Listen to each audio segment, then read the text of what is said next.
Great. So thank you for providing us that important reminder about the importance of language justice. Our interpreters, as Valentina mentioned, including her, Elizabeth and Gisela will be interpreting everything we say in English to Spanish for the duration of this meeting. That said, as a reminder, let's try our best to avoid using acronyms, which can, as Valentina mentioned, take a long time to translate, and the length of language gets extended by 20% in Spanish. Please also try your best to avoid using technical or scientific or legal vocabulary. Again, we want to make sure that the language that we're using during this meeting is understandable to everybody. And so using complex language, will make this meeting less accessible to members of the public, and also will make the meeting harder to interpret. And lastly, very important to remember, speak slowly and to amplify your voice. We have a great setup in the room here today, folks. I don't know if you've noticed, but we have a whole tech team. Thank you, Dave, for helping us with everything. Not only do we have our 2 owls, but we have 7 microphones in the room.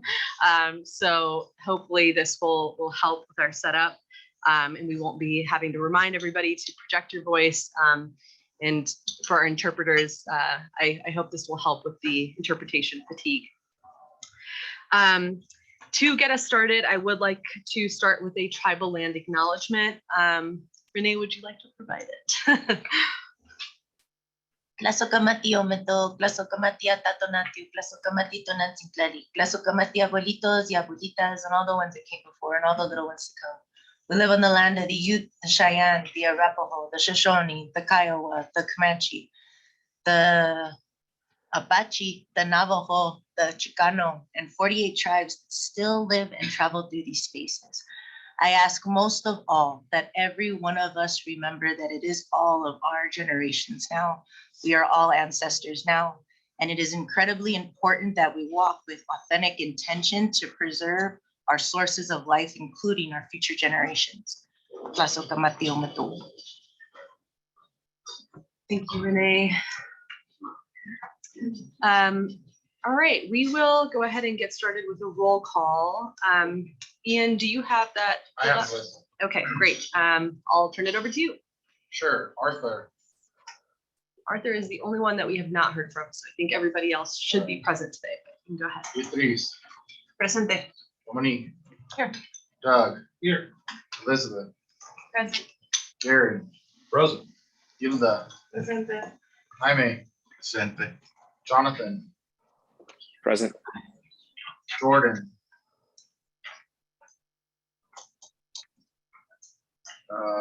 Kimberly. Here. Yeah, Mayra. and just so folks know, Jordan will be here in a few minutes. He's, or about in a couple hours, actually. Jordan broke his hand, and so he is getting care this morning and will be here this afternoon. Okay. Mayra. Here. Marsha. Mira. Sorry, I'm still here. Mara. Ma- Oh, I okay. said Mara wrong. My bad. I apologize. Here. I'm so sorry. Michael Ogletree. Here. Michael Sapp. Renee. Presente. Tara, who's new. Tara. Tara, I Present. said it wrong. That's Tara, will you go ahead and introduce yourself to everyone? Yes, I'm here for Sheila Davis. I'm Tara Trujillo. I work at CDPHE. I'm the Deputy Executive Director. Hey, Trisha. I'm here. Tyson. Here. Uni. Present. All right. That's the roll call. Awesome. Well, what a turnout. This is amazing. We have 21 out of 22 task force members that will be present today. I know a few people are running late, but they have informed me that they will be joining. So we are in great shape in terms of just folks being present. So thank you all for making the trip and from traveling from all across the state to be here physically with us during this important and final meeting. Okay, so one thing I would like to do now is first to review your board books, and then we will briefly go over the agenda for the next 2 days. And so we'll just gloss over this first page of your board book. So for those that are in person, we're just going to start with page 1. For those that are virtual, all of this material can be found in your email, in the very last email that I sent to you. So on page 1, we have our agenda, which we'll talk about in just a moment. On the second page, we have our bylaws. There is only one sentence that was amended to the bylaws since the last meeting. And so this is the updated version. If you flip the page again, to be clear on kind of what these two really thick packets of recommendations are, the one on the left are the final recommendations, still in draft mode, final draft of the recommendations. This is what we are calling the clean version. So this is kind of as clean as we can get it. It incorporates some track changes, which you can see in red. And so these are changes that were made since the Greeley meeting. So just in the past 2 or 3 weeks. The version that you see on the right is what we are calling the red line version. So this is all of the changes that were made from draft 4 to draft 5. And it really details like everything that we added, including, for example, the cover page. You'll see that in red. Anything that's new, you will see in red there. So if if folks wanted kind of a really good understanding of what has changed from draft 4 to draft 5, this is the version that you could look at just to kind of see what those major changes are. And then finally, on the last page, what we have is some comments that were provided by Task Force Member Mira Fickling on the ISHA section, section 2, particularly section part 3B. The only reason that we kind of had this printed separately is because it was a little bit hard for us to integrate the level of detail that was provided into the existing draft of recommendations. We were able to incorporate all the feedback in the other parts of the ISHA, but specifically for part 3B, we thought, it'll only do Mira's extensive edits justice if we just provided you with the actual copy. And so that's what you'll see on that last page there. Okay, so that goes over the board book. Those are all the materials that you'll really need.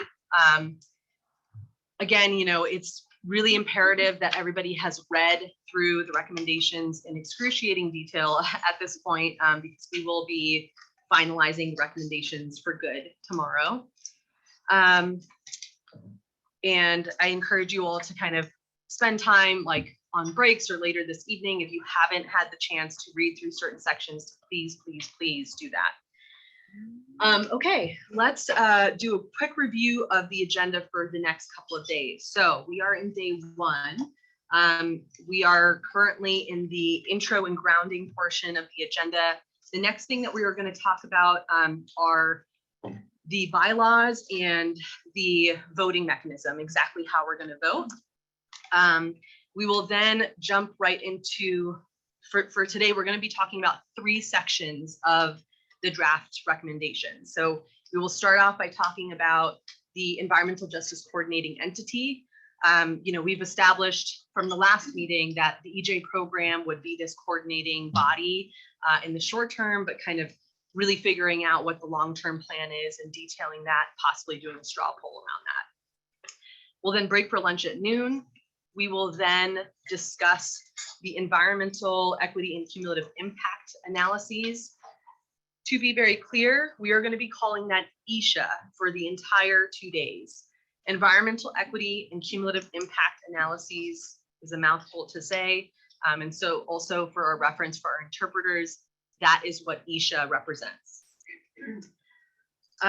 So we will talk about that. I know this is a huge portion of the agenda. We will have a few breaks built in during this session and then immediately right after the session. And then finally, toward the latter part of the day, we will start to discuss the definition of disproportionately impacted communities. Some things that we'll want to discuss are further defining housing cost burden, reviewing data source for the income threshold, and some of those other things are listed on the agenda there. And then one thing I just want to note about that section about the definition of DI, and I may say DI throughout this meeting, and I will try to avoid it as much as I can, but DI meaning disproportionately impacted. We will today not be talking about the use of Colorado EnviroScreen at all today. We will talk about that tomorrow. So EnviroScreen might get brought up, but like whether it is being used as a decision-making tool and that whole discussion, there was a lot and we have really just kind of contained that conversation for tomorrow morning. So please, at all costs, just avoid talking about that because I do not want to take us down a rabbit hole when we have the agenda really planned out minute by minute. And then at the end of today, we will open it up for an hour and 30-minute public comment. I say an hour and 30 minutes. We are starting at 5:30. We're supposed to end at 7. We have, I haven't been keeping track of the running list, but when I checked last night, we had 30 people signed up. 30 people for an hour and a half. So I just want to give folks a heads up that this meeting will likely run over. For the task force members, these folks are coming here for you. Many of them are here in person to speak directly to you. And this is kind of their final opportunity to really share their thoughts and, whatever that might be. So, I recognize that all of you have dedicated so much time to this task force, and this is kind of the final stretch. So if you are able to stay past 7, we would really deeply appreciate that. Okay, so moving on to day 2, and I'll review this tomorrow as well, but we will get started. I would really love everybody to be here by 8 o'clock tomorrow for coffee and breakfast. So that's just for the folks in person. That's not listed on the agenda, but folks have this calendar invite for breakfast for the task force. So if you get here at 8 o'clock, we will feed you a fabulous breakfast, and then we will get started at 8:30. We'll start with intro and grounding, and then we will begin our first voting discussion at 8:45. And we are going to go through this report section by section, not necessarily in order. As I mentioned, you're not going to be talking about the use of Colorado EnviroScreen during today's meeting, but we will be talking about that kind of first thing tomorrow morning in the data and reducing environmental health disparities section. At 9:45, we will then talk about best practices for community engagement, maybe talking about that baseline standards for community engagement conversation in a little bit more detail. And just keep in mind that this day 2 is going to look very different from day 1, and that today we have the opportunity for some discussion, to do straw polling, to get a lot of these different options that we have narrowed. Tomorrow is going to be very brief discussion. So the idea is that we'll, have something on the table. Somebody will put forth a motion, somebody will second. If there needs to be some minimal discussion that happens, that will happen, and then we will vote. So this is why I was saying for tonight, if you have not read through the recommendations, it's really imperative that you know how you are going to vote tomorrow. Obviously decisions and opinions can be swayed a little bit tomorrow, but the idea is that you, based on your expertise and what you think, how you are going to vote tomorrow.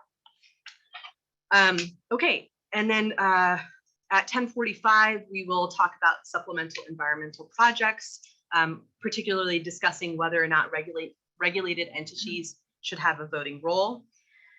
We will then talk about this new section for a very short time on just transition, on whether and how to frame the language and expansion beyond coal. We'll then break for lunch at noon.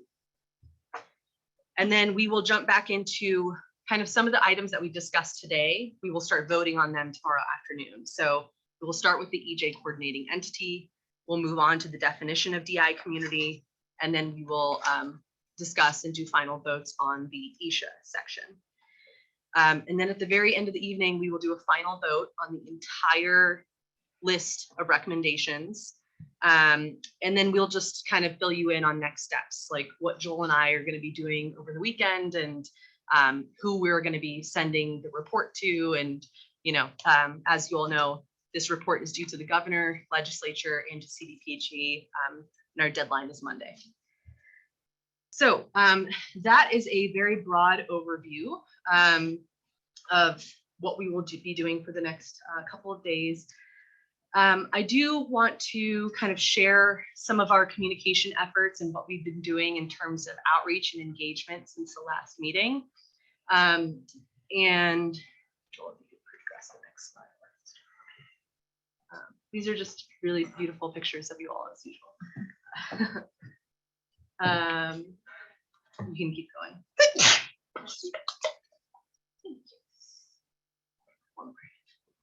Okay, so since the last meeting, I just wanted to share some of the things that we've done. So we've shared a press release.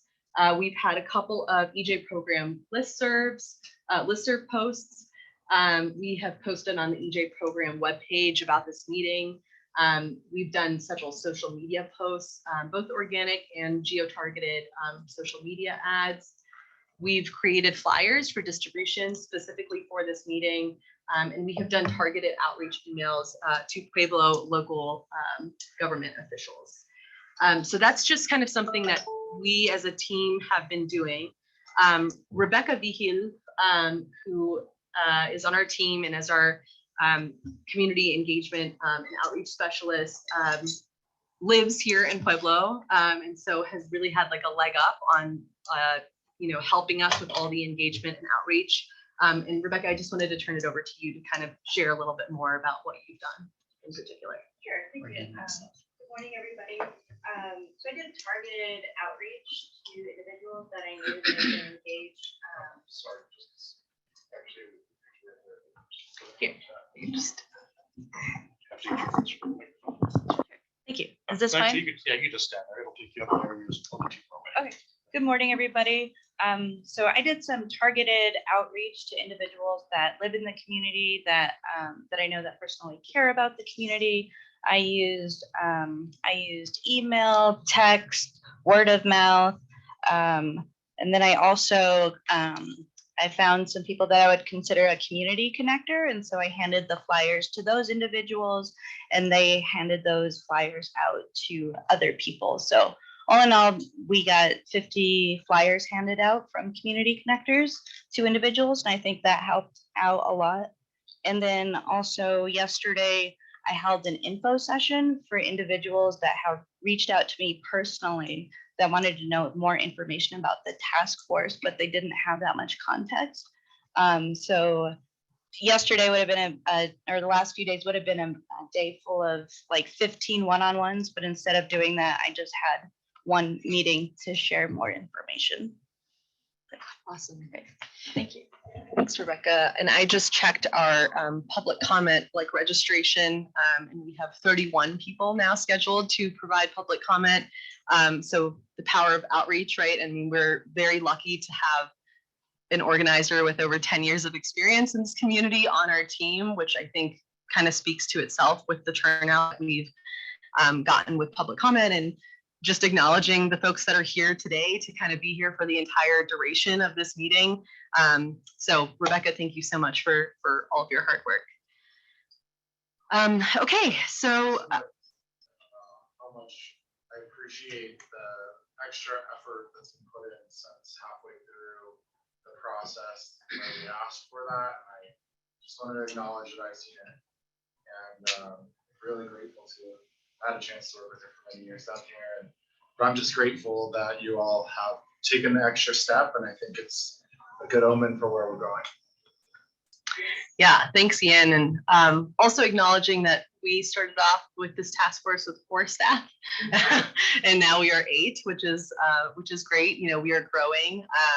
We are still down a communications person. Joel actually has 2 jobs. He's the environmental program manager, but he is also our comms person, our pseudo comms person. So he's been doubling down in all those, things that I just shared. That's work that Joel has been doing. Yeah, and on a related note, we actually just this morning released 2 job postings for our team. So I hope all the task force members you should all be on our listserv to receive that posting, and folks listening at home, if you aren't on our listserv, please go to our website and subscribe. But we're going to be hiring a full-time project manager who's going to be helping to really advance a lot of the critical projects that our team is working on. We are also hiring a part-time Spanish interpretation specialist. So we'll have another person on our team to actually conduct professional interpretation in addition to the professional interpretation and translation that Rosario on our team already provides. So please help us spread the word about both those job opportunities. You all have seen as the task force what we can do when we get more people on our team, but we are not in every corner of Colorado and you are, so please help us spread the word. Thanks, Joel. Okay, so for folks who are attending virtually, I do want to just make sure that you have the materials that you need. And so just thinking about the changes that were made to the draft recommendations, Gabi will be dropping the red line that highlights the changes that were made from the last draft of the recommendations till now. We also received 4 written public comments since the Greeley meeting. And those came from Weld County, Boulder County, Colorado Communities for Climate Action, and Madison Goring, who is somebody who provided public comment at the last meeting. All of those comments can be found in our public comment folder in the public drive, and Gabi will also be linking that in the chat momentarily. Okay, so grounding on our role for today. I think the thing that I want to emphasize the most is that we absolutely, at all costs, need to stay on schedule.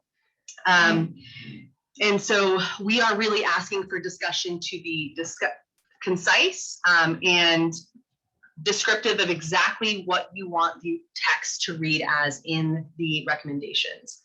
We are nearing the end of an 11-month process where we have met for literally hundreds of hours, 7 full task force meetings, including this one, and 33 subcommittee meetings. So we've put in a lot of work, and we as staff feel really confident that you all have the information that you need and tools that you need to make the decisions and vote tomorrow. And while ideally, consensus will be reached on all these topics, the reality is that, some of you have differing opinions about a few things, and that is totally okay. There's no requirement that everybody comes to consensus on every single idea. And so just know that coming into this meeting.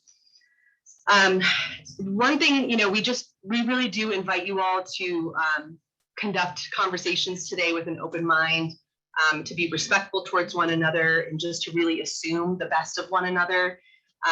We hope that out of this 11 months and you seeing each other, not just virtually, but in person at this point, that you all have kind of established trust and bonding with each other. So we hope that we can keep this meeting kind of as civil and flowing smoothly as possible.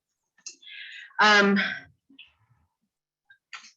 do want to review some ground rules for today. So Morgan, if you can just click again. Okay, so these are just some things that I thought could kind of help get us grounded, kind of community agreements in how we are operating with each other. So first and foremost, the facilitator guides the conversation, and that will be me. I have the agenda planned out minute by minute. And so, if we need to end a conversation or start a new conversation, I ask that you please respect that. In the past and at the last meeting, I think Joel and I were kind of co-facilitating. What we were trying to do today is I'm much more in like a facilitator role, and Joel as staff will be providing a lot of content. And so just want to make that very clear on roles. Second, be open and respectful of one another's perspectives. Tackle problems, not people. So this is kind of going back to, hey, we're looking at ideas and, people having different ideas, but we're not, attacking the person that's providing the idea if it's something that differs from our own opinion, right? Focusing on the content, not the person. Seek first to understand, not to be understood. I think normally we do this in reverse, where normally people try to prioritize how they can be understood first. And this is not really the best listening tool. So we want to, as you're kind of moving through the space, really, when somebody else is talking, try to make sure that you are hearing them and that you are trying to understand their perspective before you just launch into your own ideas. agree to disagree. So, this is highlighting that we, there is always an option to come to an agreement, and that agreement could be that, okay, agree to disagree. Like, sometimes we have these cyclical conversations and we're trying to convince somebody so much of one thing, and that might not always be sustainable. And sometimes you just have to come to terms with the fact that you are disagreeing on a point. One mic, so one voice at a time. Please no talking over each other. Take space and make space. So if you are usually kind of on the quieter side, we just challenge yourself to please be very vocal. Each and every one of you was appointed to be on this task force, and so every voice is equally as important.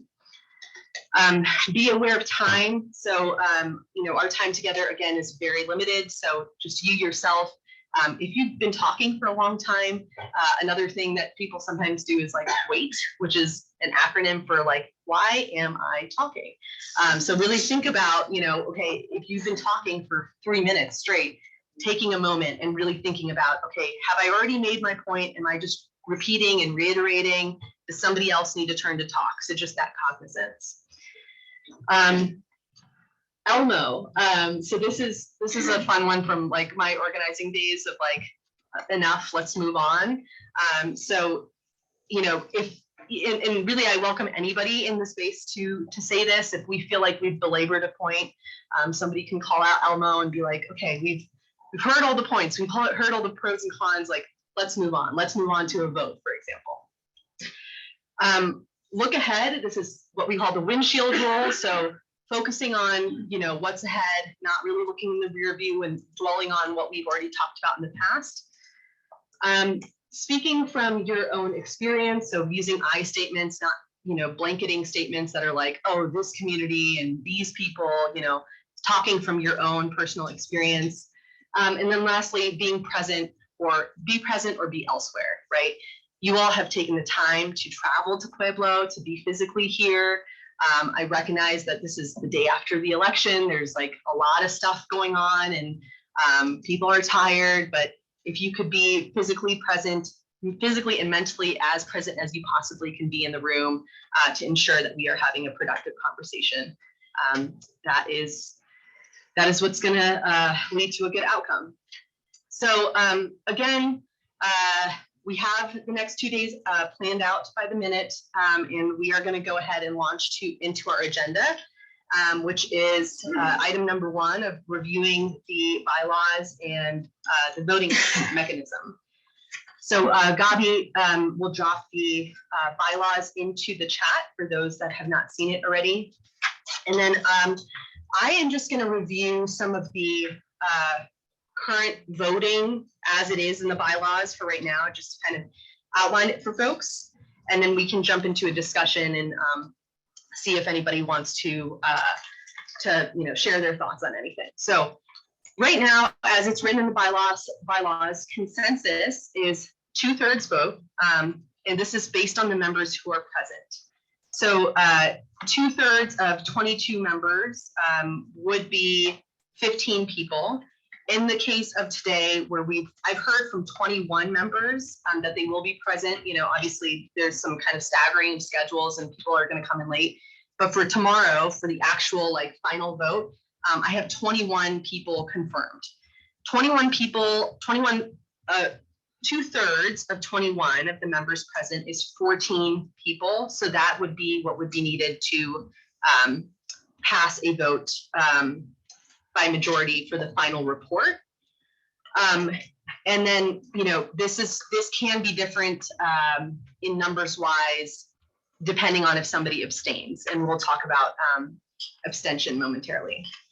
For the minority report, as it appears in the recommendation or in the bylaws, this is 20% of the task force members present. So regardless of whether it's 21 or 22 members, that number is 5 people. And this is for something to be included into the minority report, again, unless somebody abstains. So talking about abstention, currently the bylaws allows for the option of abstaining. And one thing is that it does not specify the effect of an abstention on a vote. So specifically, the bylaws do not specify whether a vote to abstain changes the total number of task force members voting, which is effectively like changing the denominator, or whether it affects, or whether it effectively counts as a no, meaning it would not change the number of votes needed for a motion to pass. Emily Splittick is here, our Assistant Attorney General, and she reasons that because the bylaws are silent as to the impact of an abstention, but do state that the task force will follow Robert's Rules of Order where possible, she consulted Robert's Rules for guidance, and according to Robert's Rules, the effect of an abstention is for a member to not count toward the number of voters. Thus, if any member abstains from a vote, it will change the total number of votes needed for the vote to pass. So for example, if one member abstains from a vote, then it would only require 14 votes. Well, that's in the case of if we had 22 members, as opposed to 15 votes. So we have been discussing the recommendations for months, and one thing I will say is that we believe that you all have the information that you need to make a final decision about whether to vote yes or no, or in a certain direction. So, you know, all I can say at this point as staff is that I encourage you to only abstain if you truly feel that you cannot make a decision or if you have conflict of interest. And on that front, you know, we've talked to Emily about conflict of interest, and we really do not foresee that any of you have a true conflict of interest for any of the topics that are subject for voting today and tomorrow.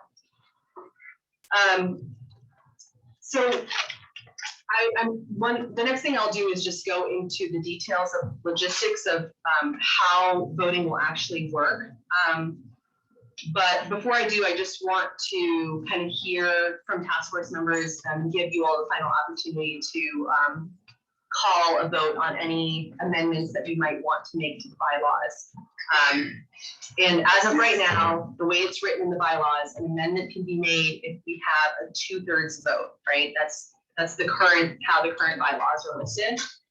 And then after we're clear on how the bylaws will read for the remaining days, that will be exactly how voting will work for today and for tomorrow. So I'll pause there. I just have a question. So when people chat, should we all be joining the Zoom so we can see chats, or will we read them? Just when people chat, we cannot necessarily see them when they write a chat. Just letting people know. Yeah, I mean, you're welcome to join the Zoom. And for anybody that, we can elevate those chats in the room too. Yeah. I would just like to say, like, please don't assume that if you're writing a chat, anyone's in the room has seen it. That's a great call out. Yeah, I'm so the chats right now are just what Gabi has been putting as like links. Okay. And I see that Mara and Jonathan Asher are online. And what's that? Okay. Jordan. Okay. And it looks like Jordan has joined as well. So Gabi, if you could spotlight Jordan as well. And we've tried to kind of like update that. And yeah, and if anybody joins the Zoom in the room, please do mute your device. Otherwise it'll kind of make the mics go crazy. So Gabi is our Zoom manager.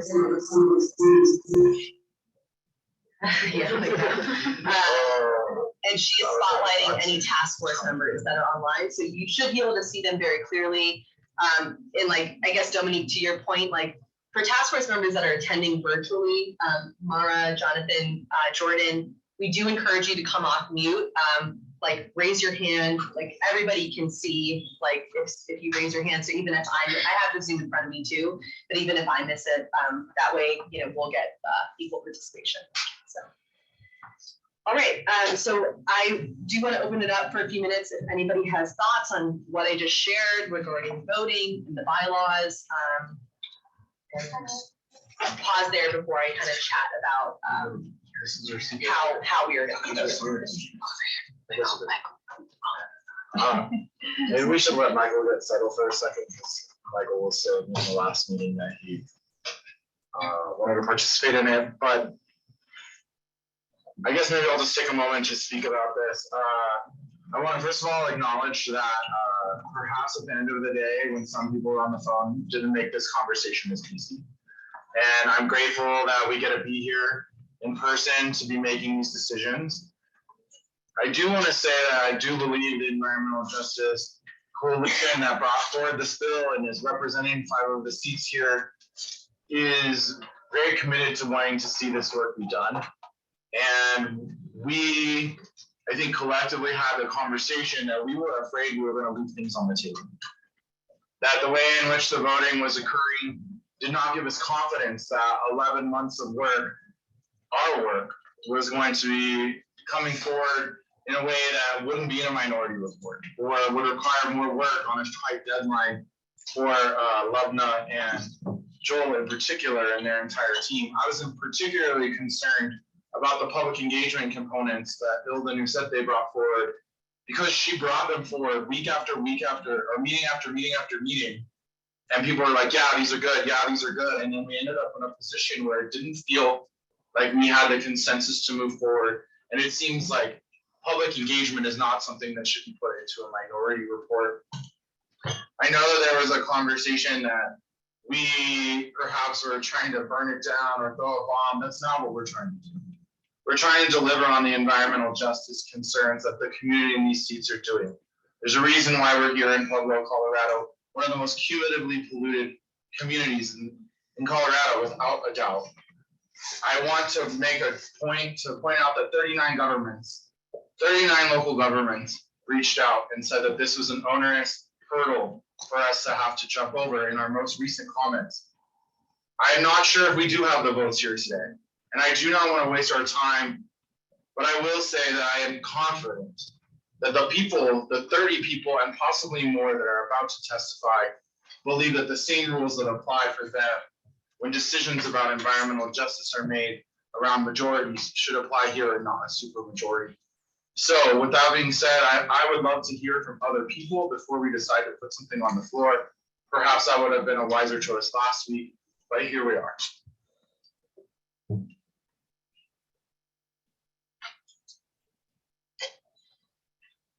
Yeah, Doug.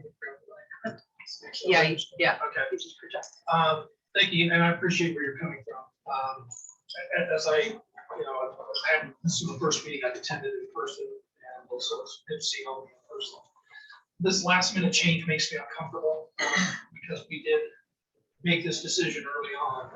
This is how we operate, and try to make consensus. And I think that's more productive to have consensus positions. I don't think there's going to be a whole lot that we left on the table here.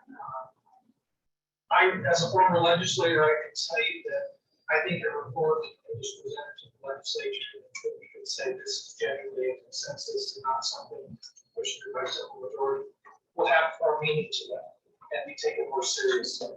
So for that reason, I would oppose change. So we're basically on principle. It's not because I have, there's parts that PUC has concerns with, we're very comfortable with where we are in this reform. I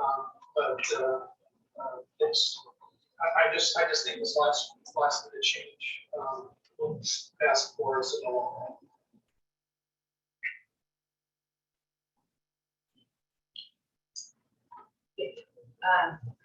No, we just heard a couple people on Zoom say that audio is a little bit hard to hear, so if we could just have you, Kelly, switch seats. I think that would solve that. Sure. Okay, yeah, ready? Thank you. Honestly, I respectfully disagree. We legitimately have to recognize that public comment has also been made for these 11 months. We have these tools within our bylaws to vote or change what we need to, and we need to push past that level of comfort. I think state and federal agencies are too comfortable, and it's obvious that public comment has already shown that a lot of communities are not living in that privilege of peace. So we need to actually kind of be able to push past that discomfort. And if you are too comfortable, be able to realize that we're not pushing far enough, and we do not want to be resigned to a minority report for our recommendations for DIC communities.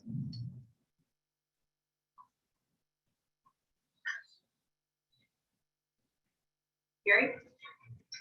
Thank you, and I do respect and appreciate where you're coming from, Ian and Renee. After all the hard work over 11 months, that nobody wants to see things not get incorporated. I would agree with Doug in one way that because we went through a process to try to decide how we were going to go about this, and that was the process that I understood for the entire 11 months of the work taking place. To change it now doesn't feel like I wouldn't feel necessarily 100% comfortable. I think task force members went through the 11-month process, understanding that we were working towards consensus and all the discussions that took place. And for that to change now at the last second, it doesn't feel comfortable to me. And so that's why I would be opposed to changing from consensus. And I do agree that consensus reports do carry maybe a little more weight, whether that legislature will review and take that into consideration.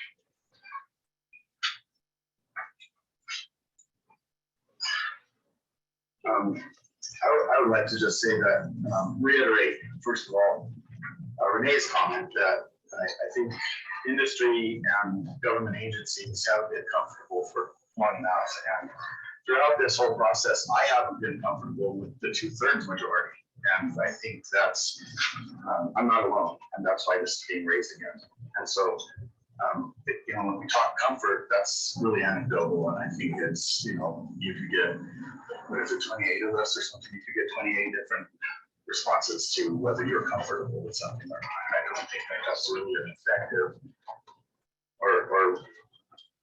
and that's good enough reason for us not to explore this. I want to appreciate you, and I think your comments were right on point. And I want to also add that.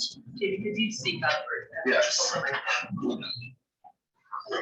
I'd like to, again, just recognize and appreciate Ian's comments. I agree 100%, but I'd also like to just be frank and add that the folks from industry and agency on this task force already have a 2/3 majority. Those of us from community advocacy who worked our tails off, like Ian pointed out, to get this legislation passed in the first place are already outnumbered by agency and industry, who by and large have been the culprits responsible for the injustices we're here to address in the first place.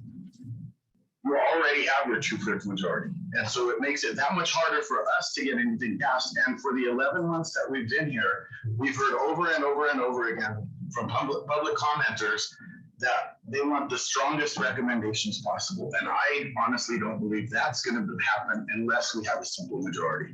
We're going to end up leaving things on the table, like Ian pointed out, and that stuff's going to end up in a minority report. And how's it going to look when the 5 members or so that are here from community advocacy all end up on the minority report? Meanwhile, agency and industry make up the main report. I don't think that's going to give us any legitimacy at all, especially in the eyes of the public that has put us here in the first place. Thank you so much, Jaime. And we have Jonathan, then Gilda, and then Michael.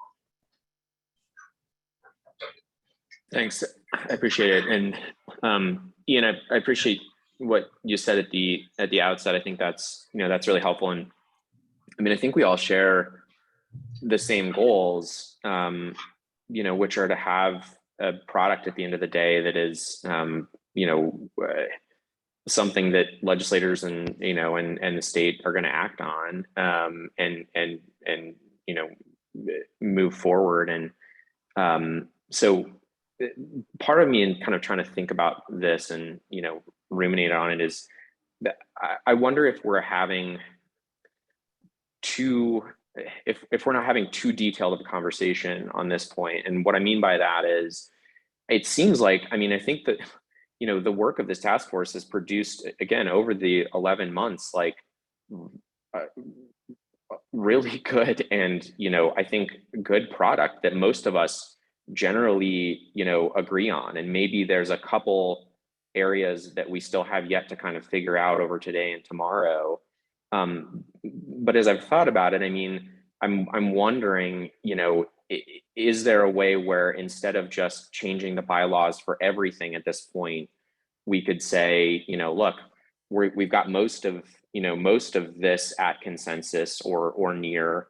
For the areas that are not yet there, then, if we can't get to consensus, we can explore, how we cross that bridge and, change the bylaws or something for a limited set of things to have a comprehensive report, avoid a minority report, et cetera. But I think that there's nervousness and kind of with what folks have said, right? Like the idea of changing the bylaws for everything after we've been working under that, protocol for 11 months at this point, that's challenging. But maybe there's an opportunity where if we think a little bit more about, okay, let's not just open, everything up, but if we get stuck on a couple of small places, which it seems like that's kind of where, the conversation is, maybe that's where we could have a targeted conversation about does it mean we need to have further conversation? Does it mean there's just, folks that we're not getting to a certain point, or maybe we actually are closer to consensus than we think. And after that conversation, we'll get to the 2/3. And if we don't, then let's have a conversation specifically about those parts, about saying, yeah, maybe there's value here in, lowering the threshold or something. That's just a thought I kind of want to put on the table that might make folks, feel a little bit more comfortable. And maybe it's not all or nothing, right? Maybe we can have a little bit more focused conversation about how we, achieve all of our goals, which is producing a report that is unified, is substantive, is really good, avoiding, fissures, and achieve those goals without, opening up the bylaws for everything, et cetera. Maybe there's just a more nuanced conversation we can have here. Excuse me. Thanks, Jonathan. So we'll go Ilda, Michael, and then Tyson, but I would really like for you all to keep your remarks concise. And then Beatrice, we need to stay on schedule. So we are going to have to wrap up this conversation very soon. So if points have already been made, then please do not reiterate those points. If you have something new that you would like to bring to the table, please do share that. Yeah, and thank you so much, Jaime, for your comments. And Jonathan, I think one of the pieces that we have think throughout this process, I think we have done strongholds for pretty much all of our decisions throughout this. And we have come up to great agreement. Jonathan, I completely agree. But I think this is the perfect time to change those bylaws because we're in that specific time moment where if you see the list of all the pieces that we came with agreement, there are a few of them that need a simple majority to be able to create a real solution for this, if not decide on a minority. So I do want to emphasize we have come to so much agreement in some ways this season. Really, what's going to come into the last vote is those items that we need as a majority to be able to that does become part of the Michael. Just a question and comment, and Jaime or Renee, maybe one of you all can answer. Be very concise. So, if you don't achieve the 2/3 majority, are you saying that there's a real possibility that you all would consider a minority report? I'm saying that it definitely increases that possibility. So that's my comment. Question. Now my comment. I think, guys, I think we're right there. I think we're 75%. We're at 75% on most of the recommendations. Let's push to get to 25 today and tomorrow. If this gauges some of the comments here, there's a level of uncomfortability. We're changing the bylaws at this point. And I don't necessarily think we need to take a vote at this time, but I think it should be on the table. But I would say this on the comment around industry, agencies. I don't think we as a community give ourselves credit. And I think that we're here on this EJ task force because people, community, brought injustices to the legislature, and that has developed the Environmental Justice Act. We have an awesome responsibility to produce some recommendations that are gonna go back to the governor, General Assembly and CPHE. And I don't think we should underestimate the power that we have. We looked at the elections last night. That was a clear mandate. And so understanding the authorizing environment at the state, I think that we have a real opportunity to give this General Assembly and the governor who just got reelected an opportunity to have some viable options. It's my hope that we don't have to have a minority report. And I think that's why I asked that question before. And I'm not a mathematic or mathematician, but if we were to do a vote right now, we wouldn't be able to move the bylaw recommendation forward anyway. So having said that, like, let's just pull up our sleeves today and tomorrow and try to reach some consensus. I think we're right there. I'm done. I was concise. You said you were gonna be concise, so okay, so just to correct, Michael, you said the consensus would be 2/3, which is 66%. Okay. Not 3/4. I just want to make that clear. Tyson? I just want to go back to the report that we got on where we're at with everything. So we are at consensus on over 75% of this document. We're within 5 or 6% on over 90% of this document. And the ones that were not within those percentage points is because we have multiple answers or multiple choices that need to be narrowed down and done. So to say that we won't get there, to me, is ludicrous. I think we will get there. I think it's everybody's intention to get there. We have a lot of abstained votes in those areas where we don't have that consensus. I think I'm 100% confident that we will get to this point. But in another piece, I understand why, I understand the reason for your comments, Jamie, I completely do. But most of us are here for the exact same reason. I'm not here because I want to progress oil and gas. No, I'm here for the DI communities. I do this work outside of this stuff. I'm not an advocacy group, but I do take time away from my 4 children and my wife, and they hate when I come down here and have to stay, and my wife has to figure out how she's gonna run my kids around, but she understands what it means to me. So I do understand the mistrust from the past, but you gotta understand, everybody in this room is here for the right reason, and we want to do something. And I don't spend this time just because I want to advocate for my industry. I do this because I love doing this. And this, to me, is something that's extremely important because my internal beliefs are that it takes people who have the ability to do this to help those who don't have the ability. And that's exactly what we're here for. So I don't want to delegitimize anybody in this room, but we're there. We are there. We will get there. It's not going to be easy, and you can say you doubt it or you don't, but again, we didn't think we'd get this far, and we're already this far. I think the more we talk about and try to delegitimize have problems as we get into voting, I want to keep this cohesion and keep progressing. We haven't made any progression since we started this conversation. Yeah, if we could keep the comments concise, and Tyson, thank you, and if we could just avoid any sort of repetition, to just keep us moving quickly through the conversation. But please. I just wanted to add and thank Ian for bringing this up since last time as well. And while I agree with you, Jonathan and Tyson, that we're really close, we're not quite there. And just to bring us back, in a lot of our conversations, we've talked about how this is a paradigm shift of who has power and how power is affected in our communities. And to be completely honest, I've noticed as a couple that our communities have been living and dying in a very uncomfortable situation. And that's the reality for the structures of power. And if we are at consensus, I don't understand why it's such a threat to share that power and go to a 50-50 consensus. That for me is like almost a symbol that you defy the status quo and retail, and it's not necessarily like that. if we're almost at consensus, then a 50-50 majority vote is not really shifting this great work that we've all done together, and it's just sharing that power with people.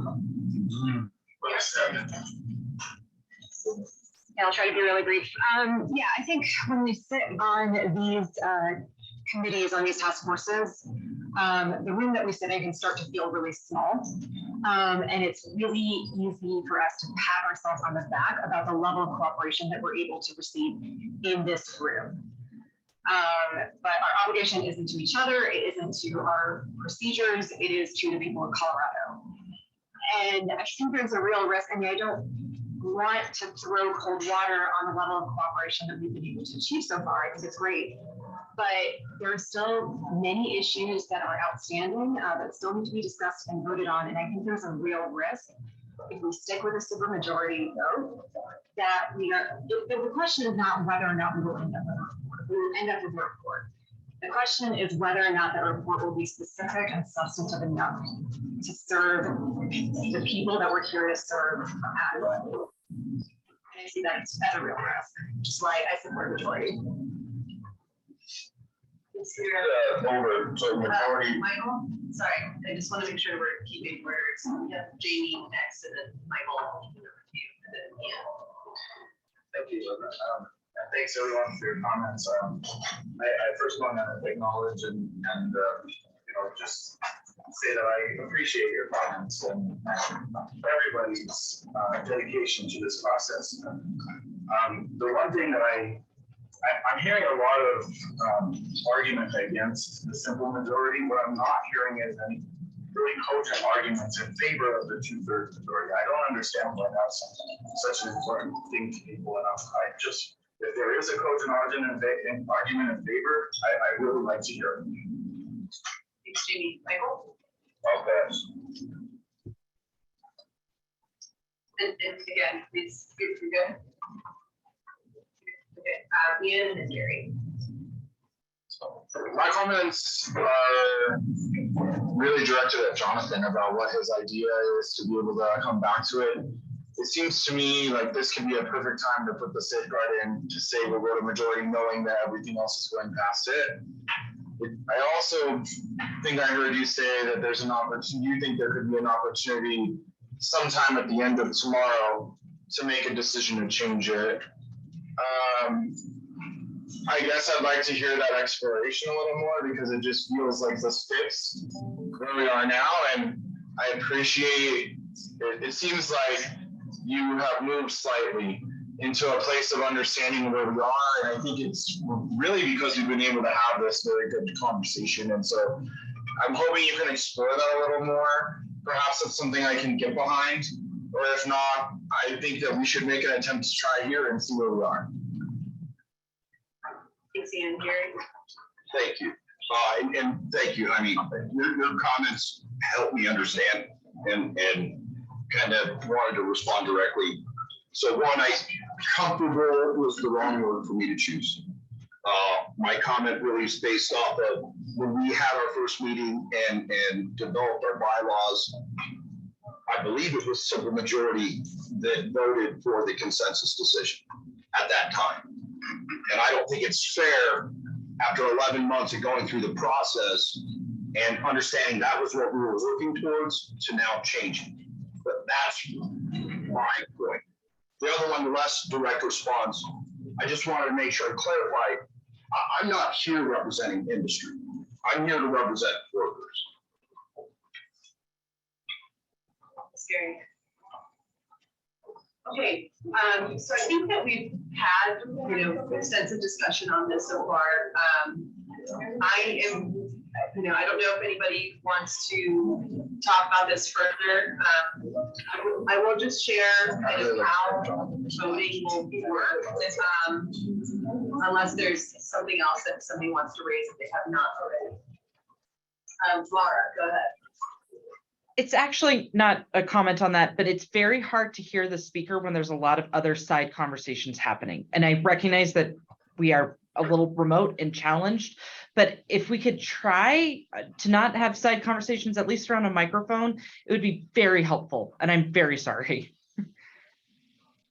Yeah, thank you. And I think also to the people in the room, I think it's creating disturbance in the mic when folks are walking around a lot. So I think unfortunately, hopefully we'll have some breaks where people can kind of stretch their legs and whatnot, but also to our members of the public, if you're coming in and out, if you can just try to stay in one place at a time. It does look like the microphones have a mute function on them, so you can also mute you or other people near you are not currently using your microphone. The other thing, in order to minimize the disturbance, we are going to ask task force members to do this themselves rather than adjusting the mics as your staff. But please try to tilt the mic closer to you and direct your comments into the mic when you speak. And so you'll need to kind of partner with the folks around you to do that, but that should help a lot. So please make an effort to do that like I'm doing now. I know it's a little strange. It looks in the room like I'm just directing all my comments at Kelly, who's across the room from the microphone, but though it will be artificial, it will help us a lot with our audio for you to direct your comments into the mic and address the mic when you speak. Yeah. I just want to, I'm curious if we should get, I don't know if Jonathan heard it because they're saying that hearing the audio was bad, but I would really, just to reiterate, love to hear what you think a path forward here can be that allows us to explore your ideas some more, because I do think that's something that I could perhaps get behind, but I'd like to hear it and explore it more and how it may fit into our agenda. Yeah, I appreciate that, Ian. And I didn't want to, respecting, the staff's directions to be concise, and knowing that my brain doesn't always work in concise articulation, didn't want to upset the agenda. But yeah, happy to respond. I think, I'm just trying to be constructive and kind of think about, opportunities and be creative. So I don't know that I have a perfect answer or anything is perfectly planned out or anything. I think I'm just trying to kind of think about, what you had said and what others had said, and maybe look at the world through a not kind of mutually exclusive lens. With that said, I think Michael, made a really good point, which was right. Like, what we've done so far is look at everything through kind of straw polls, and we've got a lot of ideas, and there are a couple of remaining areas that either have we've kind of gone through multiple choice things, and as those get narrowed down, and we have a more clear direction, then the voting majorities are likely to increase. So my overall hope is that by the end of today or, going into tomorrow, we'll actually get there. Right. And this is kind of a moot point. And that would be my hope is, rather than it be this thing that, I think whatever, it just increases nervousness and is a challenge and kind of increases tensions. It seems like there's value in getting through the process and then actually seeing where we are, not quite there. So that's my idea. I wish I had a better response that everything was perfectly, I had thought through, 8 tiers of it, but it's really just kind of a comment and thought that, maybe there's a middle ground here that we can explore, that isn't just totally one or the other. And certainly right now, when I think there's still a lot of information that we have yet to gain, that we might get there on a lot of the stuff that's outstanding, because the few things that are outstanding are, either pretty nuanced, recently came up, to Michael's point, there's multiple choices still on the table, et cetera. So that's really the brunt of the thought. Yeah, I think that, I would love to have 2/3, and I am confused a little bit about, we have often options, and so we haven't quite gotten to the point where, are we still choosing between options, or are we just, if we don't choose between an option, does that mean we don't have a recommendation under that section? And so I guess I am, I would prefer 2/3, but certainly I don't want to get to a place where that means we don't have a recommendation within a whole section. Yes. That is not. Yes. And I don't think anyone wants to get there. So I think to Jonathan's point, I'm a little bit still, once we have narrowed down our choices, I would like to be able to see where we are then before taking down the 2/3. And I don't know if that means we can revisit this with straw polls at the end of the day. Certainly, I do not want to get to a place where, because we cannot get to 2/3, we don't have a recommendation. But if we can maintain 2/3 and get to there, that is better for sure. So I guess that's a process question. Yeah. Sorry, Ian, did you have a point you wanted to make? Well, I'm curious if people would be open to taking the pulse at the end of the day, again in the morning, after you've had public comment in your mind, after you've had a chance to think about it. I'd really like to hear what people have to say if they think that I can get us into a place, because how I feel as the leader here and as a co-chair, and have worked and organized around the state of Colorado, that my people in the audience, my people watching, they're texting, they want us to do it now.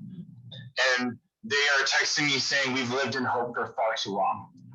We hope this permit will be denied. We hope this project won't be built in our neighborhood. We hope they won't drill fracking wells next to our schools, but they do.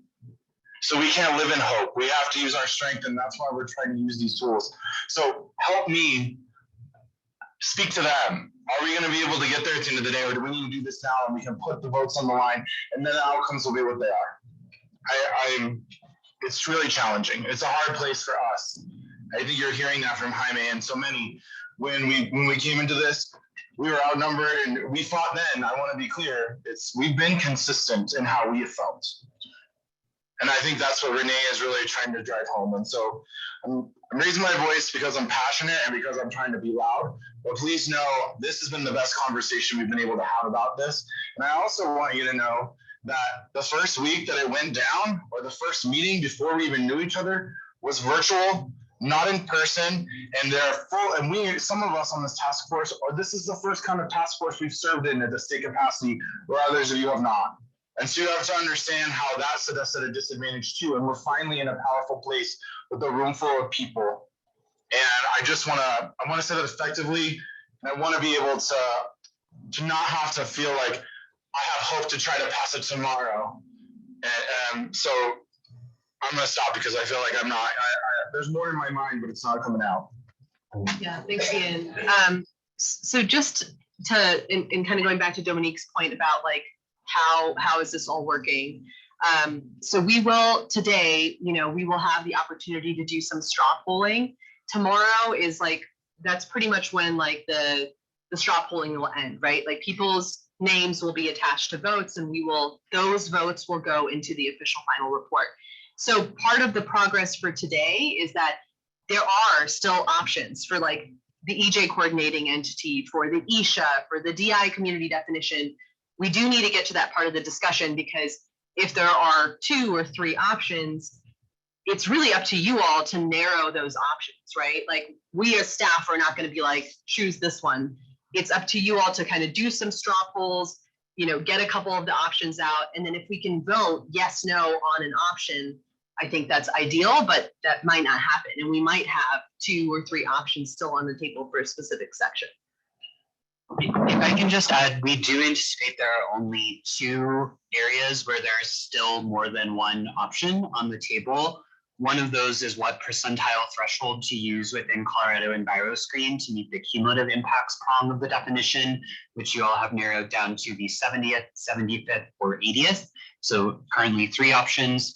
The other is the role of the regulated entity in a community-based supplemental environmental project process. There are currently 4 options on the table there, but for the most part, you have narrowed it down to 2 options in each case, which is helpful for limiting options. Right. So in that narrowing it down to 2 options, you all could narrow that down even more and just decide on one option that you then vote yes, no on, or we would keep both options on the table and then you would vote on the 2 options. So it's really up to you all to kind of narrow that. Yeah, Dominique. Yeah, just sort of a process following up on that. So is there a scenario where we lower the bar to make sure we have something that we're voting on yes, no in every case, right? That we always want to get to a place where we have a final recommendation that we are voting yes, no.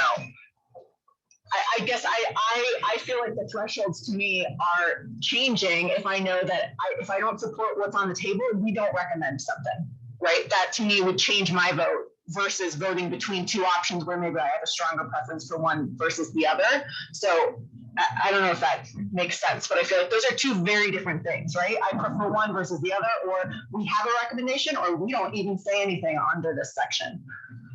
So Emily can tell us if we are doing this wrong with Robert's Rules of Order, but we do intend to present some binary choices when you have two options. So, for example, obviously we have eliminated a lot of those binaries through this discussion, but there are a few examples that are existent where one of the options you all are pursuing is sort of mutually exclusive with another. I think the easiest example is well, sorry, that's actually a yes or no question. Let me think of a different example.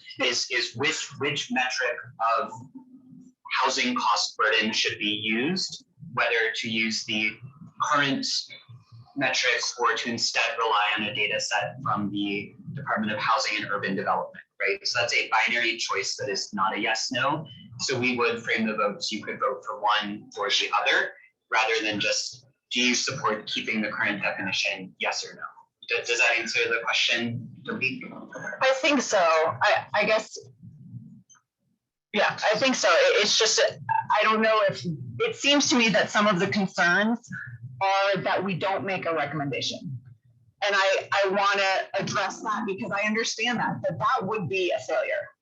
And so I understand in that light why you would want to bring down 2/3 to 50%, because if the response is that we just don't make a recommendation, I understand that. But I think it sounds like you're setting it up such that will not be the case, right? We cannot fail to recommend. It's just choosing between one or the other, or is that not the case? So we are setting it up as best we can. Yeah.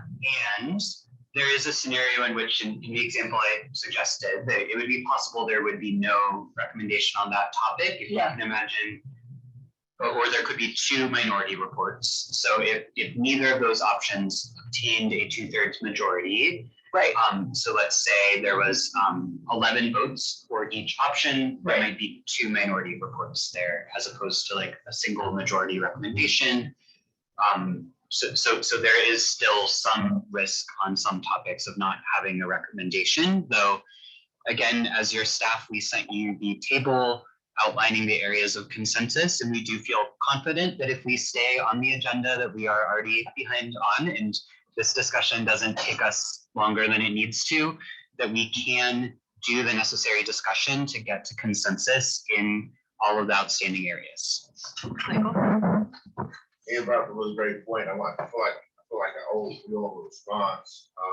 And I'll just say for the room, this is my first experience on statewide environmental justice court. So like Tyson, I'm also speaking on behalf of the not necessarily the industry, but I'm very mindful of application of these recommendations. And I don't want that to be lost. That's why I always preface my comments by saying, can the agency do what we're trying to ask them to do? Having said that, the question that he proposed was, do we allow for the recommendations to take place, allow for public comment, and then revisit this conversation after? And I feel like before we even go there, Joe, I feel like we need to get an understanding of, is that okay, or do we wait till tomorrow after sleep on the recommendations? But I feel like because he has to answer to folks, and I don't want them in limbo, and so let's get that cleared up, and then I think we can get into this conversation. We pull up our sleeves, and Joe, you brought up a great point. We got two sections that we got to get consensus on. I think we can get there, but for the room and for the question on the table, is it, let's have the conversation, revisit it after public comment, we sleep on it and come back tomorrow. I think that we as a group figure out the timing for this. And Dominique, I really appreciate your question as well. So I think we have to answer that. Is that fair? Okay. Quick point of clarification, Michael, there are more than 2 areas that lack consensus. There are only 2 areas where there are more than 2 options still on the table. Thank you for clarifying. I said 75%. But if you said 2, and that's not 75%. So we're at 75% still. Okay. Okay, so while people kind of marinate on that, I do just want to review kind of how voting works. So if anyone wants to put forward a motion, a task force member would have to say that, and it can be anybody. And you would literally say, I am making a motion, and you would need to be exact with your language about, clearly, specifically what you are making a motion about, so that would go in the record. And then we would need somebody to second that motion. And then we could have a discussion around that specifically. If somebody wanted to amend the motion that's on the table, that would need to be specified. And then we would need to vote on the amendment and then go back to the original motion and vote on that.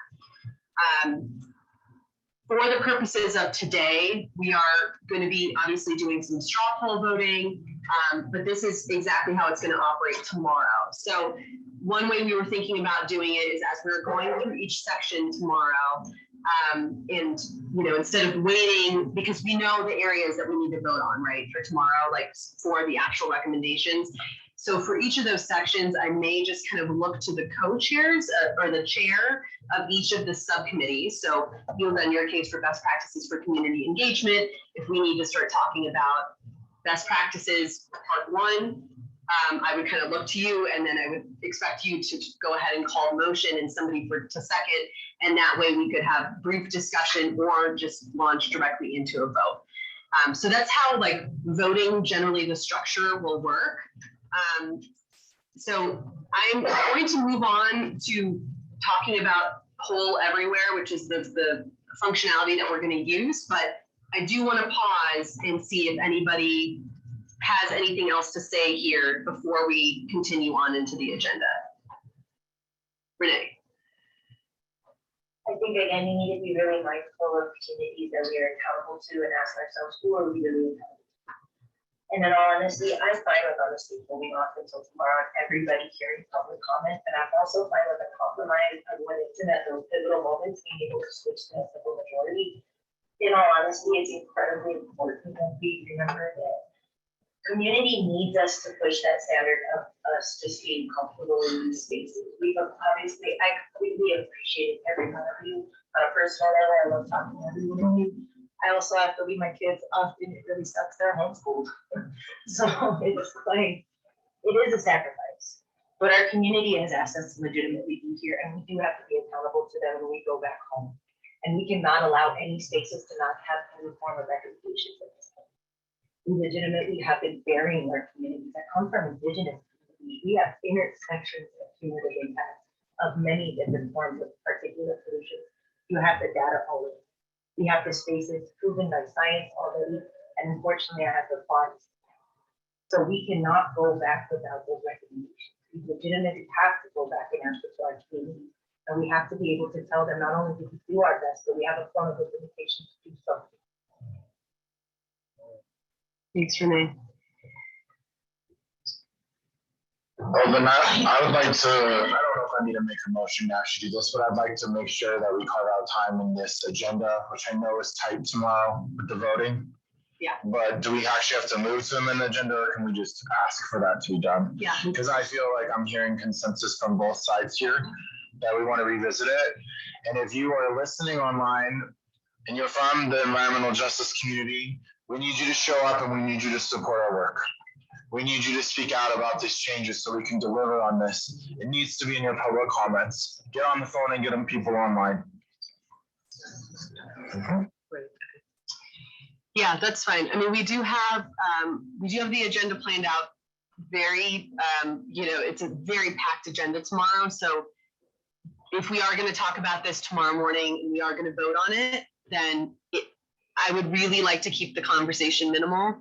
We've heard a lot of the arguments on both sides today. So if we want to kind of at the top of the hour tomorrow, after some quick intro and grounding, to, you know, if you all desire that you want to do a vote, that's fine. We'll just adjust the agenda accordingly. Okay, I'm seeing some head nods, and so I'm going to move us on to the next agenda item. And so just food for thought and things for you all to marinate on. Okay, so the way that voting is going to work, all voting will be taking place electronically for both people online and in the room. You all should have received an email from me this morning. Feel free to check that now. We're not gonna use that really at this moment, but within the next section we will, because we'll be doing a straw poll shortly. There's a website in the email that I sent you. You would need to copy paste that link into your browser, and that would take you to a polling website. The polling website that we are using is called Poll Everywhere. And as soon as you get to that website, it's going to prompt you to put in your name. I would like everybody to put in their full name. So for example, Marcia Nelson, Emily Splittick, I would like for you to kind of share your full name. That way we have kind of a clear understanding for votes for tomorrow that are going to be not anonymous, that we know kind of how folks voted. And this is important because that is what's outlined in the bylaws, right? For the minority report, for example, it says it will be clear who voted for the minority report. Okay, so if any folks have any issues of like not receiving that email or not knowing how to use the polling software, just let me know when we get to that time. When you get there, there's no poll that has been launched right now because we're not actively voting on anything. I just want to let you know that it's in your inbox and how to use it. Okay, let's move on to our first discussion of the recommendation. So discussing the environmental justice coordinating entity. So as we go into each section of these recommendations, I would really like to briefly review areas of consensus first, and then spend more time on discussing the areas that we have yet to reach consensus in more detail. So consensus areas first. One major consensus point here is that there should be a process for interagency coordination on environmental justice. I think everybody has agreed to that. Specific action areas where interagency coordination would be valuable, you know, what those areas would be were established. Yeah, just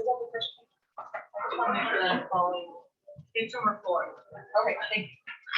Yeah, and feel free to follow along in your draft recommendation. So yes, we are on section 1, environmental justice coordination, page 4.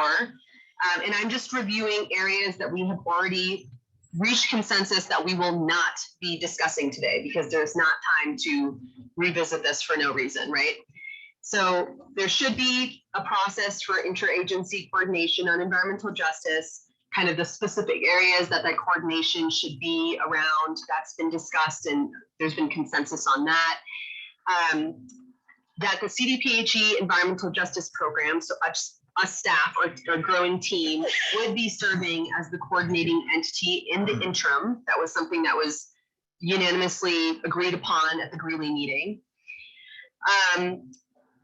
And at this time, I would just like to open it up. I'm gonna set, so this is something that I'm gonna try out for today. I'm gonna set a timer. I'm gonna set a timer for 10 minutes for us to discuss should CDPHE, the Environmental Justice Program, continue to be the coordinating entity in the long term or only in the short term? And then, you know, if there is an alternate entity that you all want to be there in the long term, what should be that entity that provides a route for community input and public accountability for the EJ program in its role of coordinating EJ across the government? So we're talking about short and long term, and we're also talking about what is going to be the entity that's going to ensure kind of accountability to the community. And to be clear, you know, some options that we threw out last time were like the existing Environmental Justice Advisory Board or a new Environmental Justice Advisory Board that would be comprised of different people that would sit outside of CDPHE, for example. I'm setting a timer for 10 minutes. I know that the conversation might go longer, but I just want there to be a cognizance amongst you all about how fast 10 minutes goes, and then we will see if we need to continue the conversation. Okay, so putting on the table, long-term plan for coordinating EJ across the state. Yeah, Ian, and then Trisha. After having a chance to mull this one over, I do think in the short term, it makes a lot of sense for being able to move and advance the goals going forward. I'm wondering if we should recommend that it should be revisited to see if it's been successful in achieving what it needed to be done. If the other agencies are comfortable with how it's happening with CDPHE at the helm, instead of having another moving it to some sort of new entity or writing legislation, perhaps at that time could be really important. For me, I just want to reiterate, I think the advisory board already has a lot on its plate.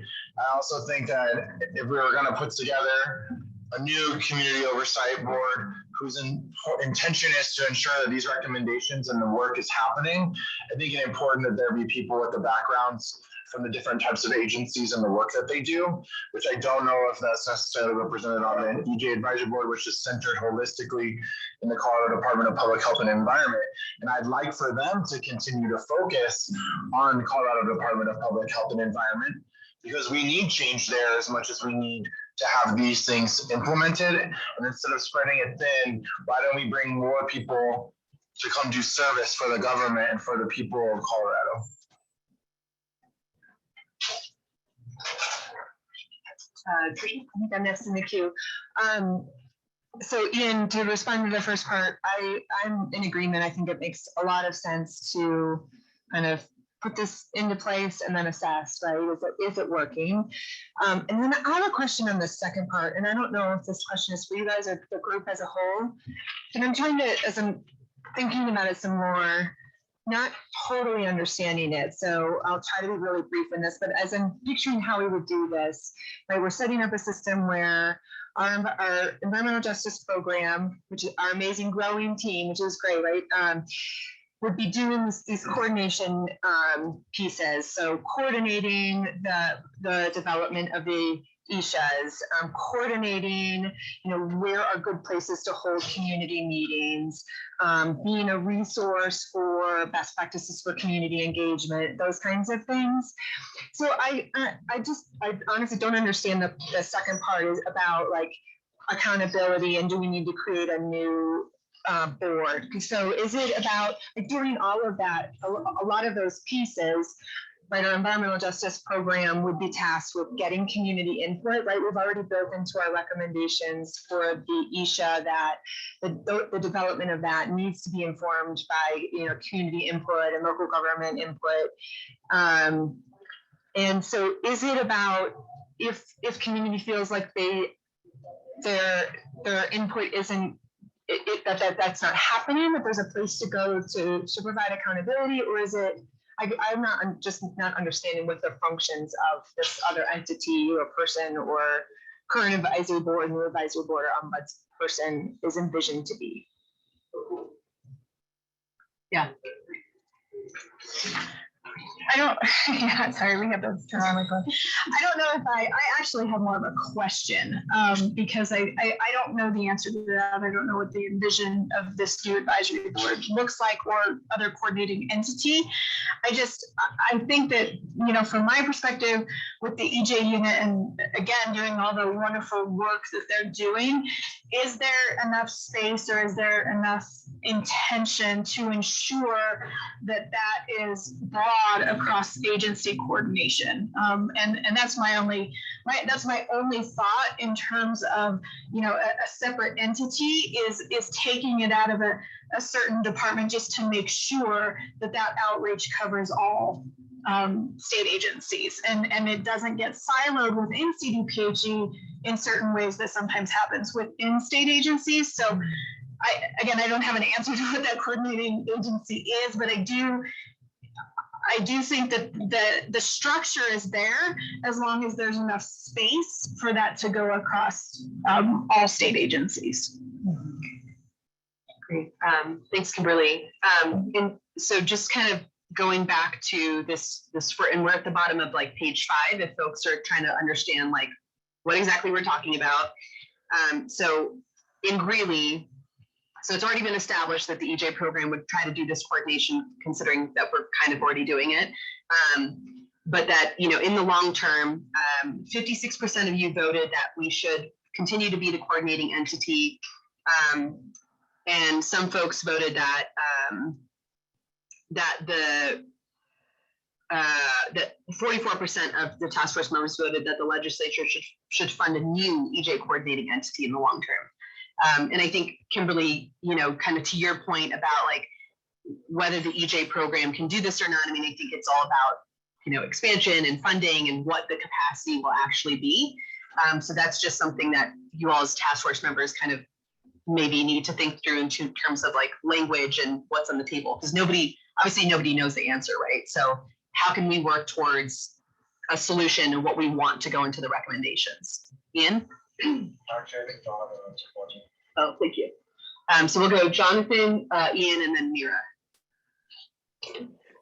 Yeah, thanks. I think, you know, moving to your point, right? Like in the interest of trying to figure out, okay, you know, what's our actual recommendation? Like, I would second, like, I really like Ian's, you know, concept of like, I think we've all agreed that like, you know, your all's office is doing this work already. How do we, you know, the most efficient path forward is to expand that work, you know, as quickly as possible, keep the ball moving forward, not reinvent the wheel. However, to Ian's point, right, like rather than having a recommendation that says the legislature should then fund a separate entity, why don't we say the legislature should, you know, after a period of time, evaluate how this, you know, growth and process is going, and then decide if it should be a new entity, if, hey, this is working really well to, you know, just continue to grow, you know, the EJ office and have these responsibilities live there. So that would be my thought right now is, you know, that seems like kind of maybe the most logical recommendation, and agree with Ian that there's value in, rather than us specifically saying they should come back and create a new entity later. Like, we don't honestly know if that's the right path, and maybe growing the EJ office to have these responsibilities is going to work, you know, fantastic and be, you know, more efficient for, you know, results on the ground. So that would be my comment. Thanks, Jonathan. Ian, I'll turn it back to you, and then Mira. Well, I appreciate your support in that idea, Jonathan. I just want to come back to not overloading the advisory board that's just been created, and that's the idea of creation of a new advisory board that can help drive and ensure and be partners, right? I think that's the whole point. We see this oversight, but it's also about partnerships and understanding they have connections from these different agencies. Now, we're just making a recommendation. I think whom belongs on that board and what seats are for what, I think that's something that can be handled at the legislature when they decide to create it. But I think the idea is we need this. And as I understand it, especially with the Environmental Justice Advisory Board, there's a huge role in working directly with the executive director of CDPHE and advising them on what they're working on. I had sent around an email, Loveness sent it around because I'm not allowed to send it to you, about the White House Environmental Justice Council. And I made clear in the last meeting that I had an opportunity to meet with the folks who worked to create this and the Council of Environmental Quality and at the White House itself. And they highly recommended having not over committing a board that already exists, and creating one that can really look at a more holistic view and work to advise, in their case, the president, right, and his staff. But in this case, I think the governor, because the governor's administration really has an understanding of all the different pieces that are going to be moving at the same time. So. Thanks, Ian. Mira?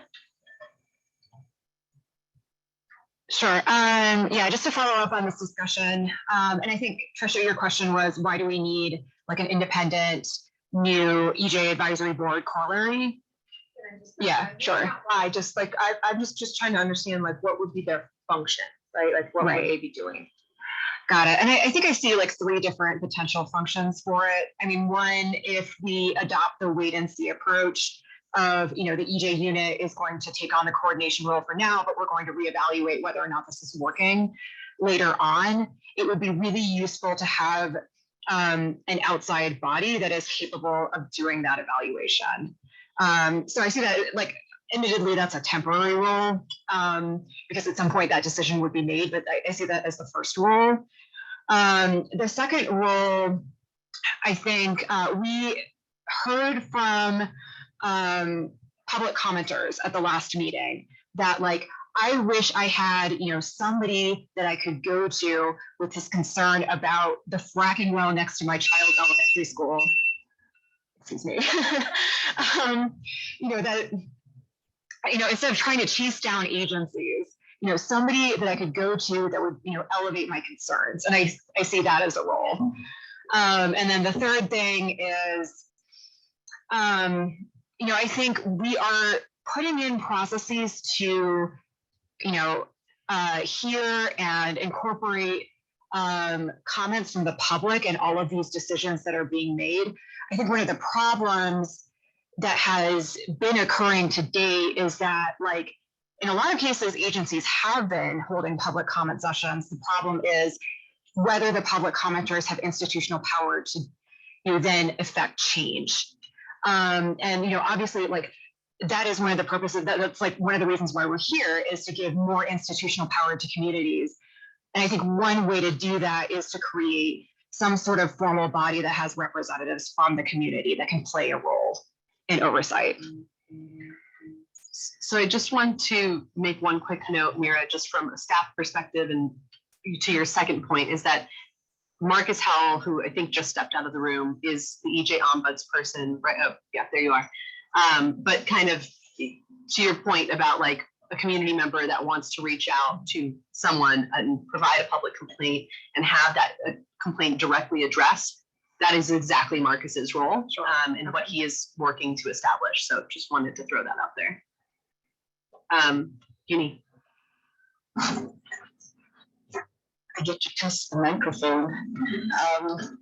I agree with what Ian said. When you think of at the national level, we have the WEJAC, which is, the White House Environmental Justice Advisory Council, and then we also have the NEJAC, which advises the EPA. And as much as, I appreciate folks in this room and who've done a really good job, I don't think we are going to reach all the different recommendations. I think there are things that will come up as these, whatever recommendations get implemented. And so there needs to be an entity that can kind of carry on the work that we started over here. So, like, if something comes up, then this entity or this group of people would be able to have that conversation and make, some further recommendation on whatever issue it is. So they will have, I think there will be opportunities for them to be engaged. Yeah, Trisha? Oh, sorry, Gary, and then Trisha. So, thank you. I think we're right there. I like the idea, Ian, of utilizing the governor's office because their natural role in overseeing all the departments and agencies.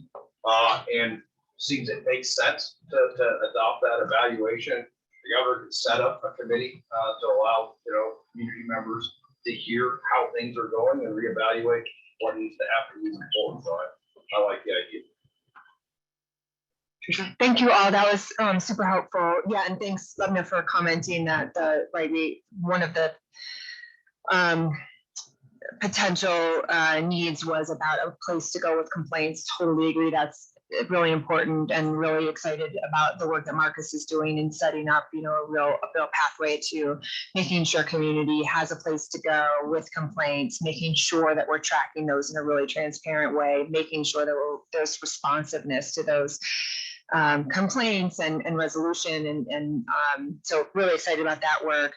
In terms of, like, I guess I would just a comment that the Environmental Justice Advisory Board, I don't know if and maybe staff has a sense of this, if they're tapped out, right? I mean, I think, as I understand it, the EJ Act gave them a lot of the authority and responsibility to do some of the things that we're talking about in terms of being comprised of community members having expertise in environmental justice, being, providing advice back on how best to do our work so that we are advancing environmental justice and reducing health disparities. And so I guess just a comment that from my perspective, I think it exists, but I'm curious if there's any other perspective. Thanks, Trish. I'll answer that from the staff perspective. And once again, direct my comments at Kelly, since that's where the microphone is. Apologize to people in my left in the room. The roles of the advisory board, there are essentially 4 roles that are laid out in the statute. The first one is overseeing the Environmental Justice Grant Program, which is obviously separate from what we've been discussing. The second role is really working very closely with Marcus on the public complaint system and providing a forum for the public to directly reach the ombudsperson. So I do think that aligns well with what Mira was suggesting in terms of having a place where people know they can go and raise a complaint in a public meeting in addition to Marcus's process. The third is providing policy advice.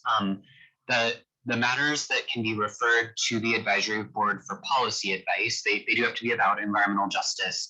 They can be referred either by the governor's office or by CDPHE. So far, how that's worked is the governor's office has referred policy matters from other agencies. So actually from Dominique in the Colorado Energy Office.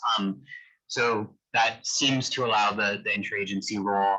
The fourth area that does not necessarily involve an interagency role at this time is providing advice on the best practices for engagement with disproportionately impacted communities. So right now what the law says is the advisory board can advise the department on matters to enable the department, and in this case, department just means CDPHE, to interact with disproportionately impacted communities in the best manner possible. So that's sort of a long way of saying that many of the functions that you all have discussed are already part of the advisory board's role, but probably not the interagency coordination on the best practices for community engagement. Yeah, I'm gonna go Tyson and then Renee. And then I would like to kind of get us to focus on what we want the recommendation to be and potentially do a straw poll before lunch. We are at 11:55 with our lunch break at 12. We're 17 minutes into this conversation. So just want to have you all be aware of time.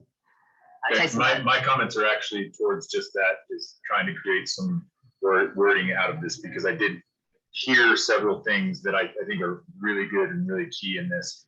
And most of them revolve around the second piece, which is about the accountability and where that goes. I would suggest that I do agree that we do leave it up to the legislature, the governor's office to do that, but I think we should be specific in making sure that they don't exclude some key people in there, being the community, the members of the community. They can do the makeup however they decide, but make sure that we say it includes members of the community, members of the agencies. I would say the ombudsperson for the environmental justice not unit, but program.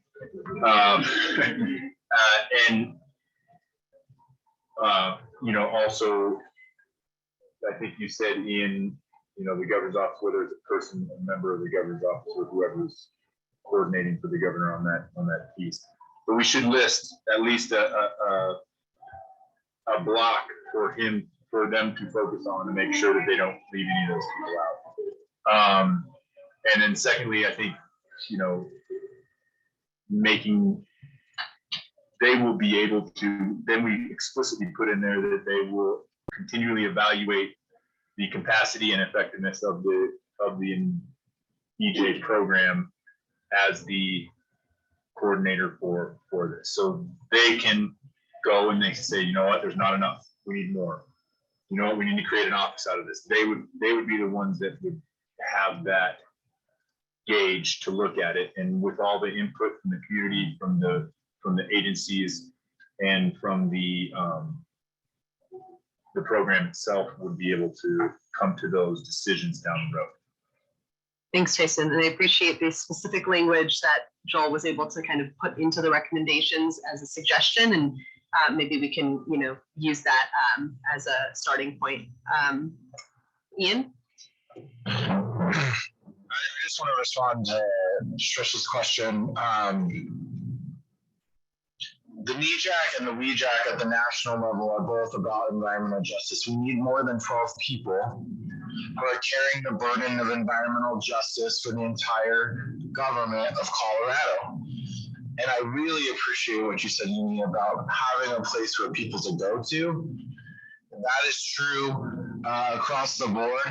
And what I can tell you again, and I'm actually looking at the website, I think it is fundamentally transformative to bring more people into co-governance from environmental justice communities across the state of Colorado and not feel like a person of 12, even if they're compensated, like they can't ever miss a meeting or they have family obligations. And guess what? We go to a lot of damn funerals in our communities because of the toxics, okay? So I just really think the burden needs to be shared and the opportunity needs to be shared to more people than just the 12. Renee, were you? I think a lot could be said for capacity building, honestly. I wanted to highlight, especially for capacity and partnerships. Right now, the IRA has a bunch of funding coming in for environmental justice, right? One of the biggest things that's missing is capacity building in the community itself. It would be really pivotal to put this in now, and why? To at least, even if it's temporary, to help either distribute those funds, have engagement for community, be able to update and implement certain forms of EJ justice that those communities from their own self-determination can help home. So being able to put the best practices of capacity building in there specifically is really needed, and why to partner in those ways and network in those ways is going to be more helpful. So if that kind of answers your question a little bit, is because we don't have a capacity building, and from what it looks like, the new funding won't either. So we'll have all this funding going in to the same status quo and same spaces without really looking at it with the cultural and trauma sensitive context that we're given in this space to see environmental justice with, if that kind of addresses some more of it too. Thanks, Renee. And just because I'm hearing some side conversations in the room, if you're not using your mic, please do make sure that it's muted. I'm sorry, it's not fast. Yes, sorry, we did also get a note from the interpreters, Renee, about your speed. If I can actually pose a question to you, Renee, just so we know what to put down as staff. So I think the function you identified of, and again, I'm going to direct my comments towards the mic, not towards you.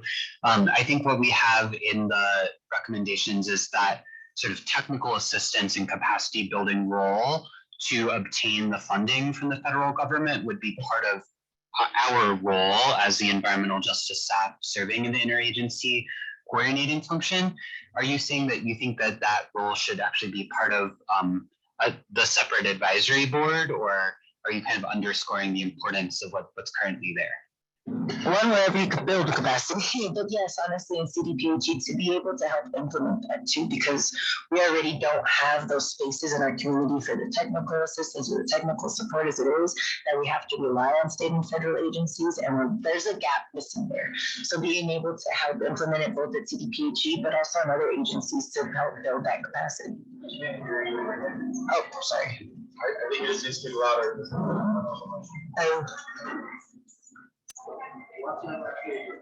Should I say it all right here? Yeah, Michael. Yeah. So what you're talking about right now in terms of helping to administer, grant funding through federal options like IRA or the ARP funds, that's just really hard to do, right? And more from a practical standpoint, the EPA has requirements as to how they deliver that money. So having a pass-through agency come in and then redistribute the money, I'm just saying, technically that's hard to do, having tried to do that in the past. So we'll have to think creatively about how to do that. Just when you said that, I've tried to get through federal grants, even with the ARP funding, trying to work with your team to try and get that through. It's just challenging as to how the funding comes down from the federal government to appropriately be able to distribute it to community members in a way that makes sense. Yeah, go ahead, and then we'll go. I completely see that honestly, but then that type of equity falls to nonprofits and we even have more of a challenging hurdle. So it would be helpful to have that type of partnership, especially with that type of sensitivity already with communities in EJ spaces. So I know it's difficult. It was more as a comment more than anything, trying to like think through how that would work, just having had challenges in doing that. Yeah, Kimberly? Yeah, so just going back to a question in terms of where we are with what Joel just put on the screen. So, you know, I like the idea of a separate advisory board and all of the discussion that we've been talking about. I just want to go back to a little bit of what Trisha brought up because we have the Environmental Justice Advisory Board. So are we recommending a new one or an additional one, or in our recommendation, because we do have space to kind of relook at the act as it is now, to potentially recommend either expanding the existing Environmental Justice Advisory Board and changing where it fits to kind of go with what we're proposing here, or having that go away, because otherwise you're going to have overlap between the existing advisory board and what we're proposing if we don't address kind of what we have in the status quo today. And I mean, I like the idea of an advisory board that goes up to the governor and advises and everything that we've talked about. I just want to ensure that we don't lose track of the existing Environmental Justice Advisory Board and there's not overlap or some things that cause confusion, because as you add more boards, the public gets more confused as to how they interact and work through it. Yeah, Tara, and then Ian. I couldn't agree with you more, actually. I actually thought, I wonder if we could amend it or go back to the legislature to amend it in statute so that we could include the level of accountability and the interagency work as well. Because I think when you start creating, it's back to Ian's point, you start to spread out resources, you start to create more boards and commissions, you create more homes, it gets confusing. There's a lack of resources. We have a very lean budget in general in the state. And so I really like starting there. And if the need becomes that it needs to expand out to another committee or task force, then I think it can be revisited then too. Going back to your point of, let's see where we're at in about 6 months to a year and what we need to change. Ian? Well, that's not what I was trying to get across from my point. I think what I was trying to get across is that I don't think it's more confusing. It just means there's more than one place you can go to, which having an abundance of places that you can voice your concerns to and elevate them, I think is critically important. Also, again, we'll say like, this has been 20, 30 years in the making at the national level. So they got to the point where, yes, there is overlap. Yes, there are concerns around environmental justice that are brought to the EPA and the advising is done there. But they recognize then, we've seen it, they've tested it, and there's a reason why the WEJAC was created, because they've been down this road before. And I just want to reiterate, like, I feel very, very, very confident that this is the right path after discussing it with the leadership at the national level, who is recognizing and working with groups that are trying to do this, not just in Colorado, but in states across America. Ilda, and I'm going to try to move us to, sharing or potentially voting on the language that Joel has outlined. Yeah, I just wanted to further emphasize. I forgot about that. Thank you, I appreciate it. I just wanted to emphasize the capacity or lack of the board at this moment, the amount of work that they're managing. And it's the first time this board is being presented.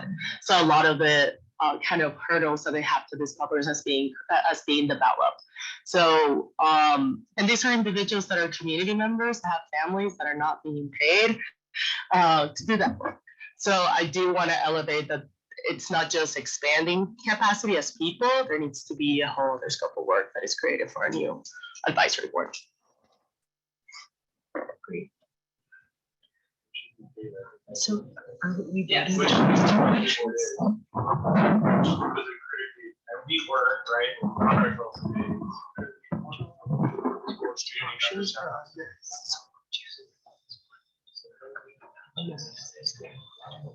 Okay.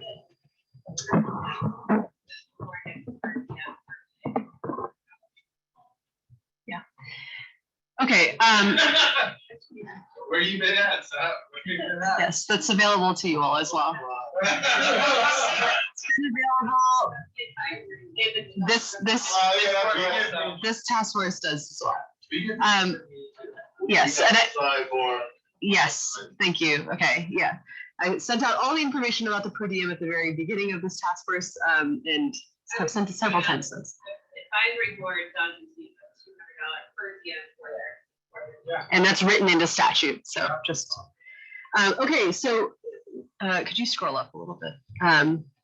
All right, so there's this language here of, for the alternative for the first question, that the legislature should set a timeline to evaluate and assess the role of the EJ program as the coordinating entity and the Environmental Justice Advisory Board in its expanded interagency role at some point in the future, rather than specifying exactly which entity plays the role in the long term. Just to be clear, the bracketed language about and the Environmental Justice Advisory Board in its expanded interagency role, I added that based on Tara's comment, but it sort of assumes that you all choose a certain option and that we will present momentarily. So obviously, you know, ignore the bracketed part until we get to the second conversation, but did want to be clear that we added that. But the key here is that this is I would say the option that it sounded like Ian and Jonathan brought together, that instead of kind of on the first question, not about who is the accountability board, but whether we as the Environmental Justice Program should continue as the coordinating interagency role in the long term. It sounds like there's consensus around one idea here. So we'd like to present that for a yes/no question before moving to the what seems like the harder question of the interagency advisory board and kind of what that accountability role should be. Okay, so I'm going to go ahead and move us to a straw poll on this language that's on the page. And again, we will talk more about the language in the parentheses in the following vote. But if folks could access the polling mechanism that I sent in the email. So if you haven't already, please copy paste that link into your browser. You can do this on your laptop or on your phone. And I will go ahead and launch this poll, and you would vote, yes, you agree with this language, no, you do not, or you could also abstain.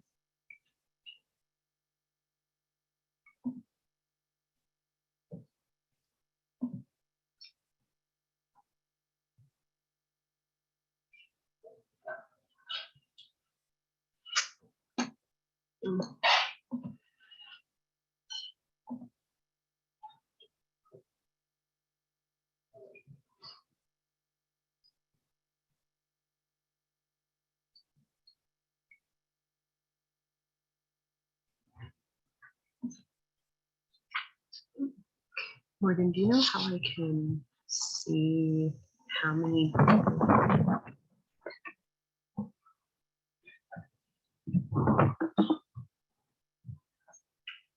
Okay, we have 16 people that have voted, and there are folks that are.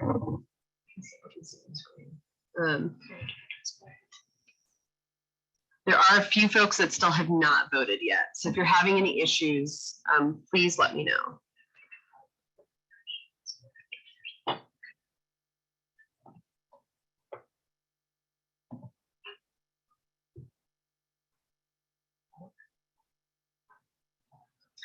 Okay, and for our folks that are online, and Joel, maybe I can just do a screen share real quick to show folks this.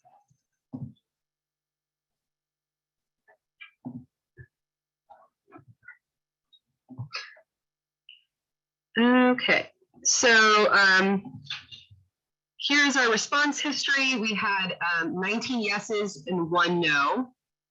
So we are going to move forward with that language.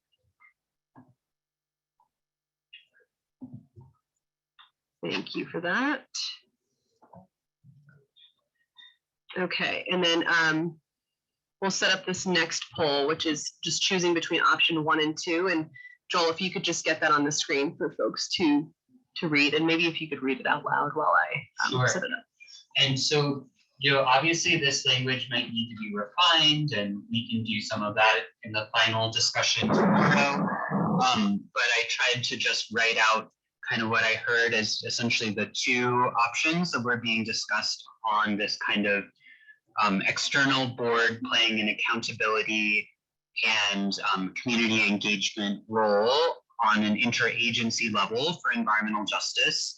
So option 1 is expanding the role, I should say, the role of the existing Environmental Justice Advisory Board to include new functions. So I'm not listing the functions that it already plays, right, which I went over earlier, but that includes continually evaluating the effectiveness of us, the Environmental Justice Program at CDPHE, as the coordinating entity, advising multiple state agencies on environmental justice policy and best practices for community engagement. So again, it is already empowered to advise multiple agencies on policy, but not necessarily on community engagement. And then finally, supporting the technical assistance and capacity building role, meaning helping organizations apply for federal grants. So supporting us as the staff in achieving that role. So those were the 3 functions I think I heard as not being included. I do see Dominique has a hand up, so do you want to add something? I was just gonna ask if you could also make the clarification that it would expand the role and re-evaluate the existing makeup of the board. Thank you, Dominique. I can do that and re-evaluate the membership. Yeah. Position and membership. Yes, thank you. I realize that is a distinction because right now the board does only include community members. It doesn't include state agency representatives, which I think we heard could be important.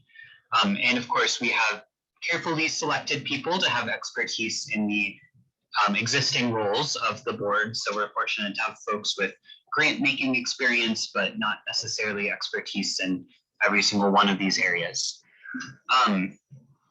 Then the second option is sorry, Mira, I missed your hand. Sorry, one more suggestion on option 1 that hopefully won't be too controversial is oversee development and use of ESHAs, since I think we're creating this like huge scope of work in the next section that like we don't have any community oversight for currently envisioned. So I thought that was important. Thank you. And I think that's kind of a like, I think that could mean a lot of things. So I'm going to clarify what I think that means, Mira, and you can tell me if I'm wrong, which is that we as the Environmental Justice Program staff playing the interagency coordinating role and thus sort of being responsible for things like choosing the contractor to conduct an ESHA, ensuring that it stays on schedule, supporting agencies with the assistance they need to implement the ESHA, that essentially the board would provide an oversight role. So we would periodically report to the board about our progress, and perhaps if a community member had a concern that we were not doing a good job in that role, they could potentially voice it to the advisory board. Is that kind of what you're suggesting by oversight? Yeah, that's exactly right. Perhaps instead of, well, no, actually, I like the wording the way it is. The one tweak is, I think I said development and use instead of development and creation.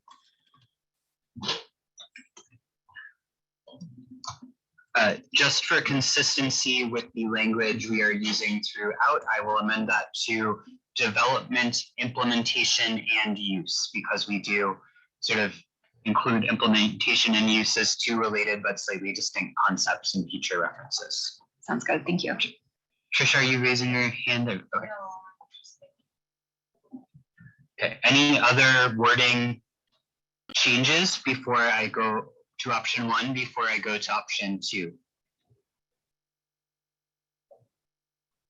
Okay. So option 2 is the sort of new advisory board alternative.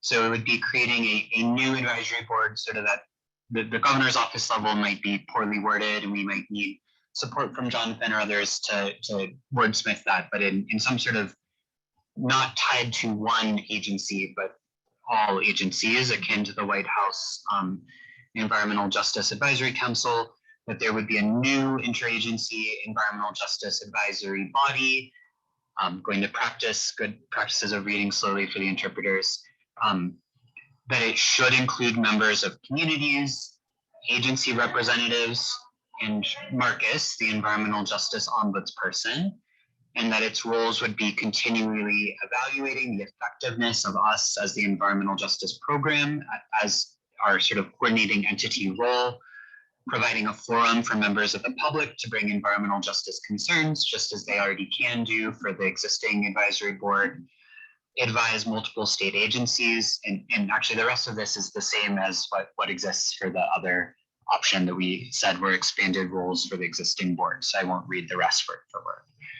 Any wording amendments to that? If we can Hey, just Joel, I have a thought, but was not quick on raising my hand. Great. Mira, I'm guessing you are going to suggest that we should move the same clause down there? Okay. Jonathan, please go ahead. I'm wondering in this if we can add some type of language that the legislature should evaluate and ensure that this entity, you know, would not duplicate or conflict in roles with the existing advisory board. That's terribly articulated, but the root of the idea being like, if they were to move forward with something like this, do an exercise to, minimize any kind of potential duplication or confusion, or a situation where you have two boards that are in conflict with each other or making things more confusing, etc. I agree with what I'm hearing here from Jonathan as well. And I think when we get to the actual recommendation and some of the writing that goes around it, I think we should include the links to both the NEJAC and the WEJAC and those kinds of things, so that once they're reading it, legislatures or other people in the governor's administration, they feel comfortable understanding where that's at. And I think that, again, not recreating the wheel, because this content has already been developed and the scope of what they work on has been really well developed, and I think we can fit it in here. Yeah, and Ian, just to expand on that, I wonder if there's an opportunity in here to say something like that, which is, maybe even rather than us completely spell out all of the functions of a new entity, maybe the recommendation should be more simple, which is something like the legislature should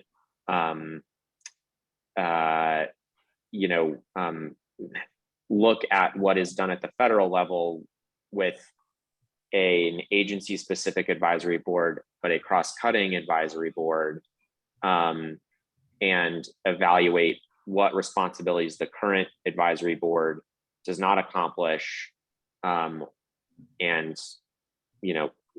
create this second entity that would do that, similar to what the White House has and EPA has. Again, terribly articulated, but maybe there's value in specifically kind of pointing to that example here. I think the concern I would expect to have with this is just kind of to that root of like, isn't there going to be confusion? Why are we doing this when the new advisory board is just kind of getting off the ground, et cetera? I mean, I kind of veer towards option one here, but to your point on capacity, and, we're all trying to get at the same thing, right? Which is like, are there things that are getting left behind, and how do we address that? So I think your specific example of kind of maybe the legislature should take a key from what the feds are doing here could be valuable to include somewhere in here. Thanks, Jonathan. I want to give Michael and then Ian, and then I don't want the conversation to progress to like how you think you would vote, because we're going to do a straw poll. Thanks. But if there's any language changes to option 1 and 2 that you would want like adopted, then we can move us to a straw poll. I do want to quickly get through this portion. Would like to get you guys fed for lunch very soon. Yeah, I had some concerns about the implementation and use as part of the oversight for the ISHA.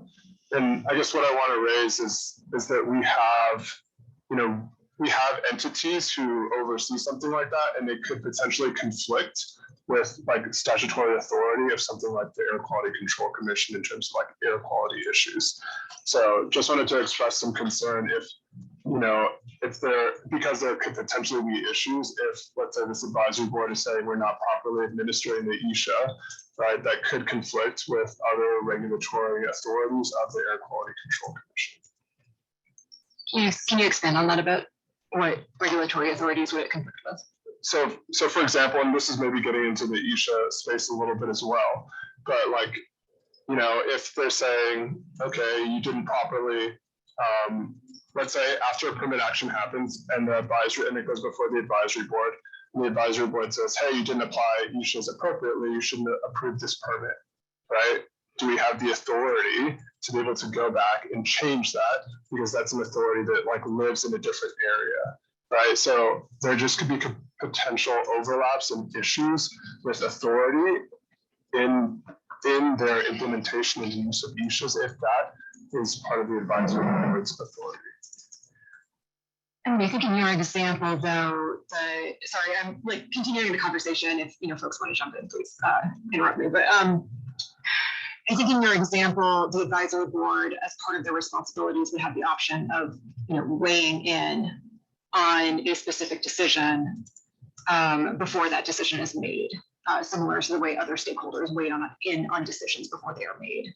So they wouldn't have authority to change the way we implement an ISHA, or they would be able to just have thoughts in front of the Air Quality Control Commission on something like that. Well, I think also, after the fact, what the advisory board would have the authority to do is say, look, like, we don't feel like the ISHAs were properly implemented in decisions X, Y, Z. That doesn't mean that you go back to the drawing board necessarily and change those decisions, but it does mean that policies and procedures change going forward. And I think that's very important.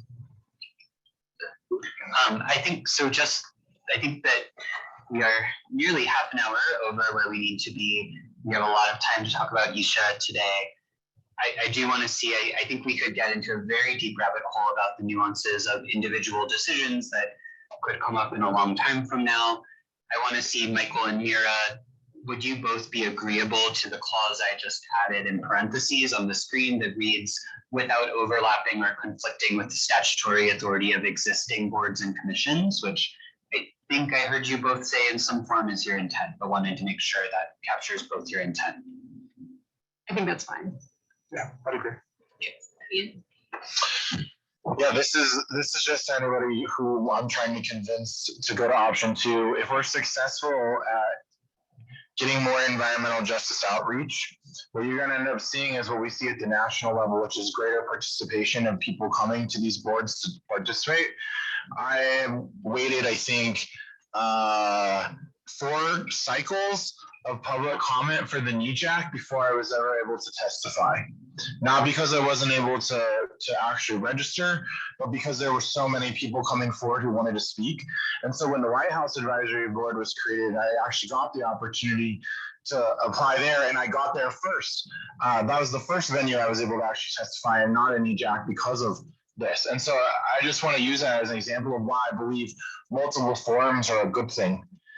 And being able to speak directly to an advisory board that's within CDPG, again, very relevant there.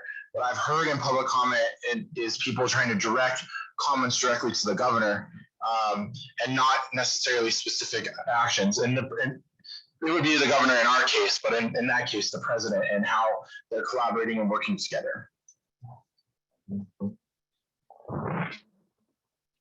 Okay, thanks, Ian. So we're going to go ahead and move us to a straw poll between option 1 and 2, just to gauge how people are feeling. The way it's going to appear in your voting is literally option 1, expanding existing EJ advisory board, option 2, new board. That's for simplicity of putting it into the poll. That's how it's going to appear. Unfortunately, because the option 2 is so long, we're going to have to minimize the size of the font. But if you could, if you need to read through it to really understand exactly what those options are, please do. I think I have gotten my screen, so both options are on. Is there anyone having trouble seeing the wording? I think I can't enlarge it without, maybe folks in the room can come closer if you need to. Yeah, so we just discussed this in detail. So the text is just up there if you need clarity on exactly what you are voting on. But simplified, option 1 is expanding the existing advisory board, and option 2 is a new board. I'm going to go ahead and activate this poll.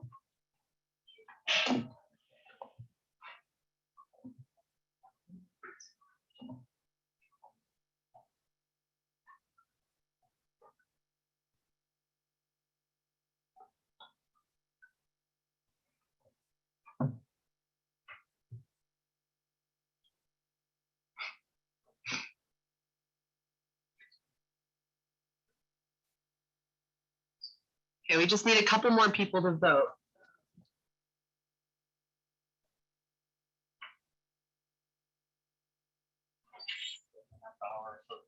Okay, I think we're missing 1 vote.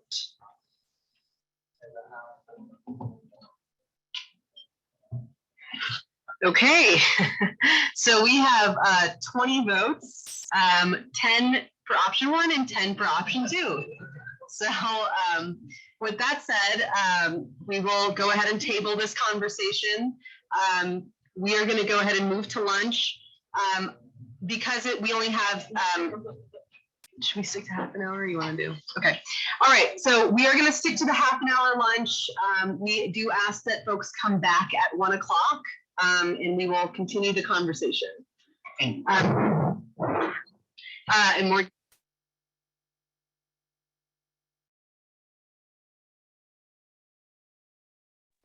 Joel, we can't hear you.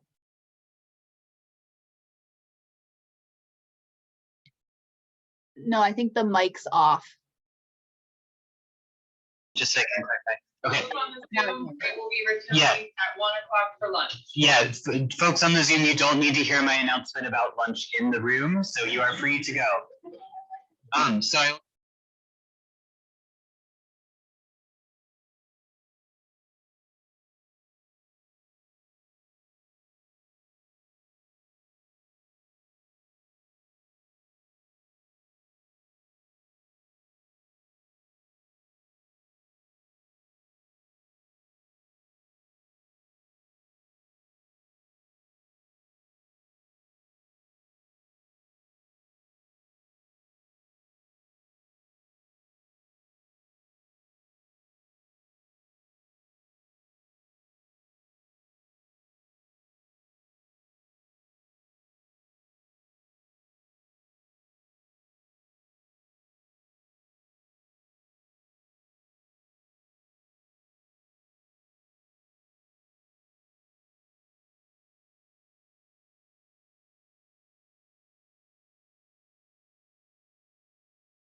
Staff, if I could.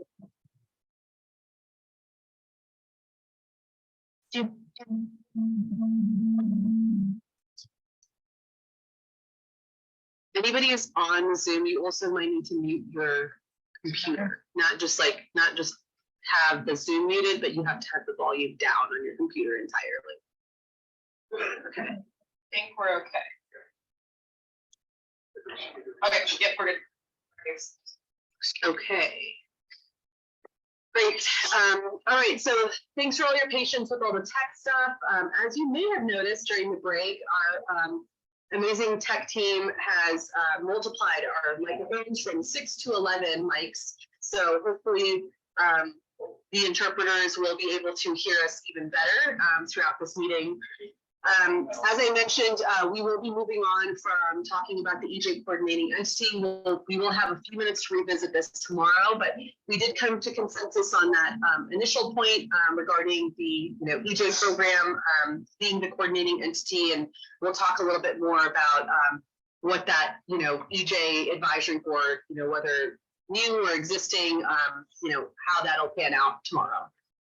For now, we're tabling that conversation and we are moving on to the ISHA. First, I'd like to review areas of consensus. And so I'm just going to run through these.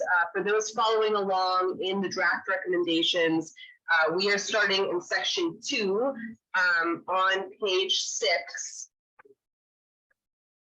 And I will just briefly review areas that do have consensus, and I'll just mention them by the section number, as well as just kind of the headers, and we will not be talking about these areas in detail as we come to consensus on them, and we will be focusing on the areas that we still need to discuss in a lot more detail.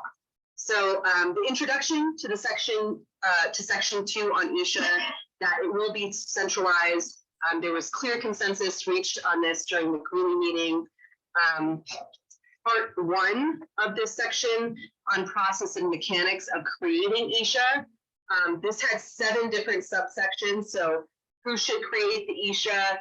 Moving on to page 7 and 8, the purpose of the ISHA, the audience for the ISHA, locations where ISHA should be conducted, community and local government engagement in creating ISHA, tribal consultation about ISHA, timeline and updates. These are all areas that have reached consensus, and we will not be talking about part 1. And just to be clear, Mira has suggested some edits in those sections. So that type of targeted line edit will turn to tomorrow during the final discussion and vote. We have allocated 3 hours for that, the ISHA tomorrow. If we get time after the big picture questions where we don't have consensus today, we will come back to those line edits, but that's what that means is we are not going to be going over those line edits, each one by one today. Thanks, Joel. Other areas where we reached consensus are part 3A. So this is on page 12. Which agencies should use the ISHA? And this is under use and applications of the completed ISHA. We've gained consensus on that. And then part 3, C and D, collaboration and community engagement in implementing the ISHA. So the role of communities, local governments, interagency collaboration, and tribal consultation in implementing the ISHA. So just wanted to kind of give you all a moment and have you all, pat yourself on the back, because that's a pretty big accomplishment that we've come to consensus on those sections. That was a lot for us to work through. So, just want to acknowledge that. The section that we are going to focus on for this next portion of the agenda is section 2, components of ISHA. And we're only going to be talking about one particular paragraph. And this is the paragraph that's on page 12, the last paragraph in section 2. And what we're really focusing on here is talking about whether solutions should be recommended or identified. And so there is language here, so I'll just read this out loud. So where appropriate, the ISHA should identify potential solutions to avoid, minimize, and mitigate adverse impacts they identify. At a minimum, the ISHA must clarify must clearly identify the key problem areas, pollutants, and sources that are harming public health and DI communities. Just keep in mind that this last sentence was an addition recently by Mira, and so we can talk about whether we, agree or disagree about this being added in. Moving on, potential solutions the ISHA identifies should include suggestions for community members that were brought forward during the process of creating the ISHA. ISHA should empower agencies and local governments to score, evaluate, or compare alternative mitigation options proposed for future projects to ensure that they are effective while considering potential unintended consequences. However, ISHA should not recommend specific solutions to individual agencies. So that is an area that we still have not reached consensus on the kind of distinction between recommending solutions versus identifying solutions. And so we want to open it up for discussion there. So Joel, did you have anything that you wanted to add? On mic. Well, glad I have my own mic now. That's a great change. I can look at the room as I speak. So to be clear, this is an area that you all did not agree on in Greeley. The text on the page, with the exception of Mira's addition, reflects, I think, a lot of the areas where what I would call the identify solutions option and the recommend solution option were kind of coming together. But just to remind everyone on the example of maybe what identifying solutions looks like that you all discussed in Greeley, the example that we had was that if an ISHA concludes that the main issue that is driving adverse health effects in an area, let's just say it's particulate matter emissions, identifying a solution might sort of suggest that agencies do something to reduce particulate matter exposures.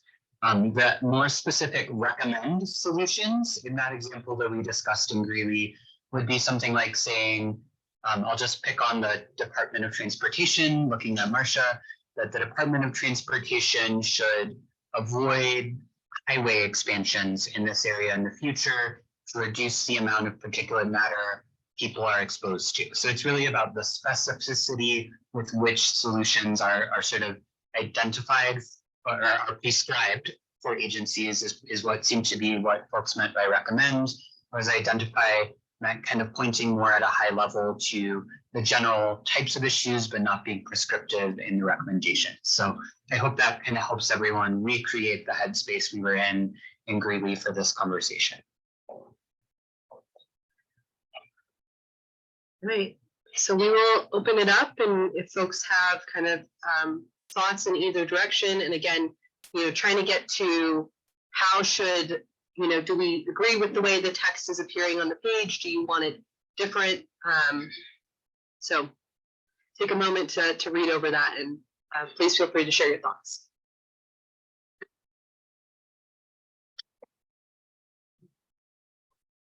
Yeah, go ahead. So on the additional piece around ISHAs must clearly identify the key problem areas, pollutants, and sources.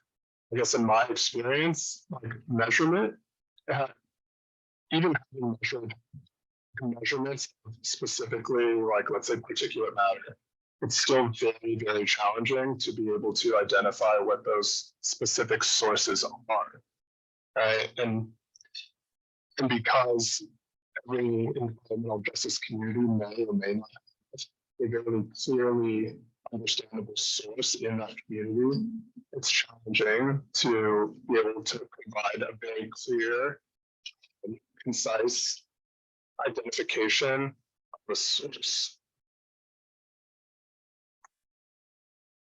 Thanks, Michael. Tyson? I just want to kind of open up the discussion regarding, I think, to make sure everybody knows how they think these should function. Because I think there's been historic uses of things like this. I think our communication is much more comprehensive. But for instance, I'll use the Oil and Gas Commission because I know that, where we do an impact impact, we have the impact analysis, right, which is not as in-depth, Anisha. Could you just move the mic like directly to you? Yeah, Is that better? yeah, I think so. We have an impact. You have to address in your permit application every single impact, how you were minimize, mitigating, or alleviating that, any additional impact to that. So I guess I'm a little confused on the applicability within the different varying agencies. If there's all of these, suggestions and identifications in there, when there are already some agencies that are required to address each individual one in front of their respective regulatory authority. I mean, in the case of COGC, I think that this is like, oh, this is really going to be something because ESHA itself has a lot more information in it, but the outline is already there. Where you put a permit application, you have to address each one of them. So usually when you hire somebody to go to the impact study, they tell you what all the impacts are, and they list each individual impact, what their levels are, if you will, and where they compare to either statewide or national thresholds. I would think that you have to just address each one of those and how that's affecting in your permit, so that the regulatory authority can make a decision on whether you're creating a larger impact or not. So Tyson, are you suggesting that it's both, that it's identifying and recommending solutions? Is that what I'm hearing? No, so I guess historically, it's just always been identifying impacts. And then in order to get a permit passed, you have to address each one in your permit and how you're going to mitigate, minimize, or alleviate that impact. So I guess I just don't understand the suggestion piece, not knowing who suggests. I mean, there's very few, like for instance, when you do a NEPA analysis, you don't use one contractor to do it. You have an air contractor that does air work. You have a wildlife contractor that does wildlife work. You have all these different people that are identifying impacts. So who's responsible for saying, well, here's what we recommend? I would think that each regulatory agency would require the permit applicant to address how they are minimizing, mitigating, or alleviating that any additional impacts. That's okay. So practicality of having these suggestions in there doesn't seem to make a lot of sense to me, I guess. Okay. Because you're having one contractor tell you what they think you should do. I don't necessarily think that's the right. Okay, so Tyson, I'm going to come back to you, but if you could kind of formulate your thoughts on exactly how you would change this text, that would be helpful. We're going to go Trisha, Uni, then Ilda. You can skip. This is a clear. Well, mine is a response too. It's not about how to change the language. So I'll just go really quickly, which is, I mean, I don't know if it totally is responsive, Tyson, but I guess I look at it as an agency who, like, it would be great to have, this analysis done and have some ideas or identification of potential solutions, right? And then I could see one way that an ESHA could be implemented by an agency would be for those that don't already require what you're saying COGCC does, is requiring that when or in certain circumstances that a permit applicant must then identify ways that they are going to address and minimize and mitigate the problem that's identified in the ESHA. Uni?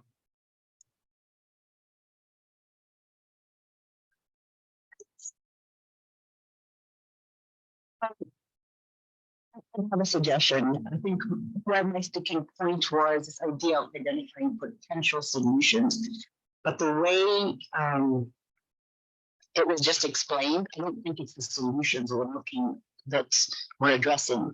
PM 2.5 is not really a solution. It's more like an indicator, or I'm not sure what you would call the different things that are being analyzed. So it's identifying those specific indicators and saying whether they need to be avoided, maximized, or mitigated.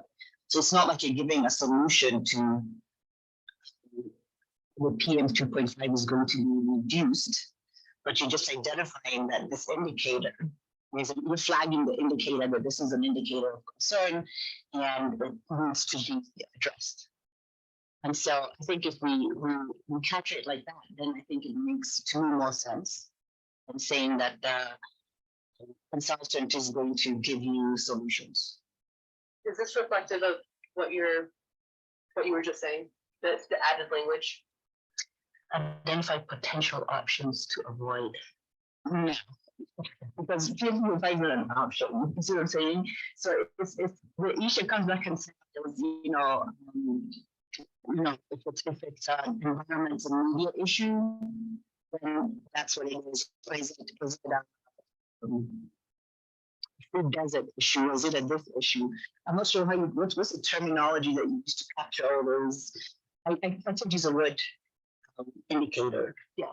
Honestly, indicator can go where at a minimum, the Isha might clearly identify the key problems and indicators. Because that's what a DI is. It's literally like an indicator species and what's going on in the biosphere and who's being impacted. So we're trying to identify what are the indicators of groups in that space. And that makes more sense to me, and that's kind of where my brain is at. Is the ISHA should identify the impacts of foods, and that way the agencies can make sure that any further impact is avoided, mitigated, or minimized to those people from those receptors. So I just don't understand how you would put in, for instance, there are 1,000 different ways to minimize emissions from an oil and gas location. There literally are like multiple options.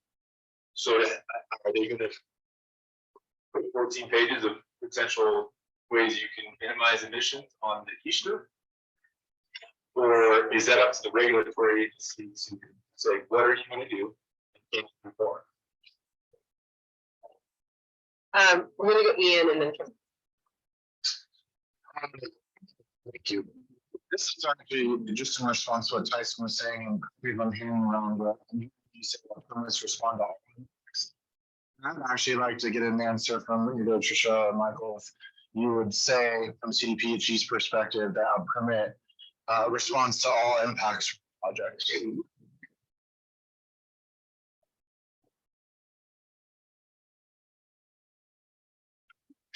I could start with a response. So when I'm talking about as a tool of mitigating air pollution from sources. When you say impacts, it doesn't encompass water. It doesn't encompass other pollutants, and that is specifically allowed. But I think that's the issue. So guys, sorry, we're having some really hard audio issues. I know that you guys are speaking directly into the mic, but for whatever reason, it's really choppy and basically like we can't really hear certain people for whatever reason. I'm not really sure how to navigate this. Just wanted to let you know, like the person who was just speaking, we could not hear. And I think, sorry, so thank you, Gabi. Michael and Uni, I think you are the two who have issues. So you're speaking directly into the mic, so you still might need to like project a little more and like act like you're talking across the room into the mic. So why don't you try that next time? Sorry, I think it actually picked up Renee fairly clearly, but I think she was projecting more because the mic was a little farther away. So pretend the mic is not right next to you. And I do want to answer your question kind of in a staff role, since I think you were addressing it to staff and build on what Michael said, which is I think that there are limits to agencies' existing authority, right? So The air division, as Michael just said, repeating his point for folks who aren't here, is empowered to address air pollution impacts and permits, but it certainly can address a water quality impact or incorporate challenges that communities might face because they are a food desert or a place that has limited access to fresh food easily in an air permit decision. You will have discussed that issue later in part 3A, discussing that agencies should potentially be empowered with additional authority. So I might suggest that you hold your ideas around that for the 3A discussion and think about whether more specificity is needed. And think maybe for now just about like the words on the page in this paragraph. Does that sound okay? Yeah, absolutely. I just wanted to get on the record about response. What I'm saying, and I want to be clear, we don't have health-based limits for toxics, so permits aren't necessarily about protecting people. It's authorizing how much pollution is allowed. That's very different than necessarily saying the permit is protecting us. Kimberly? Yeah, so just kind of thinking about this paragraph that we've been talking about, and actually just a question for Uni and Mira, because I think, and I like the suggestion of identifying, key problems and indicators, because I think it goes to what Michael was saying, the difficulty of identifying specific sources, which is how I read Mira's sentence. And so I'm just wondering, because I like the way that you reworded it, Joel, in the first sentence, if those two concepts are kind of combined, and in my mind, kind of addressing those issues works for me, at least. I don't know if it works for the two ladies that recommended that. But also going back to some of the discussion and some of the concerns, the last sentence says kind of the same thing that we've been talking about, which is it shouldn't recommend specific solutions. It's identifying the issues, it's identifying the indicators, and then you go to this step further, as you do bigger evaluations of cross-agency actions, to then either have somebody bring the solutions or the agency identifies them. So I don't think this sentence is saying that the ESHA should recommend solutions, and I like how that's written at the end. Yeah, yes. Mira? Sure. Yeah. Just to give a response to both Kimberly and Michael.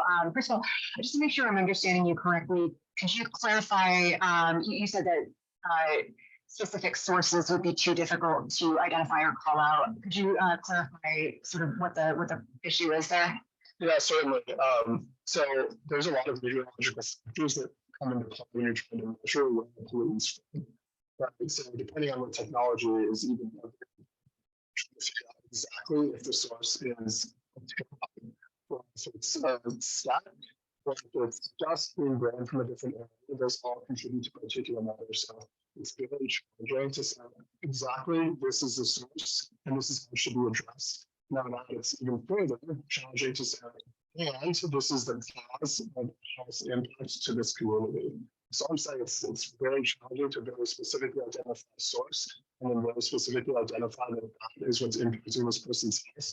And those are just like really long-term studies and very, advanced monitoring that needs to happen to really be able to clearly identify here what's causing that. Yeah, and just to respond to that, I think maybe I can provide a couple of examples of like framings that I was envisioning for this identification, and we can discuss how best to frame that in language. So to give an example from the North Denver report that Ian shared a few months back, it identifies specific sources. So for example, it identifies Suncor, Metro Wastewater, the Cherokee Generating Station. It provides quantitative data on the pollution emitted by those facilities. So for example, it says, the Cherokee Generating Station emitted 1.9 million tons of carbon dioxide, 174.5 tons of PM2.5, et cetera, tons of nitrous oxides. And I think, that it states the facts. recognizing that there may be some complexity in attributing, responsibility for health impacts in exact percentage terms, providing quantitative data about like who in the area that we're studying is responsible for the most PM2.5 emissions. Even that raw data can be really valuable for agencies to consider in making their decisions.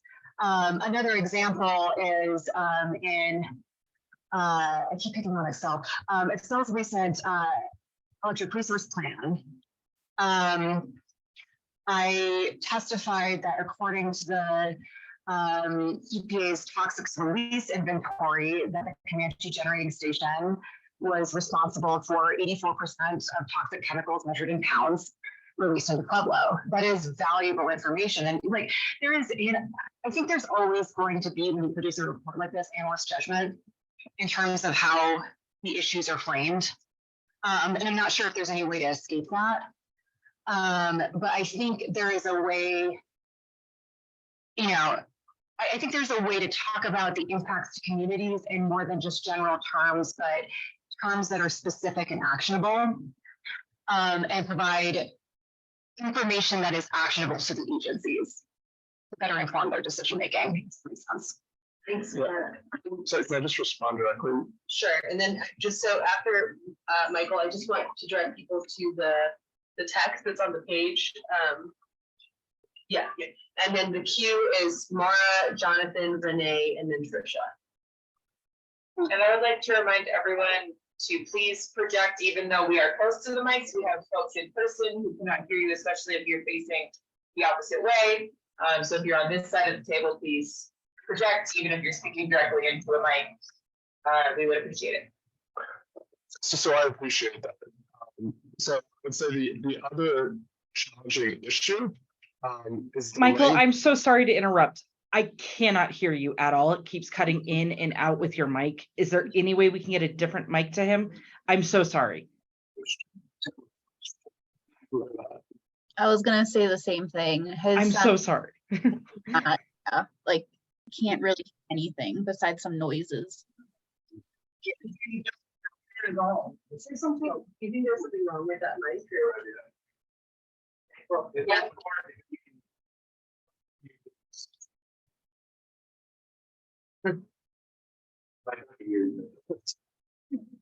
No, I mean, I appreciate it. So the other challenging issue is with the term source, because we have very specific definitions of what a source is or isn't. So in our definitions and in statutes, this is a specific emissions point. So we just need to be careful about the language. I appreciate your comments, and I think if we use the language in a way that's appropriate, that also kind of aligns with some of the language we use in that world, I think it'll be helpful. Do you have alternate language that you would suggest?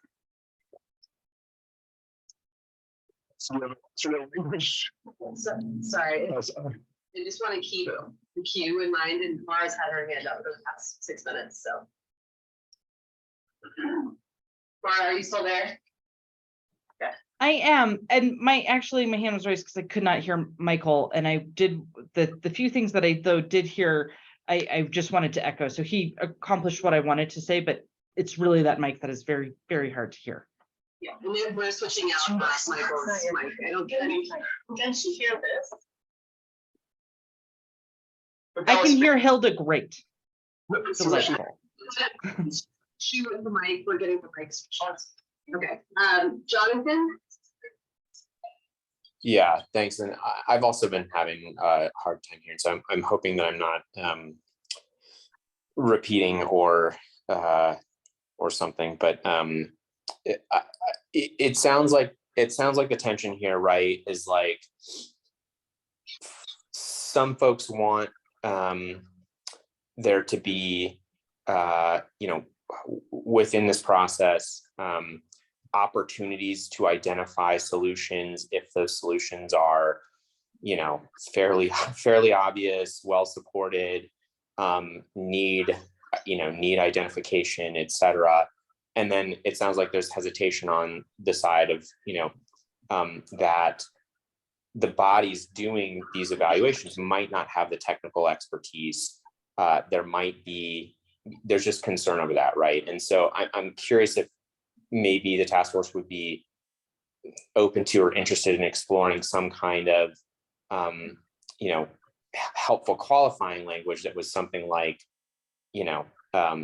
where appropriate, could recommend solutions, or if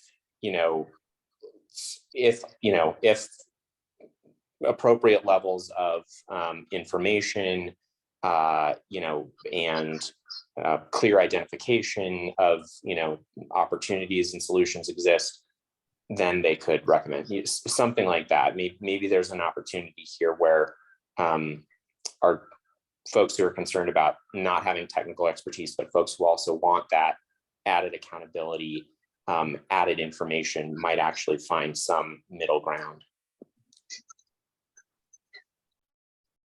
Thanks, Jonathan. Renee? Honestly, I think solutions also means that videos tell you they're also the key problem, qualitative data also be brought in some form of an equity framework here in the past. Sorry.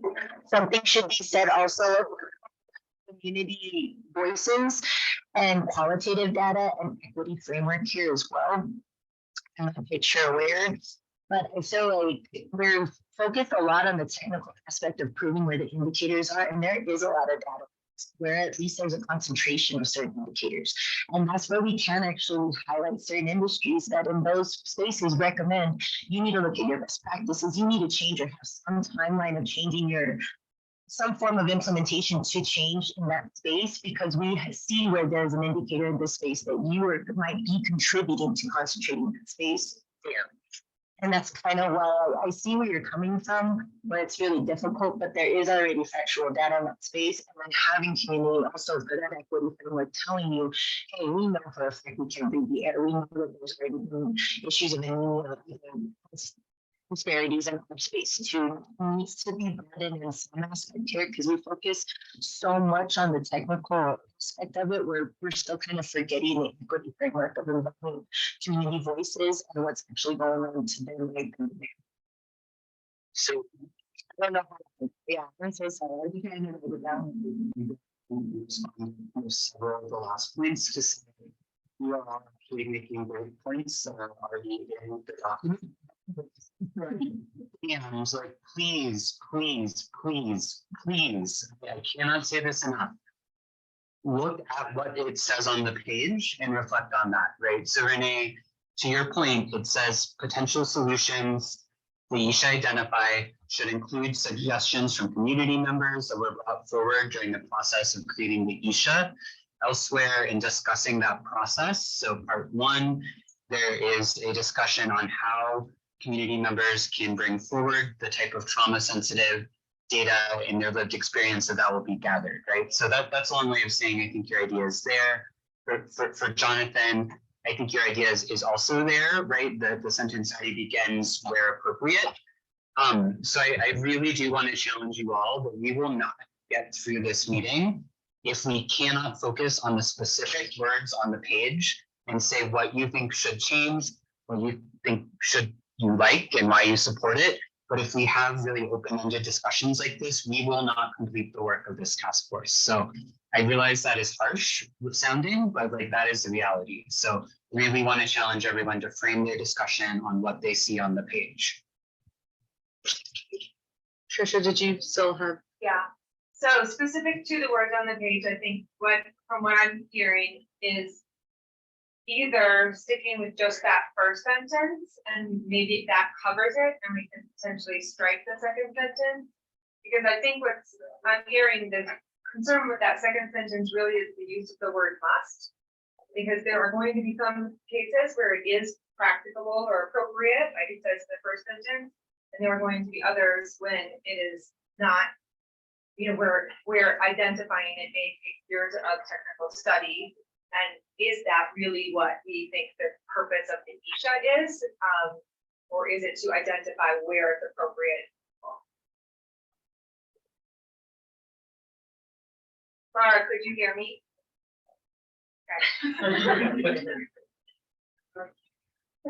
And so Mira and Michael, I was trying to make several changes to that sentence. So the first sentence has sort of been modified to basically build in what Mira provided in her second sentence, with the exception of it does still have the beginning of where appropriate the Isha should. I did try to modify it to say specifically pollutants in which facilities rather than sources, to Michael's point, in parentheses, sources, emissions points, and dischargers, recognizing that we're talking about both air and water, emit or discharge those pollutants. So that's a lot of parentheticals and not the best language, but I think it captures the ideas I think we heard that may be contributing to adverse impacts to public health in disproportionately impacted communities, and how those problems and indicators can be avoided, minimized, and mitigated. So that's essentially my synthesis of what I heard in the discussion, and would welcome, for those who can't see clearly, Michael just gave a thumbs up. I think that's him saying he likes it. I can't, it looks like, give feedback. Yeah, can I be finicky and suggest that we substitute to the extent practical where appropriate? So because I think where appropriate is a little bit more vague, and I think to the extent practical hopefully captures the spirit of the discussion, which means, which is that like the issues really should be getting as specific as possible and as actionable as possible, recognizing that recognizing any complexities that exist. Yes. Yes. Your new mic is on its way, Michael. And I do have to say, I believe that mics have a harder time with lower voices. We've heard that Michael and Michael are a little bit more difficult to hear, so possibly raising your tone might help. Trying to speak in a high pitch.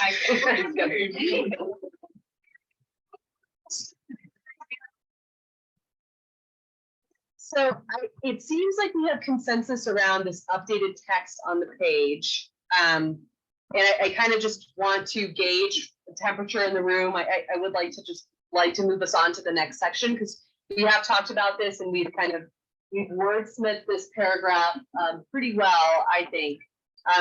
Do folks, and I guess just from general head nodding, does this seem like we're in a good place with how this is being framed? Okay, awesome, great. So let's move on to our next section. So we are going to talk about section 3B, how the centralized equity analyses should be applied. And we are on page 16. All right, so at the Greeley meeting in October, you all agreed about the importance of striking a balance between providing agencies with flexibility to use and implement ISHA, while also emphasizing accountability to ensure that agencies do in fact implement ISHA. However, this task force has not really reached consensus about exactly how to strike that balance, such as whether agencies should create a plan or framework outlining how they will implement ISHA in their decisions. So we have a couple of options here on the page. There could be other options, including leaving things as they are without any changes. But we do have a couple different options here.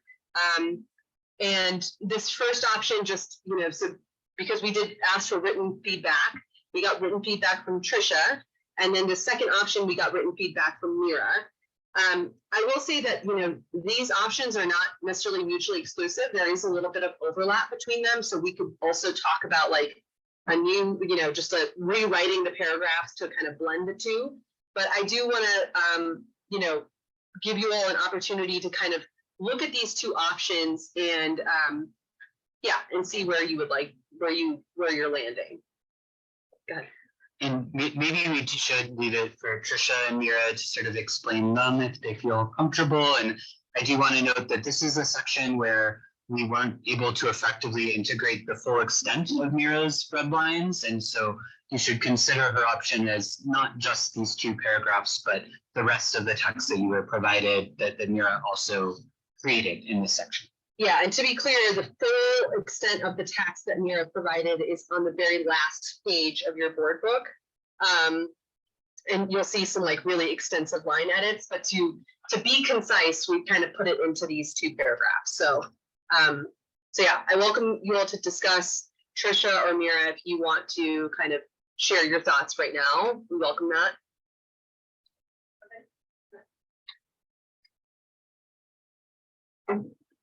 Yeah, just to provide a little bit of context for what I submitted. As you can see, there's a short version and a long version. With a long version going into more detail with a vision of how the agencies would use the ESHA in specific decisions like permitting, rulemakings, funding decisions, et cetera. And really where I was trying to come from was in, again, balancing flexibility. There is some discretion built in where the agencies, make a determination as to what would be in the public interest and what types of decisions could either harm or benefit public health, but also specificity and in particular guardrails around how the agencies will actually use the ESHAs to make decisions on specific items. And just to give a little bit of context about why I think we at WRA feel that specificity is so important, is because really I think it's necessary to empower the agencies to integrate public health more fully into decision making. Because what we've heard in the past when we've advocated for these types of decisions is that there lack of basis for doing some of the considering some of the impacts to disproportionately impacted communities that we recommend be considered and to use that consideration in decision making. My fear is that without specific guidance, the ESHA becomes a document essentially that sits on a shelf. And that's not really what we owe the communities that have come to us for the past year that have delivered public comment that we've heard from. We've heard from so many people who have expressed that they're excited about what we're doing and how meaningful it is to them.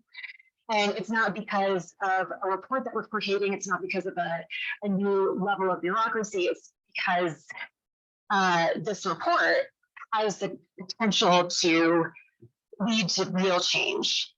But to lead to real change, we need to have a roadmap for what we're doing with it. So, very much look forward to discussing this, both again, the short version as well as the longer version, and collecting ideas in this session.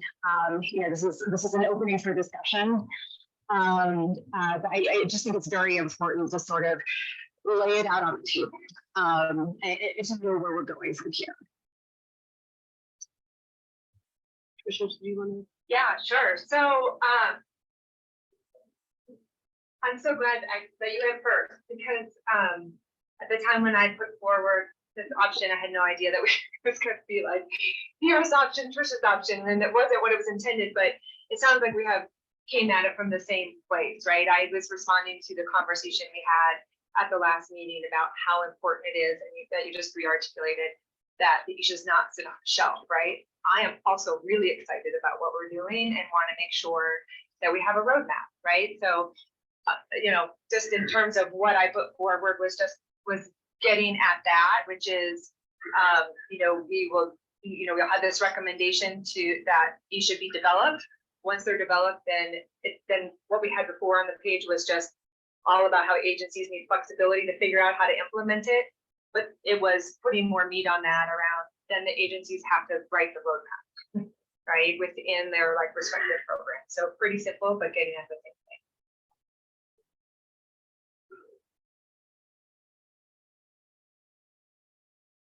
thing. Any other thoughts? Yeah, Kelly. Right. Just a clarifying question, would you consider a plan to be like a rulemaking? Because I think for us, that's the mechanism we'd be thinking of. I was just trying to make sure I understand.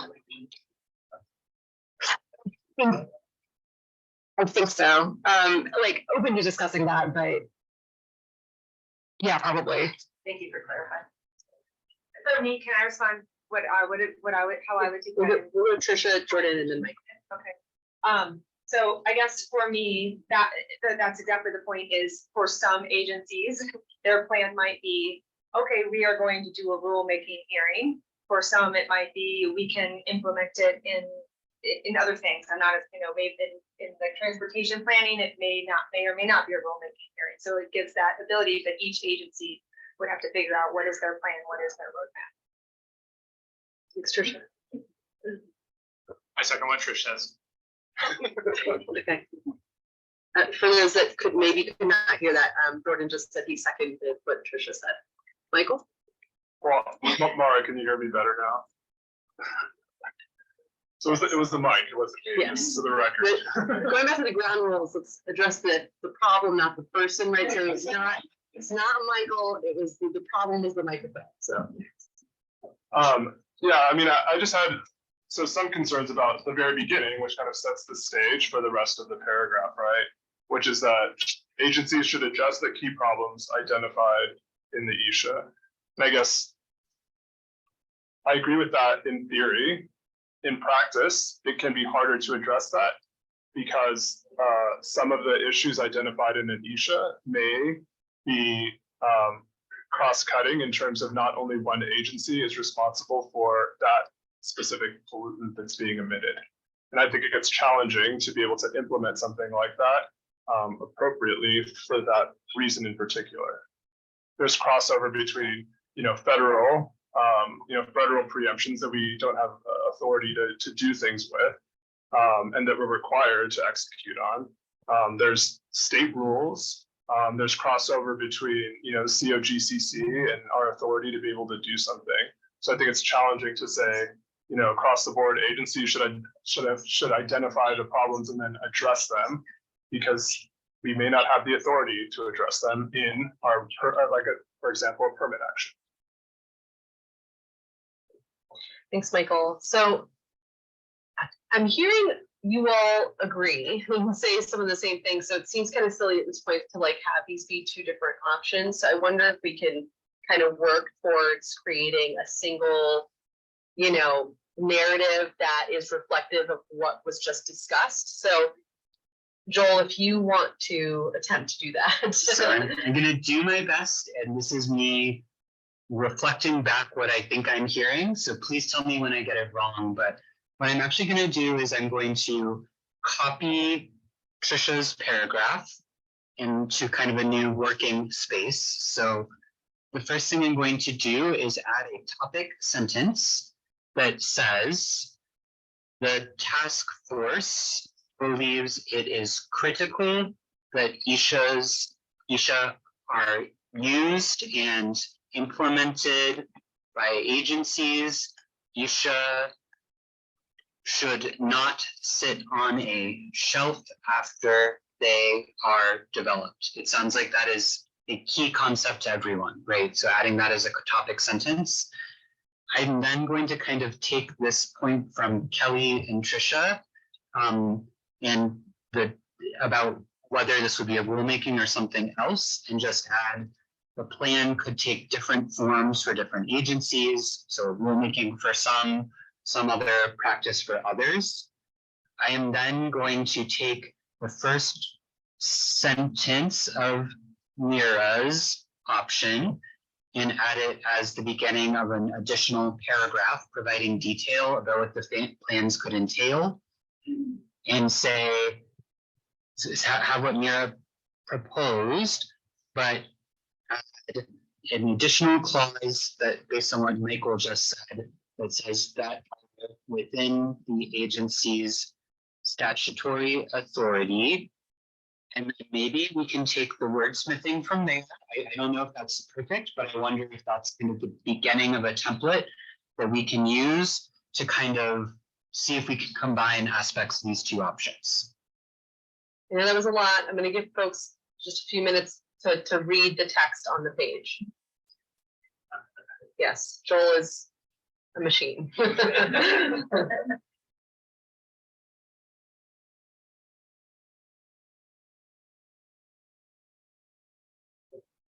Yeah, go ahead. Just to Thank you. Just to address Michael's points, also that's a point of cumulative impacts, the intersections of pollutants, it does need to actually overlap because it does have to show where it's the area where we do have to, even as interagency, develop those partnerships too. So how can I guess intersections of pollutants or so I don't want to add more to that, but something to that.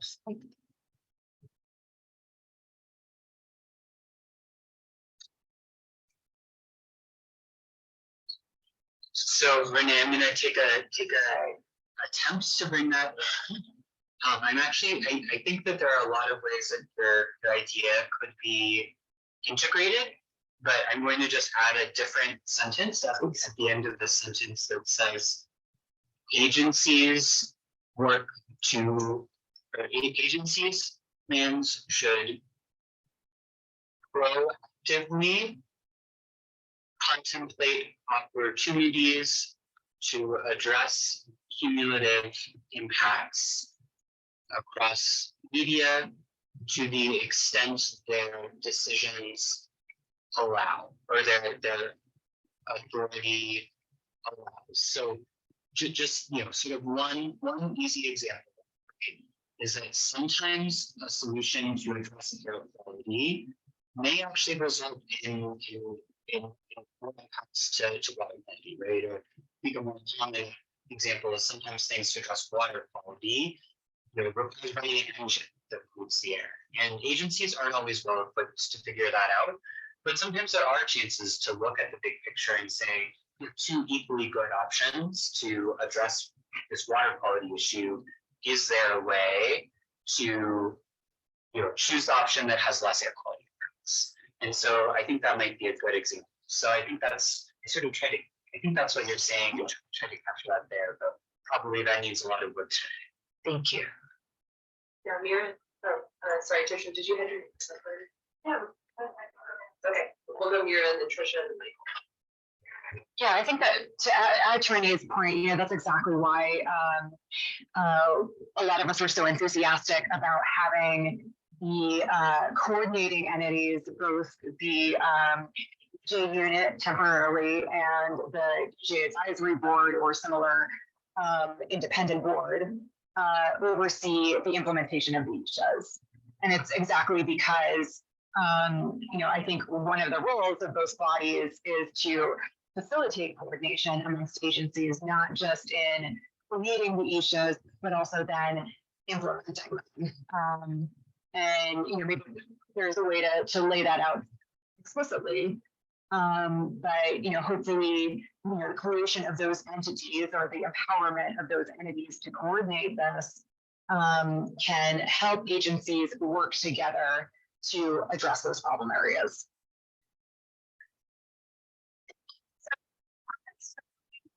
Next with this, the second paragraph, and maybe I don't understand it, but to me it feels quite different than what I meant by a plan.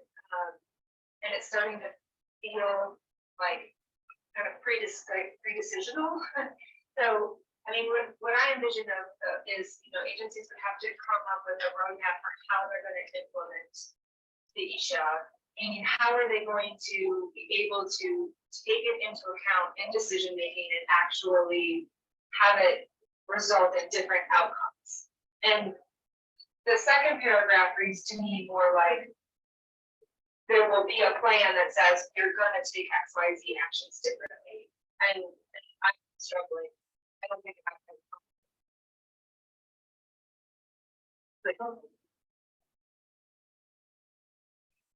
I guess this is a question for how does it work in practice, right? So we have an issue in this instance.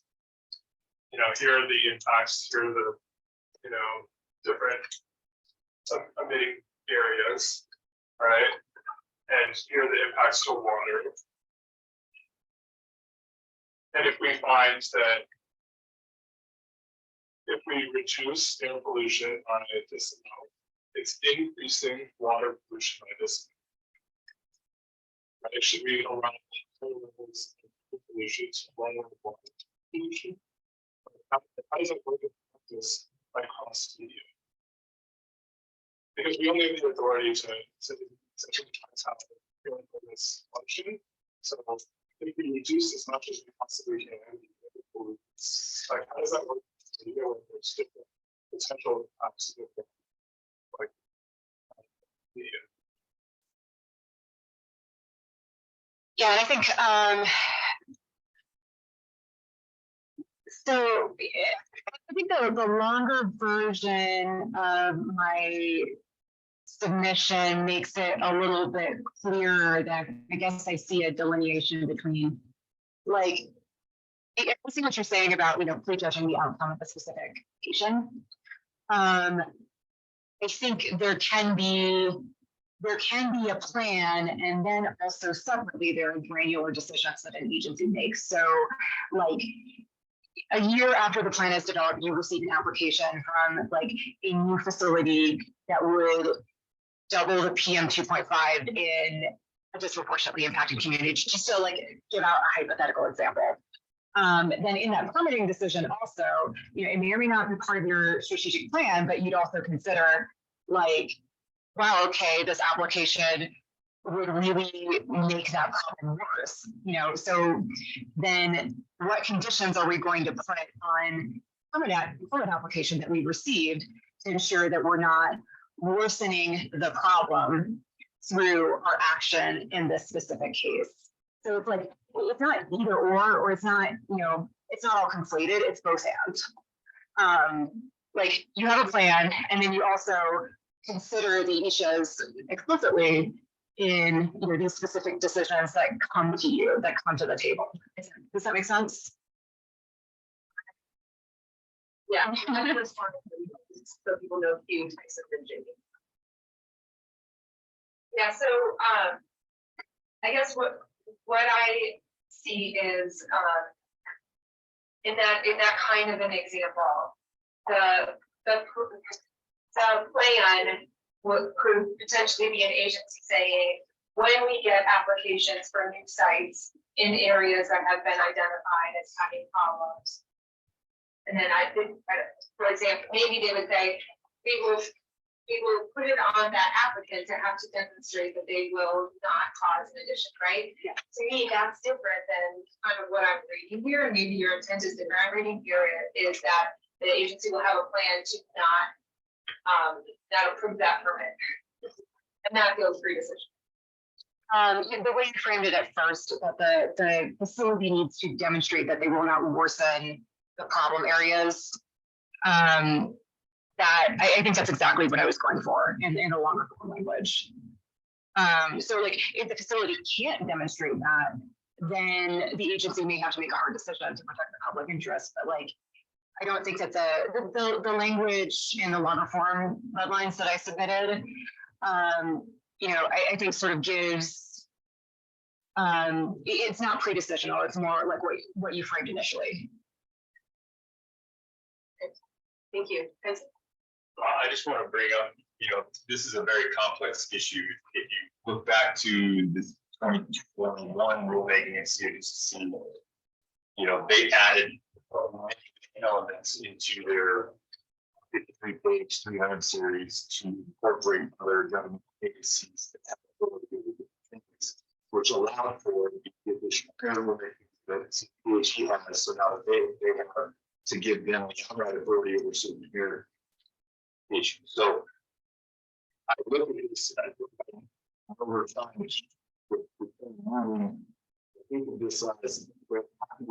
It's more of a. Hey guys, sorry, we're having a hard time hearing you again.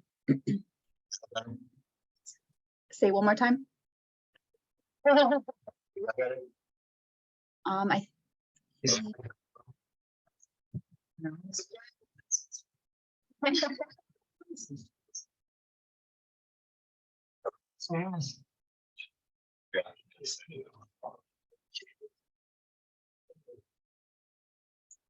But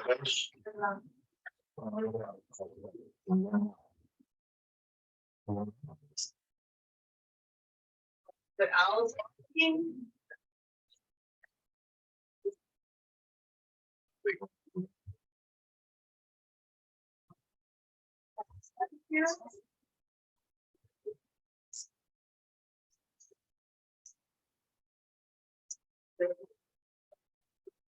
I'm hearing like bits and pieces of audio.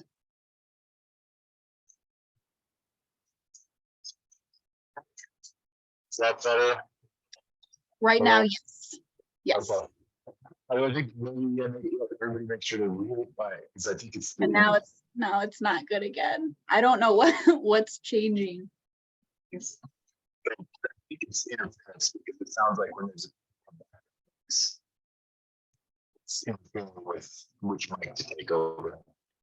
I can mute their mics. I know there's only a handful of those. You could just mute the mic and then Tyson just go ahead and we'll see if we can keep it quiet in the room if it'll work.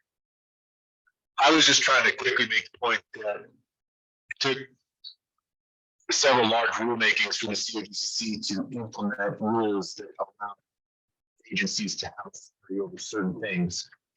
And every agency is going to have to do this and go through this practice. And then there's also going to have to be connection through the coordinating entity to be sure that they do communicate and are staffed appropriately to respond to permit applications. So for us to solve this problem through a paragraph here, I think, in my opinion, it's just to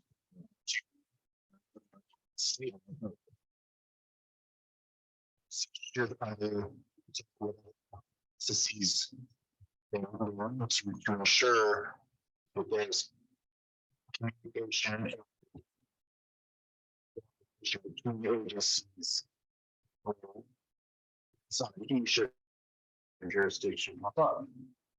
That's exactly what the CHCC currently does.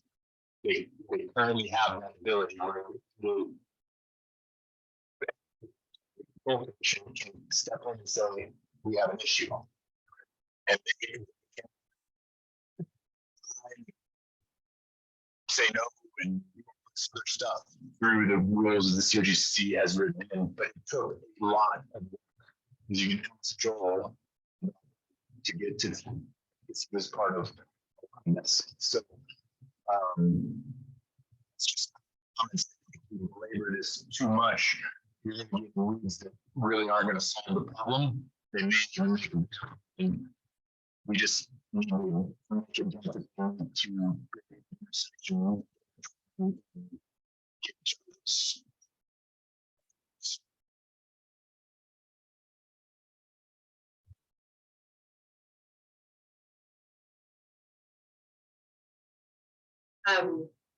Thanks, Tyson, for that last point.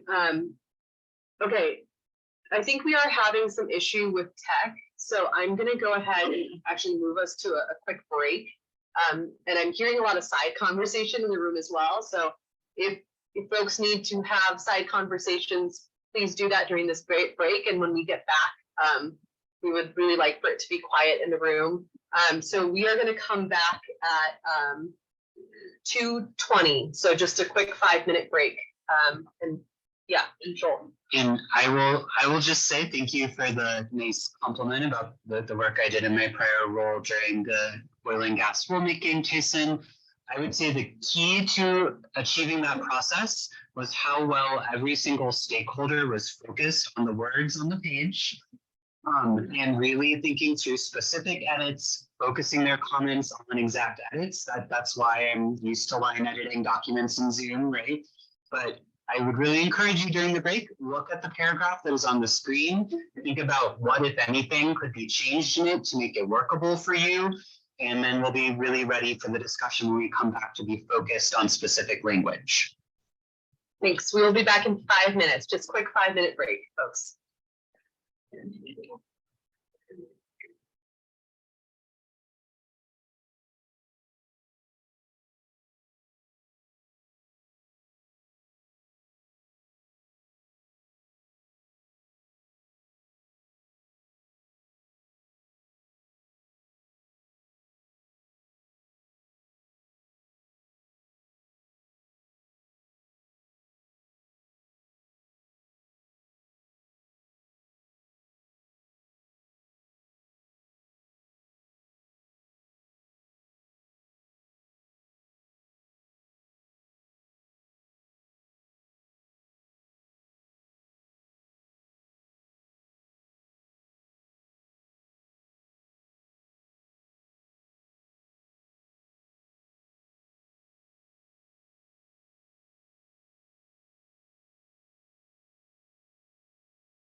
Everything's on? Yep. Okay. Thanks, folks, again for your patience. Sorry that was not a 5-minute break, more of like a 13-minute break.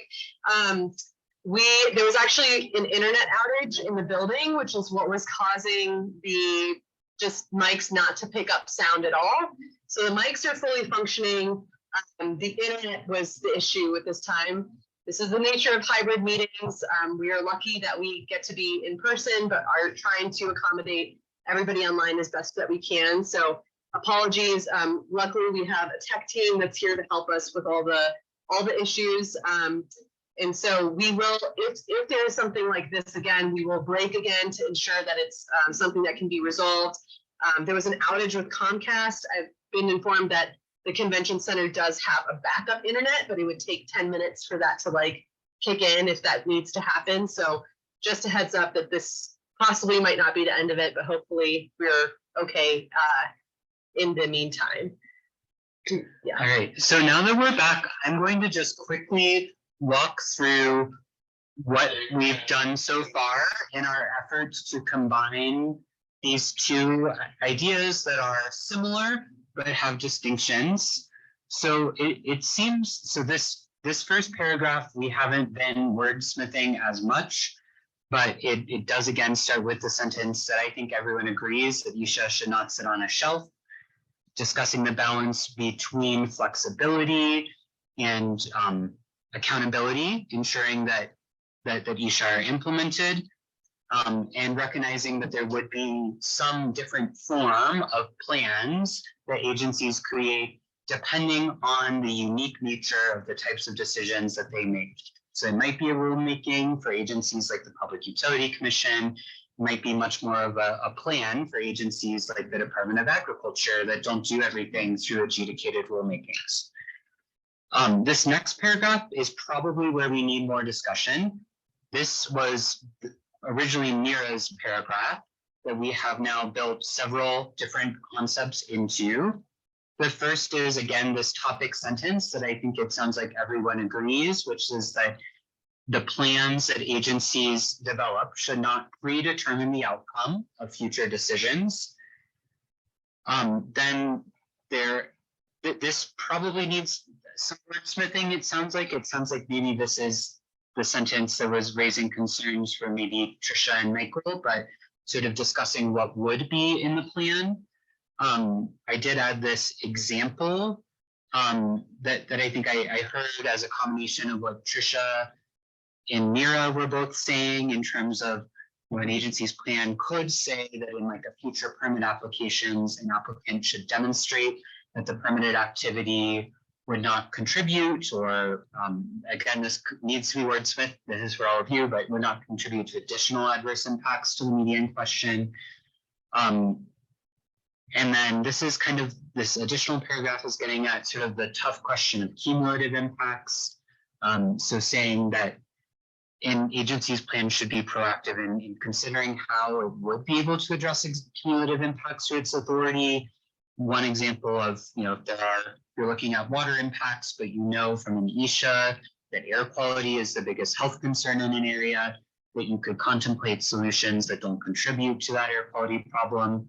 And then this additional sentence that I think was kind of Tyson's point, which I'll just kind of paraphrase here, since folks were saying they had audio issues with him on the Zoom, but the idea that agencies really should be coordinating in their implementation plans, and that should be through some sort of process that allows agencies to say, hey, we're making a decision in this area, and really we think that your agency will be best equipped to address some of these tough issues in a later decision we know that you have to make, right? So just agencies really, I think, doing something that does already happen in practice, but formally acknowledging that that could happen in the context of implementing an Isha, of doing that coordination. So that was my best attempt to synthesize, and I would like to see if in this discussion we're able to wordsmith this kind of combined idea.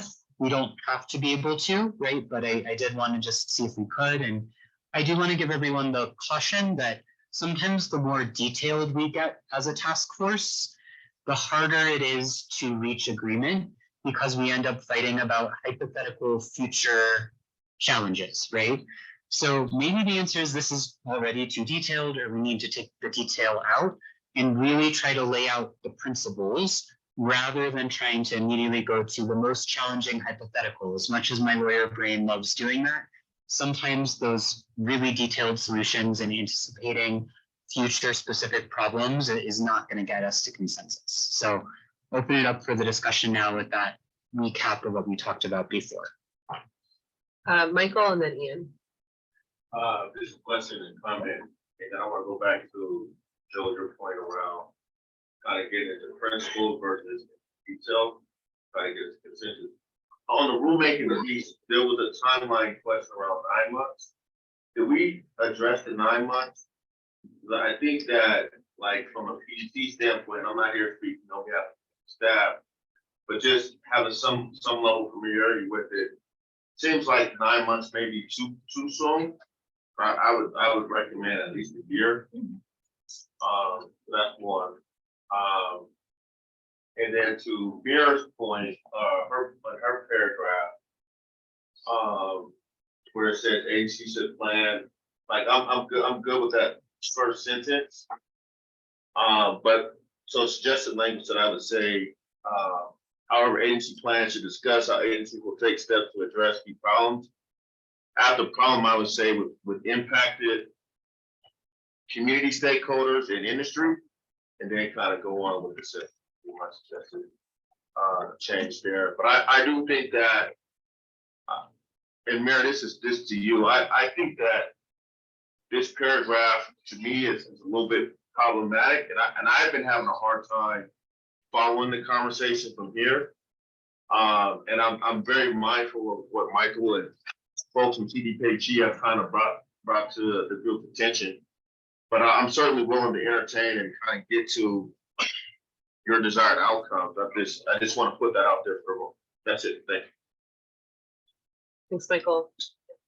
My question isn't exactly related to this. It's more of a kind of time check and seeing where we're at within the time frame of where we're at by what we have to still discuss. And I know there are options that are still on the table that we've been talking about before we started wordsmithing these paragraphs. And so I would like an idea of like, where do you feel like we're at as a facilitator and getting through this section? Because it comes back to our dialogue at the beginning of the day of not wanting to leave things on the table while we're picking up apparently new things from my point of view. And I almost am inclined to say, like, what did you call it, Elma?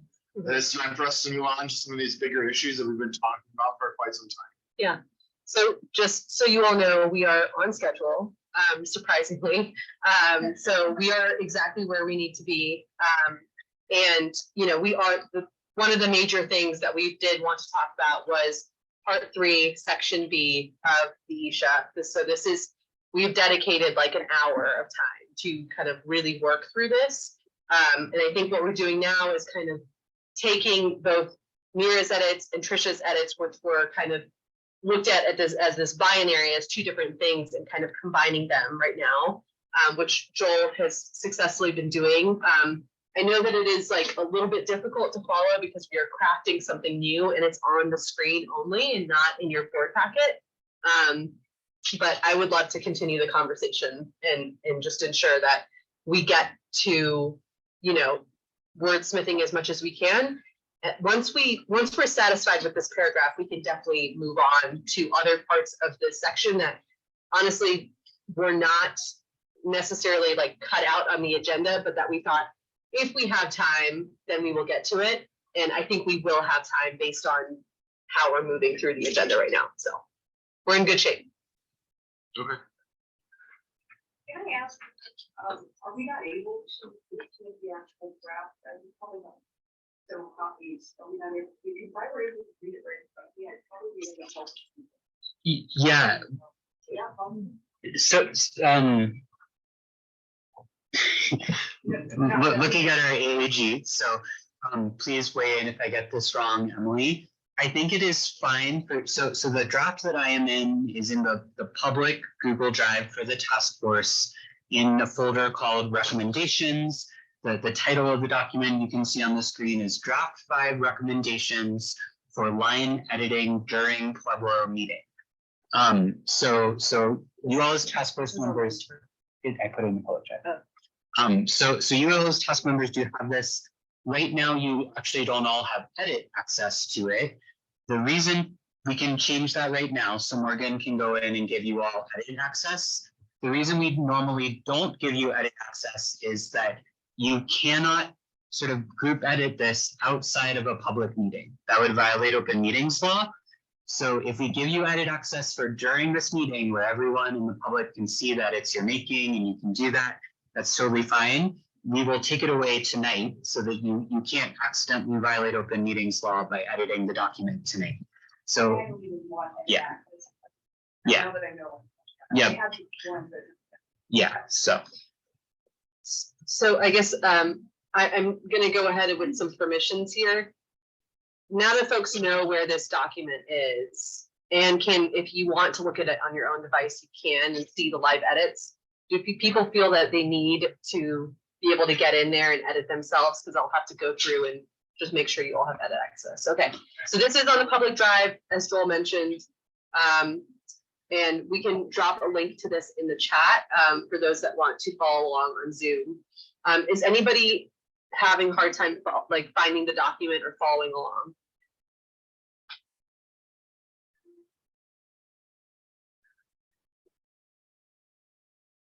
Gabi, could you just go ahead and drop a link in the Zoom chat? I can't do it while screen sharing, but that's probably helpful for folks following along at home to get that link from the public drive.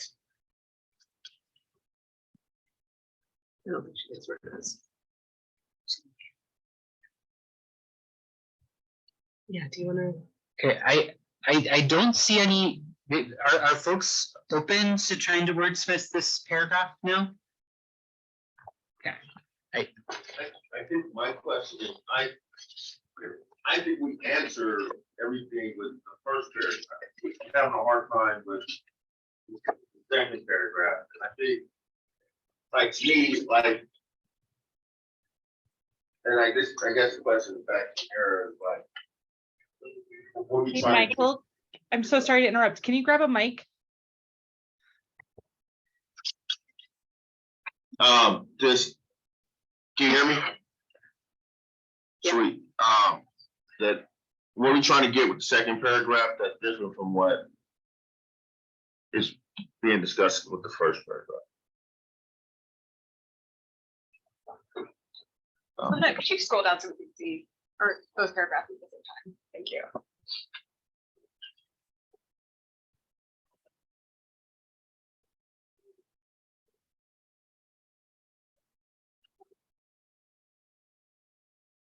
Well, I think subpoint number 2, in conducting permitting, rulemaking and other actions that relate to the identified key problem area, ensure that the key problem is being mitigated and it's at a minimum not worsened. I don't think the first paragraph says that. And I think that's really important. Like, if there's anything that we keep from this section, I feel like that has to be hit. I mean, that's the crux of what we're trying to accomplish is, you know, improving the situation or at least not making it worse in DICs. I think that's really essential. Number 1, planning to mitigate existing harm through developing a plan for that key problem area. Sorry, I'm like struggling to process like a bunch of words on a page. But I think that's new too. Like, well, maybe that's duplicative with the first paragraph. I don't know. We can wordsmith that, but subpoint number 2, definitely. I don't think that's said in the first paragraph. I appreciate that clarification. I think maybe we could take that to your point, since that's like the crux of what you're trying to get. And maybe figure out how we can get that into the first paragraph. I would also like including agency plans should not be predetermined, should not predetermine the outcome of future decisions. Like, we can incorporate those two maybe into the first paragraph. And then I'll look to staff or the department to see if they have any questions. One more response. I'm really troubled by, appreciating your comment. I'm really troubled by the addition of with impacted community stakeholders and industry stakeholders. To say something really like blunt and reductive, corporations aren't people. If there's I appreciate that there are, interactions between the economy and people's lives in a community. And I'm not trying to introduce language that is somehow going to backfire on a disproportionately impacted community. However, the purpose of this task force is to protect the community. And if you look at the language from 1266, it's very clear that the purpose of this task force is to protect the public health and the welfare of that community. So I would really appreciate if we could find language that reflects it. So I'm gonna just jump in. This is exactly what we can't do. We cannot solve big philosophical questions like that today. I'm sorry, Mira. So I think if I can suggest, let's focus. There were two key things, right? Something narrow on the page, that later bigger idea. I might just suggest we take out this line, since it sounds like we're talking about different language anyway, and note that there's actually a different section of the document, collaboration and community engagement in implementing ISHA, that really covers the role of stakeholders in implementing ISHA in detail. So rather than trying to go down that philosophical point right now, I'm going to ask if we can just focus on the first point of whether maybe we could sort of distill or condense what was in the second paragraph into maybe some tighter language.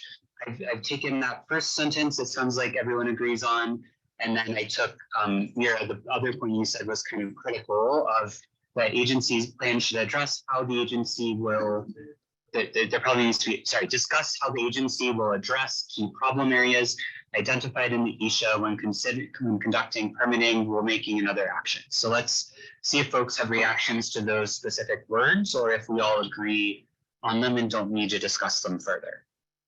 I like how she put voices. So that the minimum should not be voiced, but I completely agree with her on that. Yes, thank you, Renee. So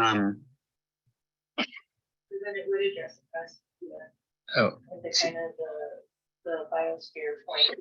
If you're bringing down air toxins, you're going to bring down water toxins as well, the biosphere. Renee, we can't really hear you. I'm sorry, my mic wasn't on at all. I asked if they could just add worsen, and that even to address the media issue. Because the biosphere is connected, if you address air toxics, you're gonna address water toxics. So I think I did not bring the full solutions up. So I added that the problem is mitigated and at minimum not worsened based on what we had to that point. Thank you. Trisha. You look at the second to last sentence of the paragraph before this, it seems like it already says this and addresses the timeline question. So to your point of, do we already cover this? Mm-hmm.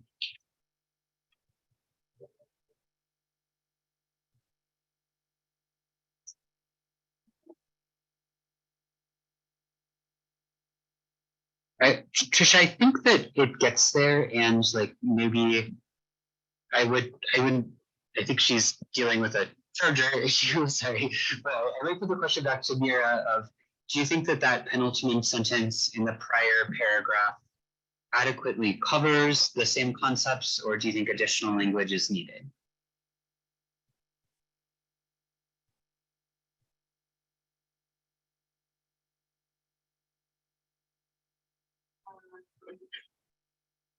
Yeah, I mean, I think it does. I mean, I'd also defer to others if they disagree or see a difference between those two sets of language, but I think from my read, it covers it.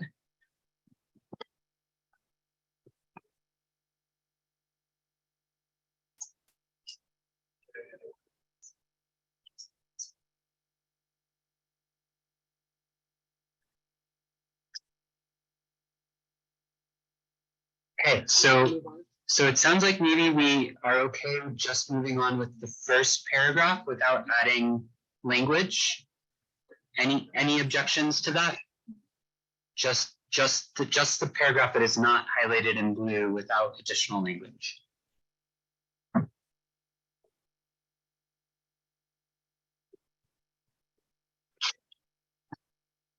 For the sake of time, I'm okay with that. Okay, so this is good news. Everyone should sleep on this, right? Think about it critically. So we will make some adjustments in the document so we don't lose what we worked on today, in case anyone needs to go back to it tomorrow.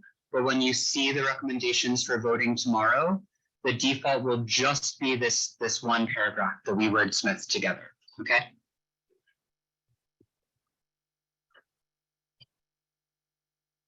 We want to move on? Yeah. Okay. Oh. Yeah. I just would like to suggest that my perspective, I think that the sentence that says agencies' plans should proactively contemplate opportunities to address cumulative impacts across media to the extent their authority allows. I feel like that's an important concept too. And I don't want to be repetitive. If it's already included in the paragraph somewhere, I'm not seeing it, but I feel like that's an important sentence too. Okay. I see some nods in the room. I just added that sentence. It looks like everyone agrees it does need to be added. So I did go ahead and add that to the sort of consensus paragraph.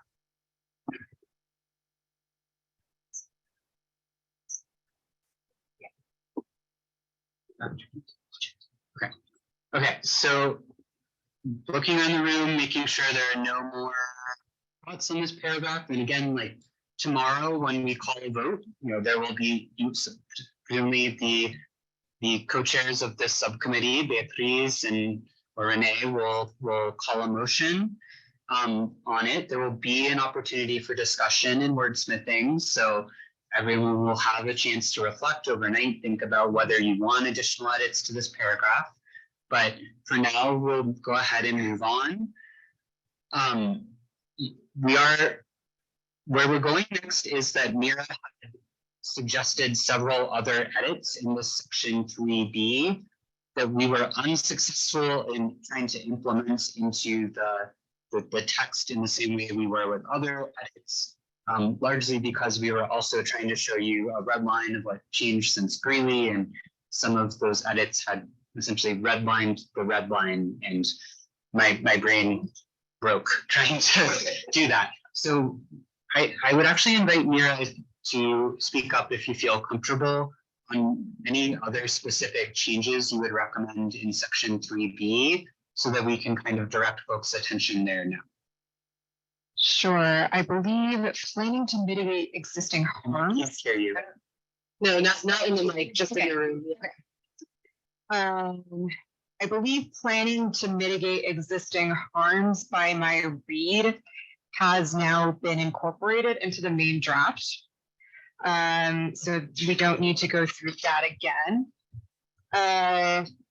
Under permitting, this is I think my language is a slightly more built out and definitive version of what we currently have in the main draft, which is basically that concept that when an agency is making a permitting decision or renewing a permit, there should be a determination of whether that decision point is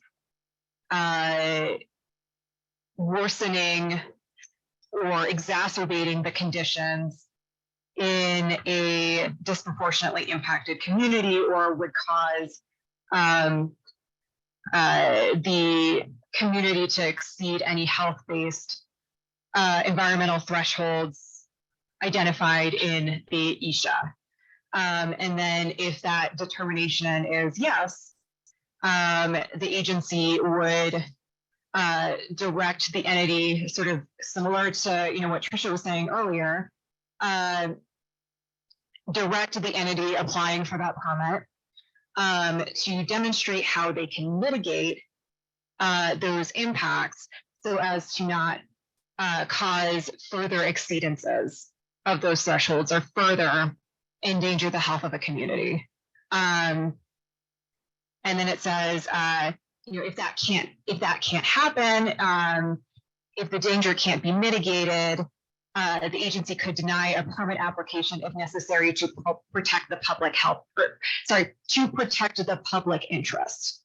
And then another sentence about citing, making citing decisions in a way that minimizes public health impacts to DI communities and provides equitable access to any benefits. And that's pretty much the gist of that little portion. I think I might stop there. I think in short, what this does is it sort of builds out and also tells the agencies that this is an analysis that they should be doing. It's something that I think we've kind of gotten at a little bit in the main draft that we're currently working on, but not quite to this level of specificity. And just to be very clear, this is actually the specific reason we had trouble integrating the two red lines. So this paragraph that starts with additionally in the clean draft, the one on the screen, this was added based on a discussion you all had in Greeley and in the most recent equity analysis subcommittee meeting about that topic. So I think it captures many of the same ideas, but not with the same specificity. And of course, Mira did not have access to this paragraph, which was created after the Greeley meeting when she developed her red line. So no one's fault that there are overlapping ideas in the same ways, but I would kind of put it to everyone about what would be easiest for you all in this discussion, whether you want to try redlining this paragraph that's currently in the draft, or if you want me to go ahead and copy paste the language that Mira just provided from her red line into the document for us to redline. We can do either, and I think both can get to the same outcome. I just want to see what the room prefers.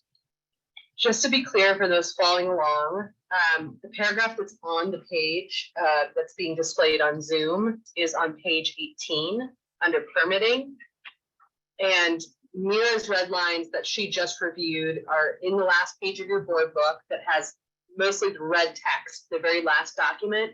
And that's kind of the paragraph that starts with permitting on page 1 of Mira's edit. So if you want to look at them together, that's what we're looking at.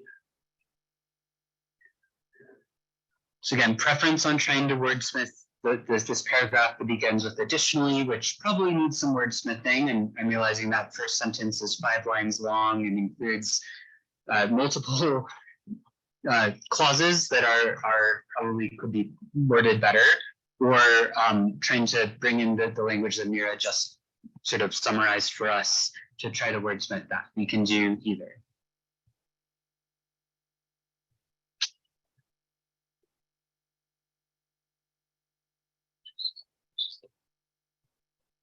I mean, if we're just looking for a preference, it might be easier to just change this one. Yeah, go ahead. My only question, and I guess this is more of a question for those agency representatives that know it works differently at every agency, is like, I guess how specific or not specific should some of these things be? Certain things of this are very specific to how you approve a permit, which can differ agency by agency.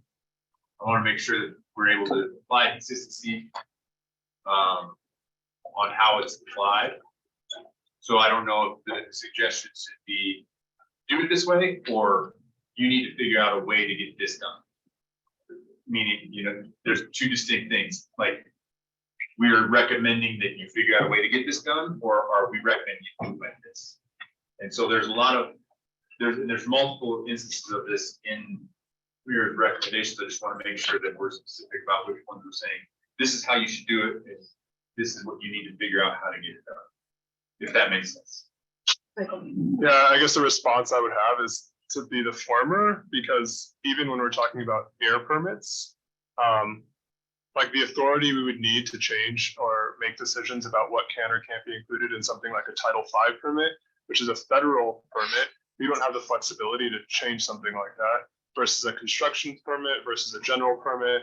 There's just different types of permits that if we're trying to be very, very specific, it's gonna be hard to get to any specific example in the language right here.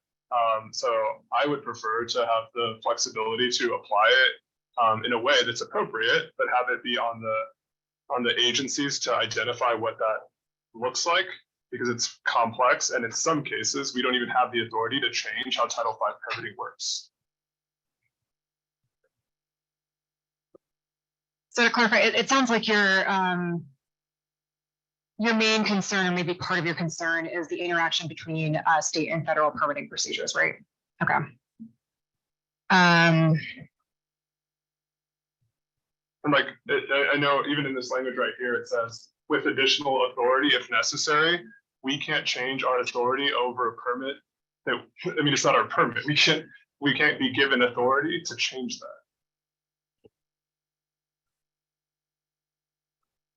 So you're saying that the state legislature can't give you, yeah, I mean, that makes sense if it's a.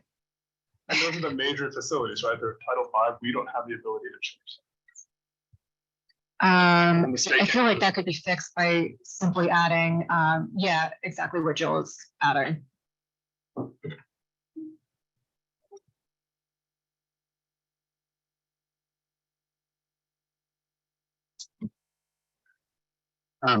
Thanks. So I added that. I'm also going to try to break this sentence up so it's a little easier to follow, and I'm just going to walk everyone through what I did. So I added, so we just added and consistent with applicable federal requirements to, sorry, I'm trying to, well, to reflect that discussion we just had. And then I just added to implement ESHA and permitting decisions, just so we can end this sentence and start a new idea in the next sentence. Agencies should use their authority, so that is not, that's not a substantive edit, that's just to kind of allow us to have one idea per sentence so it's easier to follow. And actually I'm also going to, this is going to look confusing, I'm going to go ahead and move this clause up to here. This is why line editing is painful, so bear with me. So if in ESHA indicates, or sorry, so if in ESHA concludes that the health of the community is in danger,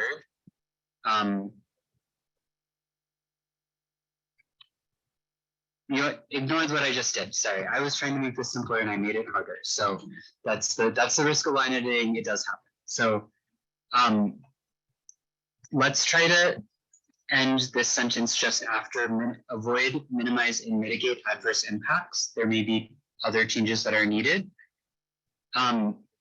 And then this next sentence, start with, in situations where the agency determines, based in part on information in the ESHA, that the health of the community is endangered by proposed permitting action before the agency, or where health-based air and water pollutant thresholds are already exceeded, additional steps may be warranted, which is a good segue into the next sentence. So I think those latter were just intended to make this a little more readable, so it's easier for you all to discuss without substantively changing the meaning. So sorry everyone had to bear with us there. That was something we probably could have figured out before this meeting, but we can resume the line editing.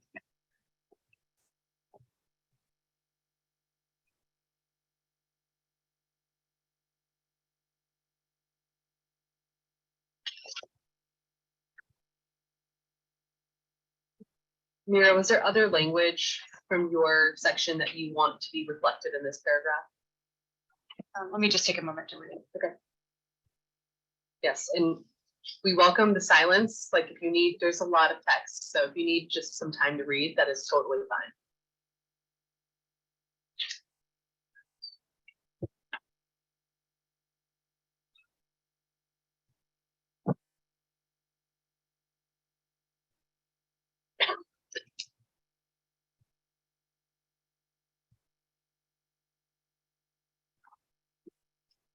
Well, I just wanted to see if you could change consistent with to without violating.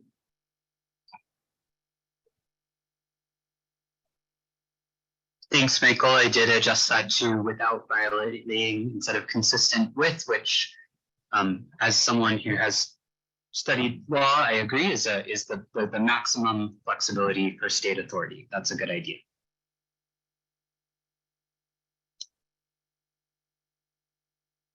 Yeah, go ahead.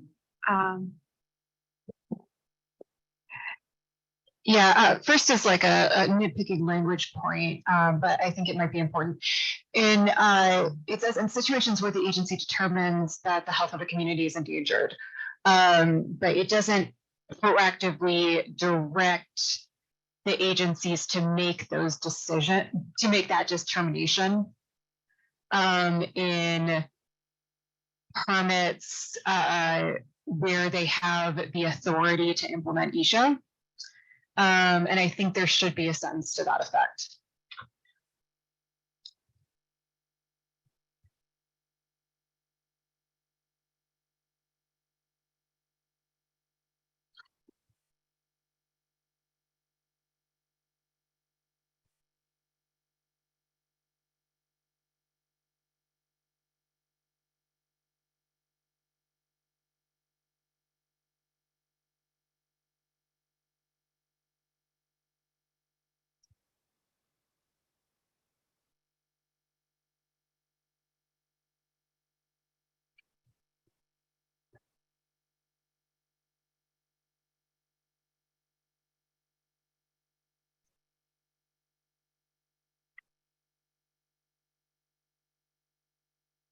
So I probably didn't do that perfectly and it would need wordsmithing, but I added a sentence that says when making decisions about proposed permitting actions for facilities located in an area where an ISHA has been conducted, obviously there will not be ISHA in all places statewide.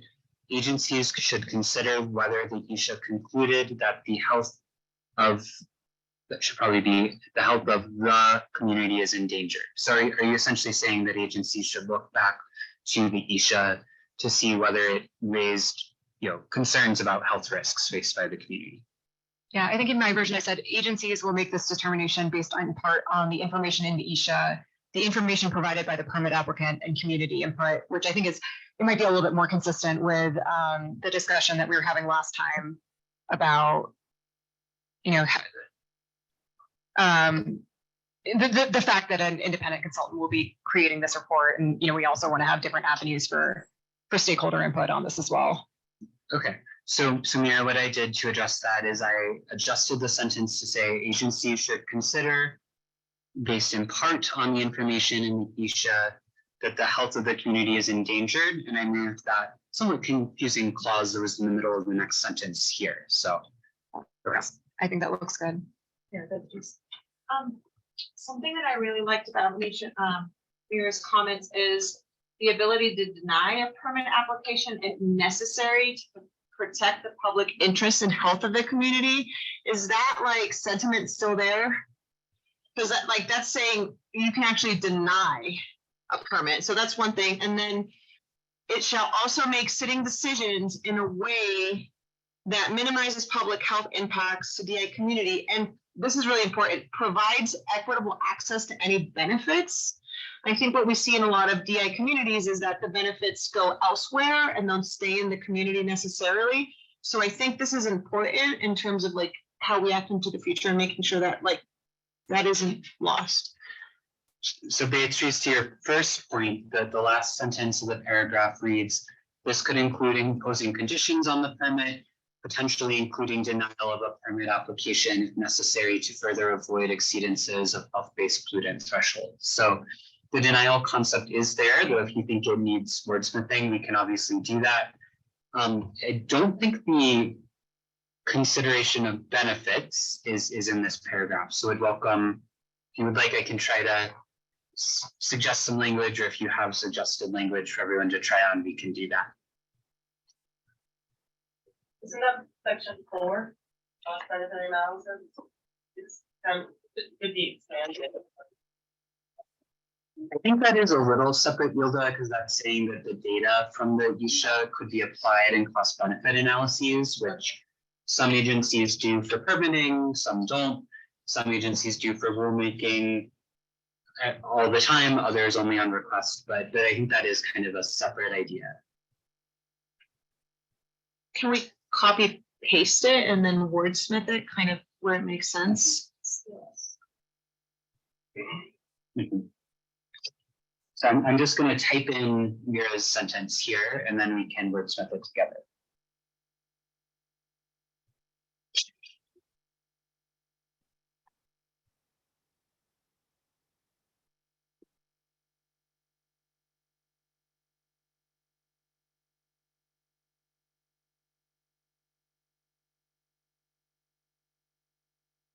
So very quickly, Mira, your specific language was limited to citing decisions, which I wonder if you did intend to limit it there, and if so, if we could just frame it for like permits for new activities, because there are some agencies that do get to decide about citing, and to some extent, though that's usually local governments, but other agencies really don't have citing authority. So would you be open to, when making decisions about permits for new facilities? Yeah, even better.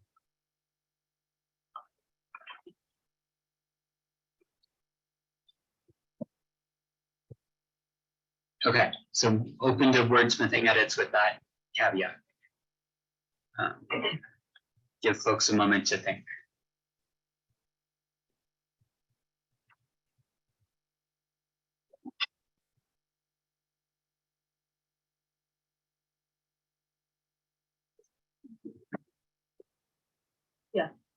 I have sort of a meta comment, which is that, like, I think the language that I drafted was a little bit more determinative on, like, if the agency determines that an application would endanger the public health, you know, that it should take next steps to mitigate that risk. Whereas in this document, it says, if the agency determines endangerment, additional steps may be warranted, and it's sort of a subtle language shift. But I'm wondering if we can arrive on something that's stronger than a maybe. Yeah, we're gonna go, Trisha, did you have your hand up? Yeah. So Trisha, Michael Ogletree, then Michael Sack. Okay, so this last sentence feels a little disjointed to me, and the first part of it seems about one thing, and then this last, the clause at the end about equitable access to any benefits. I agree with Beatrice calling that out, that that's super important. It just doesn't seem to be connected to me to decisions about permits for new facilities. It's broader than that. So I wonder if instead we could, the sentence before it is talking about ways that we may take, you know, agencies would take steps. So it could include imposing conditions on permits, could be about denying permits, and it could be providing equitable access to any benefits. So to me, that's about like making sure when we're doing grant opportunities, like other like beneficial actions, that is equitable. So building that, providing equitable access to benefits into that sentence. So Beatriz, would you be up for kind of cutting this last sentence and just moving benefits into the prior sentence?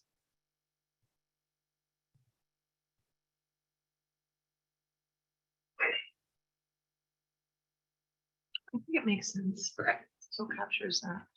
Oops. So I guess two questions. I guess I want to know what it means, like providing equitable access to benefits. That's one question. I guess the second question I had was, I guess, is this implying that we do a health impact assessment for every new permit? Because that's impossible. Michael, just I'll answer the latter if I can. So an ISHA would include a health impact assessment. That's part of the component. So I think I would assume that since this is constrained to permits in areas where an ISHA exists, it would be in reference to that health impact assessment. Is that correct, Mia? Okay, but I'll let you answer the former. No, sorry, the first question, which was, what does it mean by providing equitable access to benefits? Like, what is that?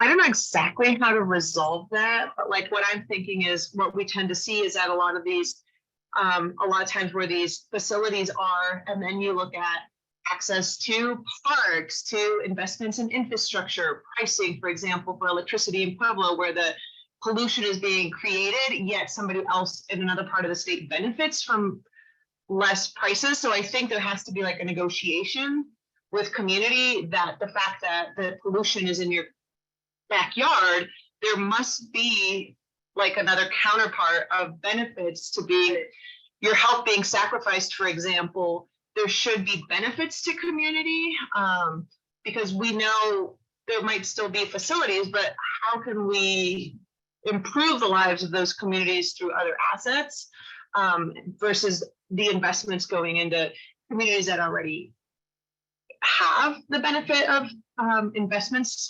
I don't know how to like. I mean, I think that makes sense. Joel's done a good job of providing like examples, so maybe just including an example would be helpful to get that across. Sure, I'll maybe come up with one.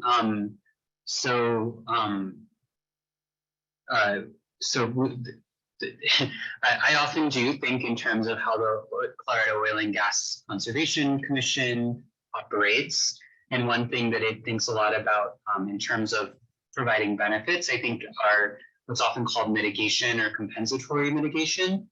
So it might look more favorably on a proposal that, for example, does something above and beyond just building a new facility. So one example that's commonly discussed is plugging some additional existing wells that are already in an area.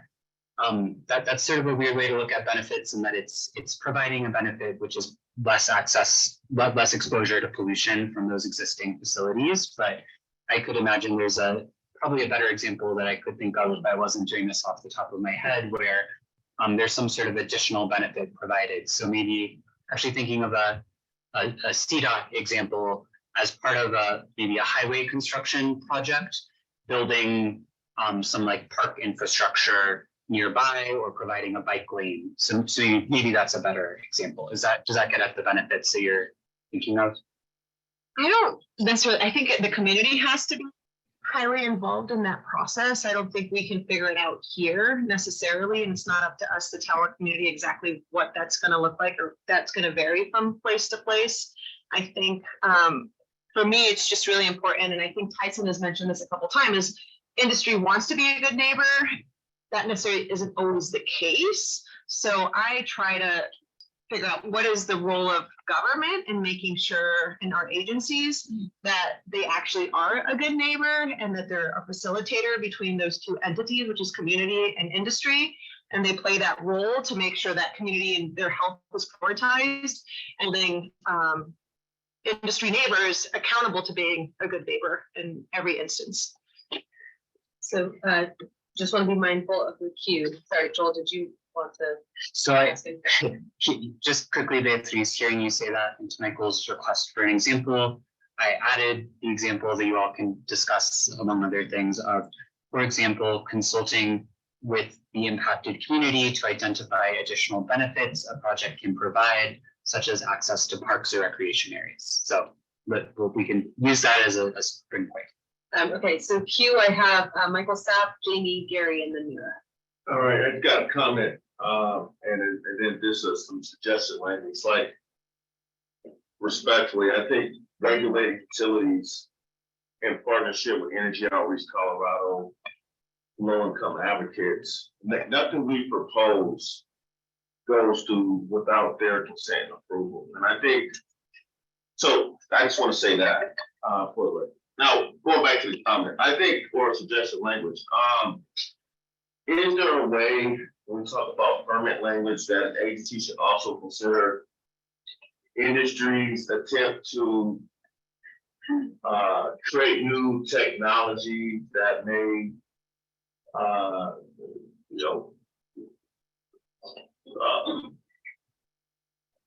I'm thinking out loud.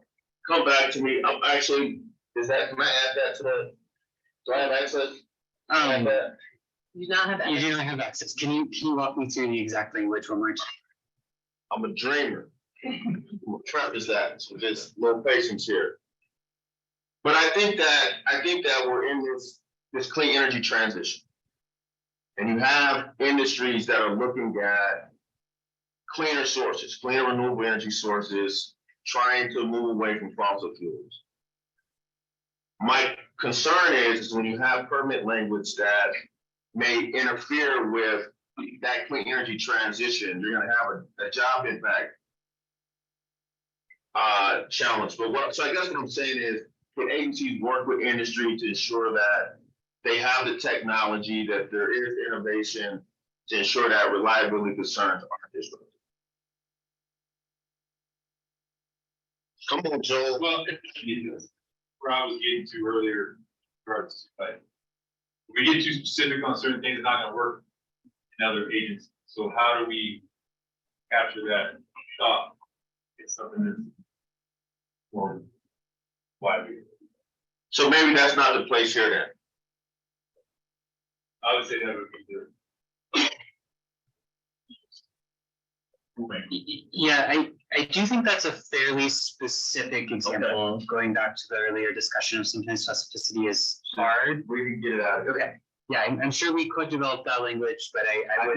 Just for the room and for the record, there are entities that are regulated, that are trying to do things in communities that are net funded. I might actually channel something, Michael, to your point that Kimberly actually suggested several meetings ago, which I think has sort of, it made its way out of the draft when we removed cost benefit analyses, which is just the consideration of unintended consequences, which I think is what you're trying to get at.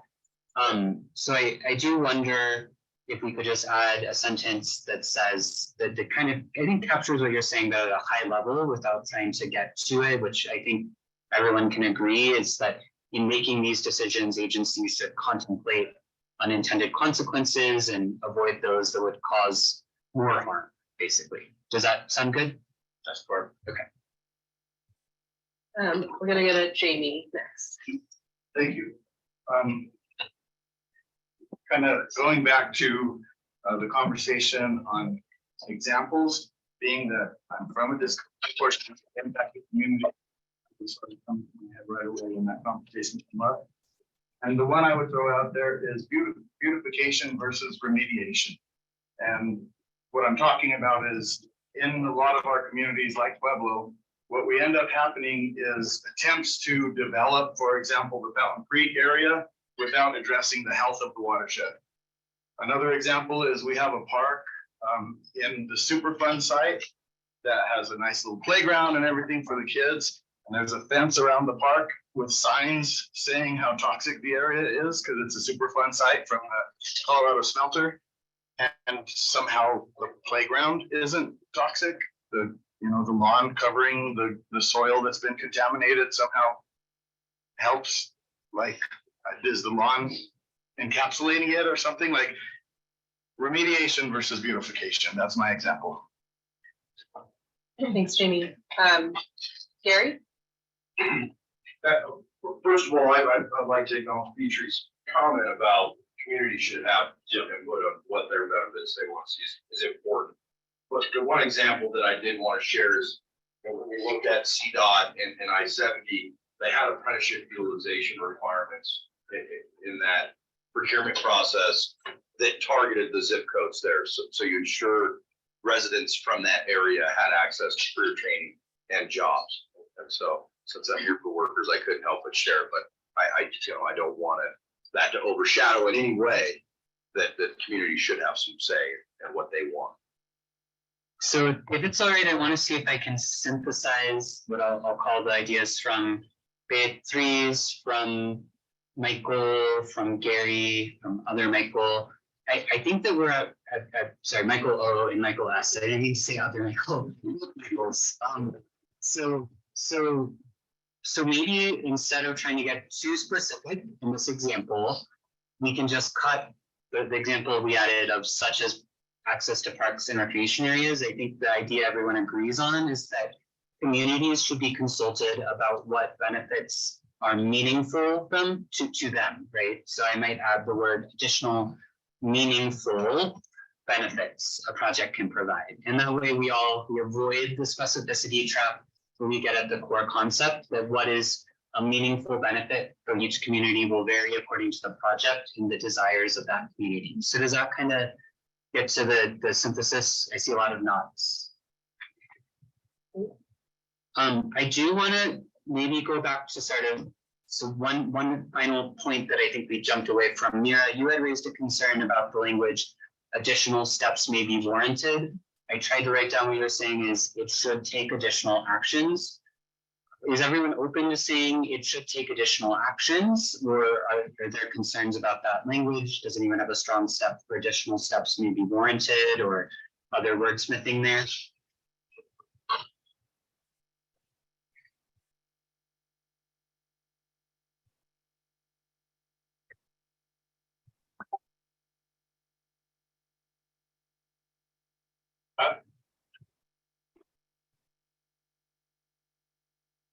And Tyson, if you're gonna speak, if you could just.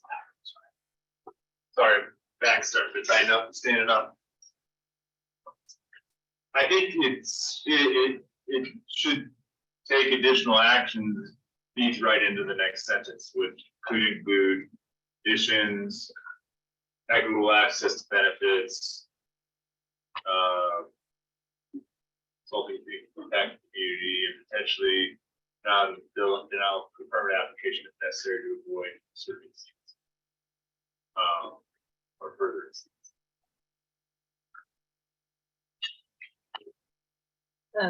So I don't have any issue with that, I guess is what I'm saying, because that whole paragraph goes together. Like it's not prescribing exactly what needs to happen, but it's saying that something additional should be done. So I think that's something that every agency can incorporate in some way, shape, or form. So Malik, okay, Ian, go ahead. This is a question that maybe the EJ office or someone else from CDPH can answer, but one of the steps I think that should always be taken, that we should be setting the bar on, is I can't remember which one of it is the best available technology, or like whatever the most advanced technology is. I forget what that exact term is. But I know there's two different kinds, right? There's like whatever the most stringent control measures are. Like I feel like that's like a bare minimum that should be happening here. Instead of it being discretionary to the agency to implement that, and we have to go comment for it, it like should be it. I may also call on Emily, and I think that's a really hard question to answer because there are, in both air quality and water quality, an array of different types of standards. So in air quality, depending on, and these are binding standards, they're not optional, but depending on, for example, how far out of an attainment an area is for a pollutant, it may be required, a new facility may already be required to implement what's called best available control technology, reasonably available control technology. There are a few others that apply in the concept of air toxics. Similarly, in water quality, I would probably need Tricia to use the exact language, but those are pre-existing requirements under federal law. So I don't know that, I'm not sure exactly what that could be, but it might fall in this specificity trap. I think that the imposing conditions on permits does capture that broadly, because that's what all of those things are. They are essentially technology-based conditions that are applied to permits, regardless of the threshold. But I don't know, it might be up sort of Trisha or Michael as kind of the relevant agency reps on that topic, if you would have additional languages changes you would suggest. I can't think of a way to do it without falling into the specificity trap, but agree that, and I do think it is covered with the language that we have there. I guess we could just add like an adjective before conditions, like stronger or stricter. I think that's implied, but that's kind of the only thing I can think of that doesn't use like a word that is like too specific for air quality or too specific for water quality or some other agency. So does that get to your point, Ian? Yeah, it just seems to me like in my limited experience of advocating, it seems like in our public comments, we always have to be asking for the best available technology or whatever, and it doesn't appear to me like that's already going to happen from the government. I don't feel like there's been protection from the government, that they've been not balancing the cost of that technology to something else when the most protective technology could be installed. So I would defer to lawyers. I don't know. But I know from personal experience, it seems like we have to claw for that instead of it just being given to us.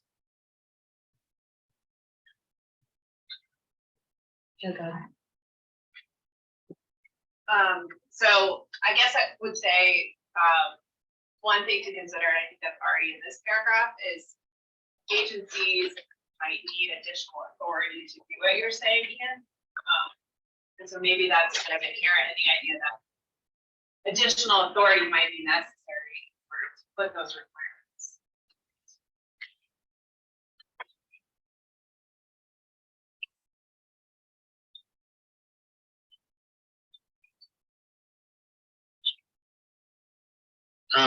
So Ian, are you happy with the language as it is, kind of considering what we just discussed, or would you have additional edits to suggest?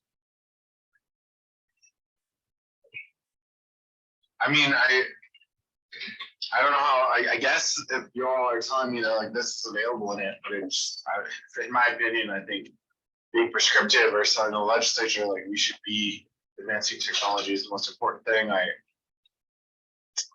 I'm not sure, I guess.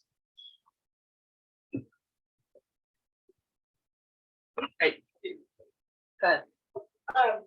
Yeah, and not to muddy the grounds further, but before when you started talking about unintended consequences, so I am concerned about getting really prescriptive here because I think Michael said this too. We're in the midst of this huge transition to clean energy that will benefit everyone, that is necessary for climate change, but will particularly, hopefully, benefit disproportionately impacted communities. But I am a little concerned about the fact that when there's new technologies, then it's even harder sometimes to meet some of these specific requirements and figure out exactly what the best thing is. But we want to transition, right? That is the goal. So I don't know if this is bringing that unintended consequences sentence to like the top of this whole section above permitting or something. I mean, I don't know if other people agree with that, but I just want to make it clear that I don't think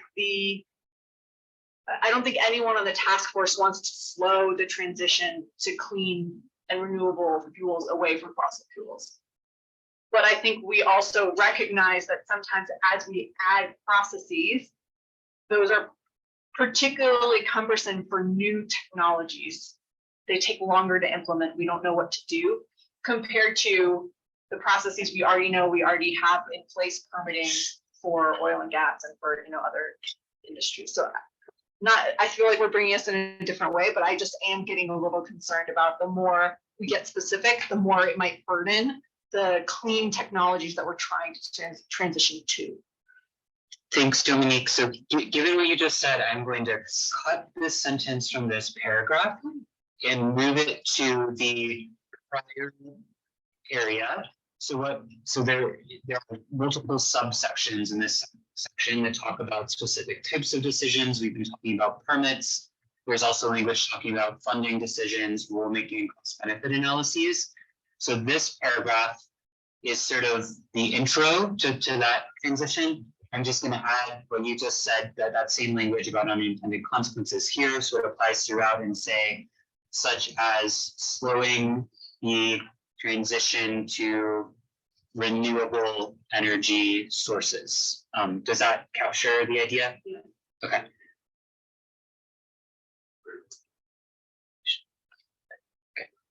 Okay, are we ready to move on from this section? So we spent, oh, Renee. Provide equitable technical support. That's kind of what he was getting at, is that it's also like that technical aspect for DIC too. That's what leaves out that engagement. So when you're saying renewable energy sources, and helping provide technical support or something to that aspect to still go to not being we need the newest technology first for DIC, but it's gonna take us a while to get there. I think that's a really important point. I don't know if this is the right place, because this is not saying the government should transition to renewable energy. It is identifying impeding the speed of that as a potential unintended consequence. So this is again the specificity track. Yeah. If we include one example, then we start talking about what does that example mean.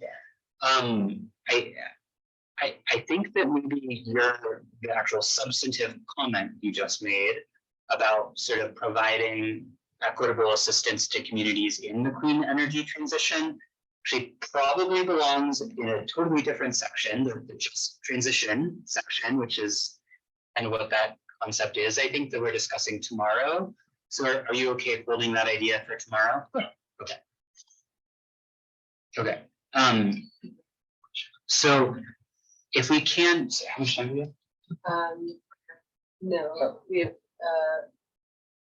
if we could do it at 10, do you think? Okay, so we have spent this time on section 3B, which is great. That was probably the toughest area for us to work through. And it sounds like we have pretty close to consensus on a lot of the concepts in there, which is amazing. So please pat yourselves on the back and don't get dizzy as I scroll back to that part of the document. So, coming into this meeting, we as your staff had identified, the sort of where we had thought might be a binary of Tricia versus Mira proposed option. And I think we were able to effectively combine those, which is great. Mira had some other suggested edits throughout the section. We just discussed some of those in permitting. The rest of the edits in the issue section are all things that were proposed by Mira in her red line, except for one thing, which I do want to just take a moment to go to that suggested edit proposed by another task force member. So just out of fairness, so we're not only talking about Mira's proposed edits. So Marsha, I just want to make sure everyone is okay with the edit you proposed. So I'm going to take us here to section 3A. This is talking about which agency should use the DSHA. This table that identifies priority decisions for implementing the DSHA, which agencies should sort of be in certain types of decisions. Marsha provided a helpful outline edit to how how CDOT, the Department of Transportation's transportation capacity decisions would be referred to here. In green, we arrived at the language of decisions to authorize new or expanded transportation capacity projects, possibly with a $15 million threshold. Marsha suggested changing that to planned regionally significant transportation capacity projects, which, as I understand it, sort of as a better the type of decision we're trying to get at. So, Marsha, do you want to explain anything about that before we see if anyone has any concerns or objections or edits, and you can just add it in? Your question? Because the request for plan review to significant project, because it's direct just so the matches is smart. So when we think about plan regionally significant transportation capacity projects, it really affects, it's really, when you put, so we have a highway in order to expand a highway. So how we look at that, those are the constant impact. We're just, sorry, 1 second. Hopefully our having some stability. Can you hear me now? Is that what it says?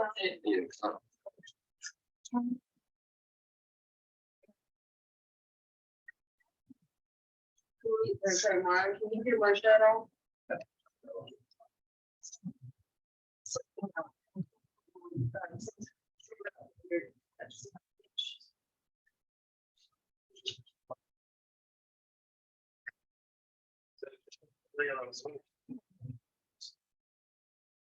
I'm gonna try again. Sure.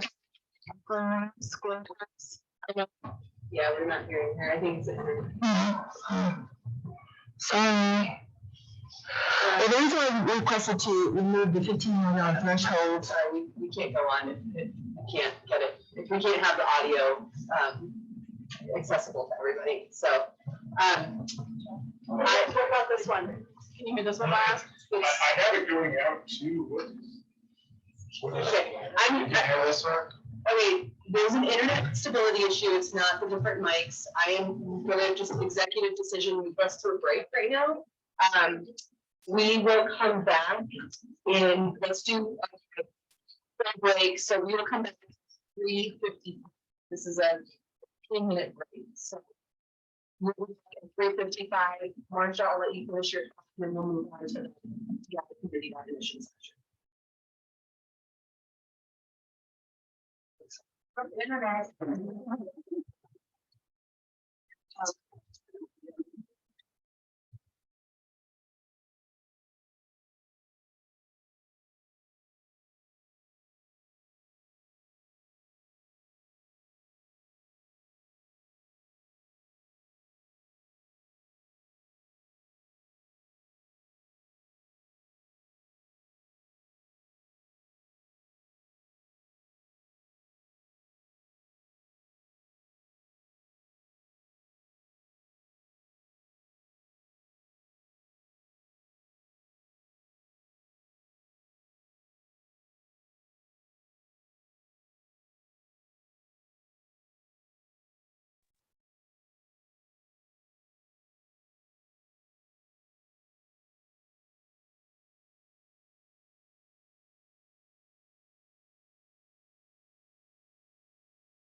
Yeah, I think that's good. I think, the last sentence, you know, I think he would. Good for him to have a change. Can you take that to? I think it'll be more challenging. Maybe this is too big of a. I think, yeah, if you wanted to.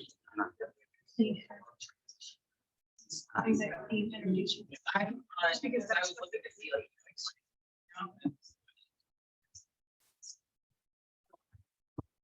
I don't think that was. That's what said actually. I thought that's, I thought that was the less technical term, but it's really the. Yeah. Yeah. Thank you.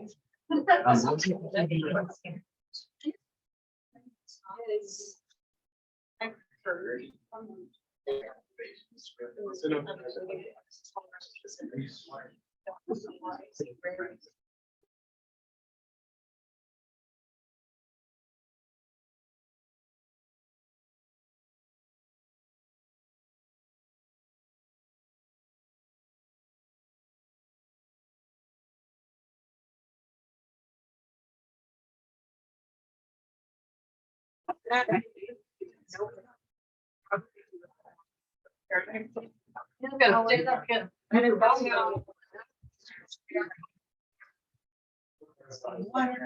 Really? They are not.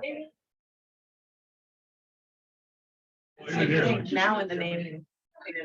Yeah, I was thinking about that because I. Yeah. I represent. So every time I like.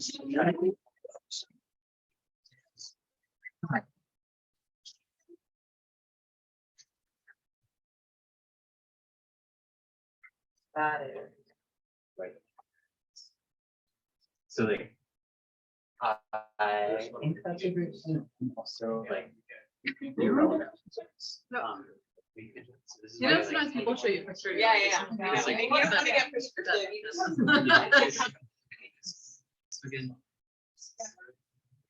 Yeah. So I guess I would say, like, I don't really hear what it says here, we could just cut the example, it's a problem. Because like, it's not saying we should transition to clean energy. It is saying that that is an example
Yep.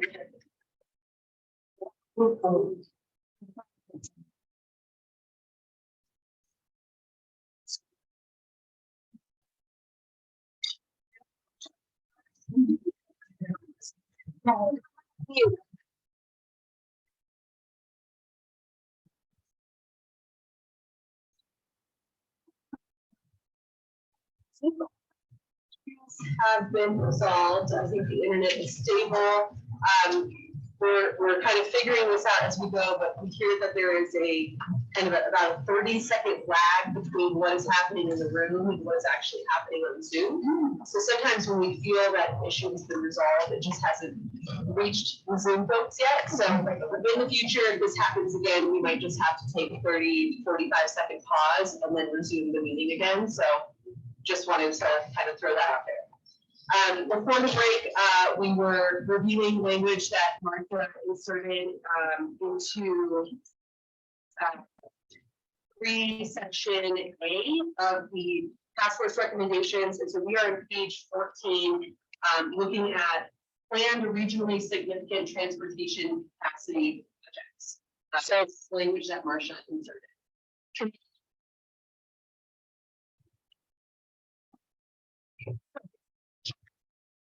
So as I stated earlier, if you must, we need to match the language that's in Senate Bill 260. That's one. Two, we talk about regionally significant transportation capacity projects. To simplify it as best I can, and the language used for me is like it concentrates on potentially disruptive projects. So we're talking about building new lanes. We're talking about expanding a highway, adding lanes. Repaving along the road could cost $15 million, which is not significant. I mean, it's significant, but it's not.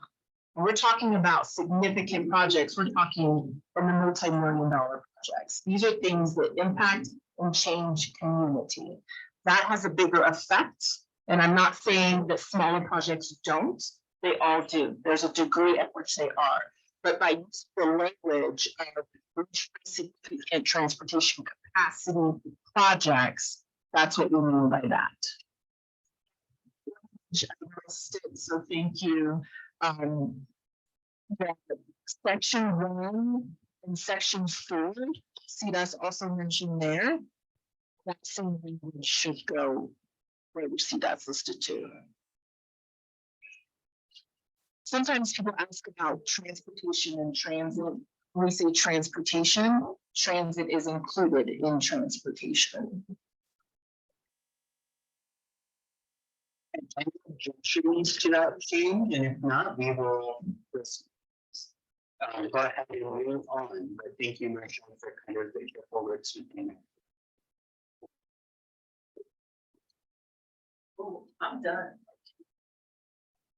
I'm not seeing any, so I think that means we can close this section out and go ahead and go to the next section. Thanks for today.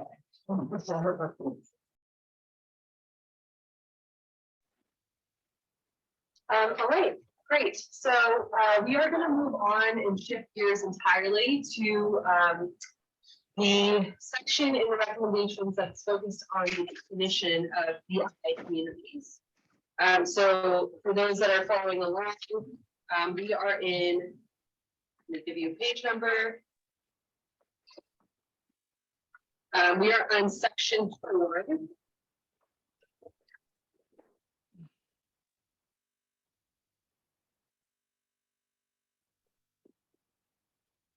Yes, we are in section 4, page 27. During this session, we are not going to be discussing whether car on the screen should be used as a decision-making tool. We have discussed that issue extensively, and Unfortunately, it has overwhelmed the task force's ability to spend time addressing other topics about the definition of DI community. So we are going to save that conversation for tomorrow morning. So no conversation about whether or not environment is being used as a decision-making tool. We recognize this is an important discussion that needs to happen. And there were a couple task force members, Kimberly and Uni in particular, that suggested specific edits related to that topic. Those suggested edits kind of overlap with both the definition of DI community definition and the data section. We'll be talking about the data section first thing tomorrow morning, so that's when we'll get to it. Okay, so this section is going to look a little bit different. We do have Rani Kumar, who is our EJ research and GIS analyst on the Zoom. With Rani, if you're able to spotlight Rani's video as well, that would be great, Rani, once you turn your video on. But what we'd like to talk about is just further defining housing cost burden. And so, Rani, I will turn it over to you to kind of provide some context and a bit of presentation. And then in this conversation, we may decide to do a straw poll on whether we need to change the definition at all. But we will get to that once we hear from Rani. Okay, thanks, Lebna. And can you all hear me okay? Yes, we can hear you great. Okay, just, I know you're aware of this, but it is going in and out for people on our side. So sometimes folks are pretty muffled. So just, you know, I think the team is aware. And so we'll keep working on that. But if you need to cut me off, if you can't hear me, just feel free to interrupt me or G-chat me. Okay. So as Lebna said, can you see the slides I'm presenting now? Yes. Okay. So my name is Rani Kumar. I am the environmental justice GIS analyst and researcher. And so today I'm going to be talking through several topics related to disproportionately impacted community definition that were brought up at the last task force meeting. As Lebna said, we're starting off with the housing cost burden prong. I'll spend about 10 minutes talking about the research that you all have, that we've done and compiled and shared out with you all. Then we'll talk about measuring low income populations, again, about 10-minute presentation. And then I'll do a refresher presentation on Colorado EnviroScreen threshold, but we'll have a pause in between each of those topics, but that's what I'll be here talking about today. So for housing cost burden, last task force meeting, the question came up of the possibility to change the housing cost burden threshold that is currently in prong 1 of the definition to focus on the most burdened areas. So currently the definition for disproportionately impacted community defines the housing cost burden as 40% of the population spending 30% or more of their income on housing costs, so rent or mortgage. So to look at this question and provide you with alternate criteria, Margaret Horton, who is a environmental epidemiologist, helped us come up with these different alternative criteria that I'll go over. And then she also set up a dashboard, a math dashboard, which I will walk through, which presents all of these criteria in visual form. So currently, as I said, the criteria we have for the housing cost burden prong is that over 40% of the population in an area, so we're talking at the block group level, census block group level, spends at least 30% of their income on housing. With this current criteria, there are 275 block groups in Colorado that just meet that criteria. They don't meet the low income or the people of color criteria. They're just meeting this housing cost burden. One alternate that came up in last task force discussion was that we could have that same criteria along with a qualifier related to statewide median income. So alternative 1 is that over 40% of the population spends at least 30% of their income on housing, and that block group household median income is less than the statewide median income. At this criteria, there are 197 block groups. So it does narrow the definition, or narrow the number of block groups. Alternative 2 is if we change the threshold related to income spent on housing.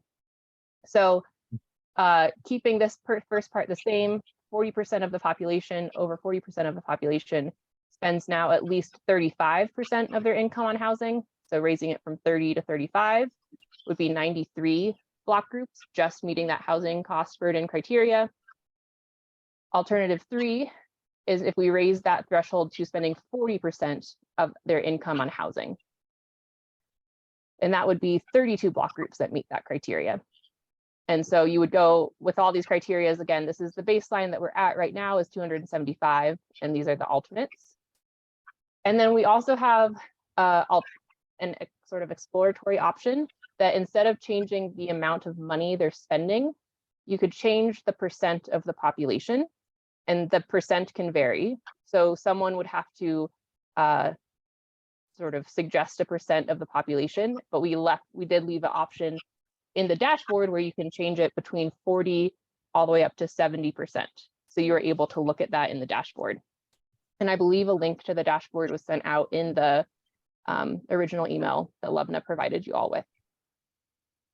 But we could put a link, I'll put the link really quick in the chat as well. Oh, thanks, Joel, of course, Joel's on it.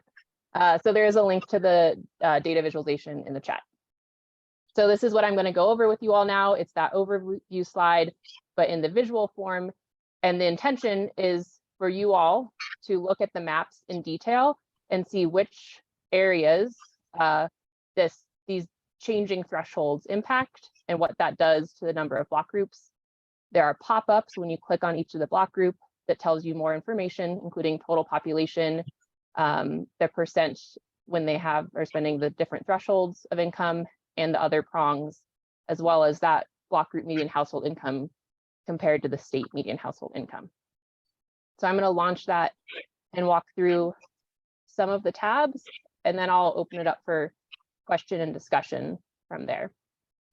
So as I said, this is just looking at the housing cost burden criteria alone, those that only meet that prong 1 definition through over 40% of households spending at least 30% of their income. This is the current map. These orange areas are those block groups that meet that right now. If we changed it to be this current definition and they are below the state median income household, you'll now see the areas that are grayed out no longer meet the prong qualification, and the orange areas still do. Show the whole state. If you go to, we increase the amount they're spending on income to 35%. You can see the areas in orange that are still included and the areas that are left out. And you have the ability on your own in the dashboard to zoom into specific areas if you're interested. Alternate 3 is if they are re-increased that to 40% of their income on housing. And you can see again, which block groups are left out are the gray, and orange are still included. And then for this other alternative, if we instead change the percent of the population, so instead of changing the amount of income, we're changing the amount of the percent of population that's included in the threshold. So from 40% right now, you could change it to 50% of the population. I entered 50, I clicked enter.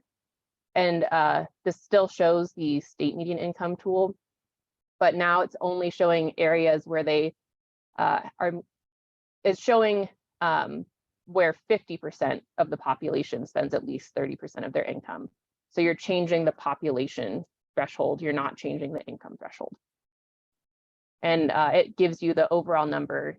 If we changed it to 50% of households or 50% of the population, it would be 62.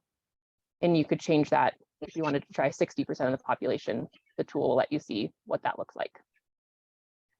So I'm going to go back to the overview slide on this. And Lubna, I'll pass it back to you.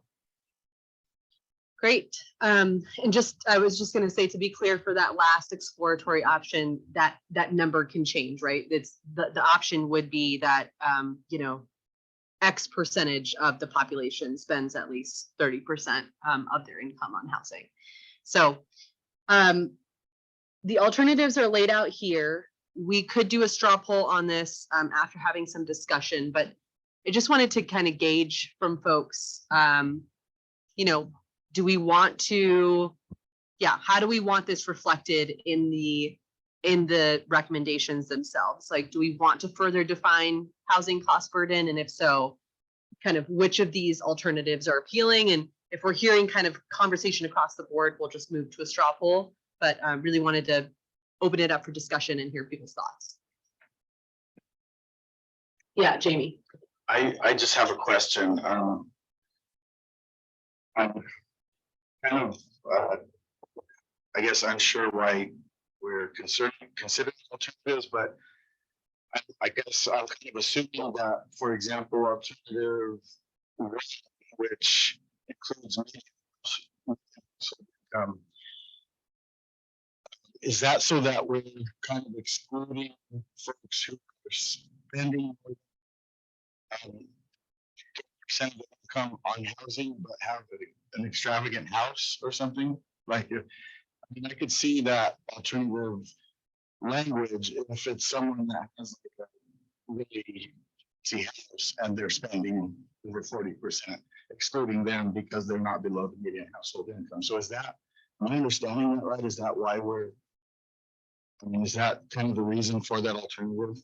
So Joel will go ahead, but Jamie, when you're speaking, if you could speak directly into the mic, again, issues with hearing you. Sure, thanks. So to answer Jamie's question, which I will restate, for folks who weren't able to hear it online, why are we considering this? We did this research and are presenting these options because of a question that Tyson raised at the end of the definition discussion in Greeley. Tyson, after the discussion where you all took a straw poll and voted to keep housing cost burden in the definition, voiced his concern that the current definition of housing cost burden is overly broad and captures some areas of the state that are relatively affluent. So we were charged as your staff to conduct research into ways to avoid that issue. So we have done our best to present those options and fully recognize this is a lot for you all to contemplate sort of at the end of the process. So, you know, the option, what we're not saying is that we are advocating for any alternative. We did the research we were asked, but we are not affirmatively suggesting as your staff that you need to change what is currently in the definition. We just wanted to provide that information in response to the request from Tyson. Thanks for that clarification. Tyson, go ahead.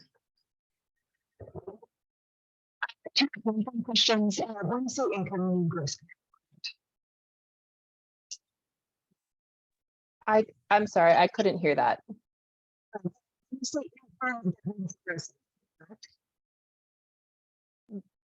Sorry, we really can't hear on the audio side, but I think you're speaking into the mic. I think it's just choppy. Maybe.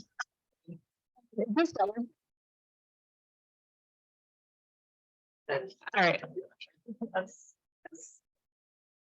Well, I'll just go ahead and restate the question while we're dealing with the question is, by income, are we referring to gross income? Joel, I'm sorry, I can't hear you. Can you chat? Yeah, if you could chat the question, that would be, thanks, getting some G-chats. So it's referring to gross income. I have to go back and look at the actual metric and how this is calculated, but this is data from the Census Bureau. So this, what we are able to control when we talk about the alternatives are the thresholds of what they're spending on their income. So I'm not quite exactly sure what like if it is the gross income or not, but I will say this is the standard metric that is provided by the Census Bureau and used in every other environmental justice mapper and general housing burden measurement I have seen. So I can provide you with the exact link to the data table, but this is a Census Bureau metric on housing cost burden.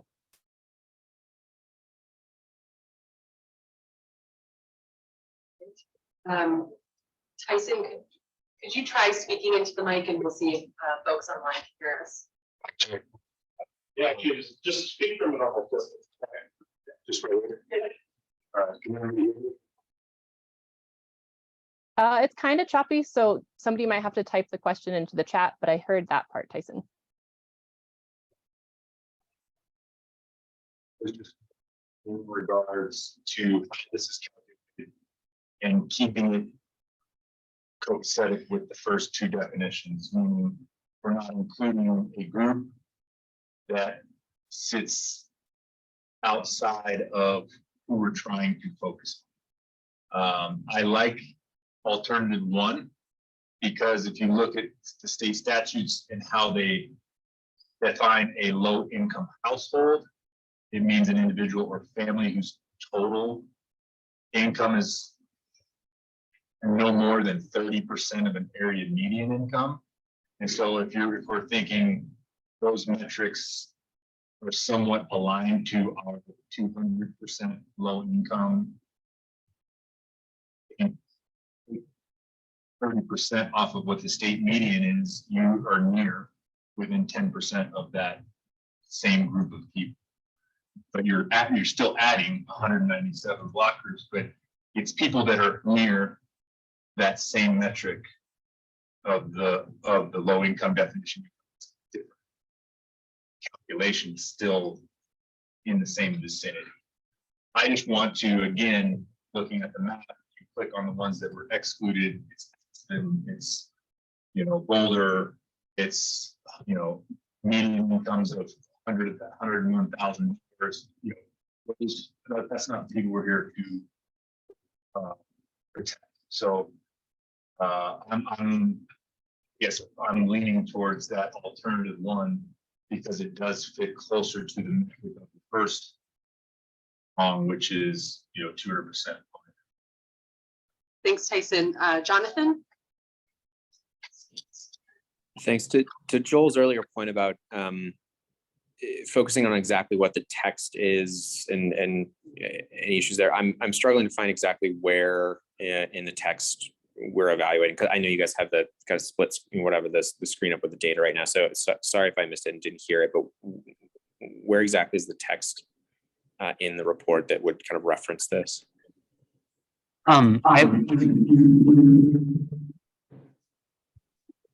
Going to try.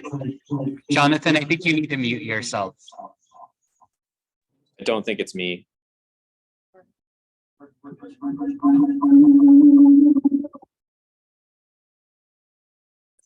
Okay.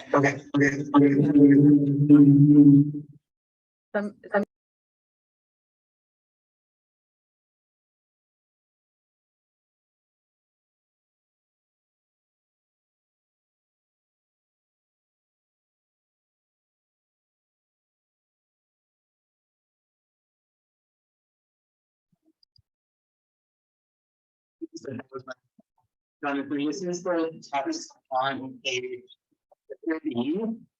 So I'm just going to briefly take over the screen share away from Ronnie so that everyone can see. We don't have all. That's what he's confused about. So in the draft recommendations, this is on page 30, section F, housing cost burden.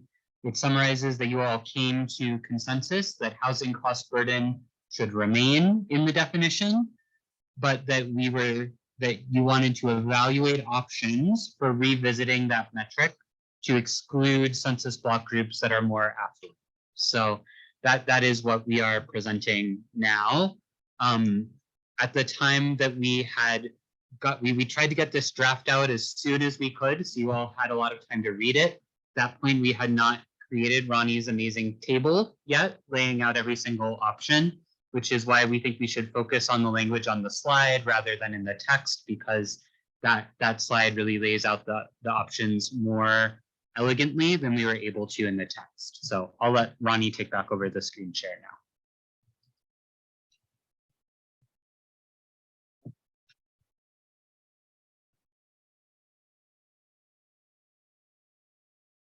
Ian. My question is, so when we were discussing this last time, what is the comparison of a block these 275 that would qualify anyways? Or these are additional? These are all additional. Okay. Yeah, good, please. Have a question. So I live in the Roaring Fork Valley where it is extremely affluent. But I just want to share that there's a lot of pockets within those communities that are predominantly mobile home parks, that there are Latinos living in these communities. They may go from 5 people, 5 families to up to 230 mobile home parks. Now, if you look at the surrounding area, kind of really close to what you're saying, Tyson, yes, it's affluent, it's billionaires, right? Pickens County is the wealthiest county in the nation.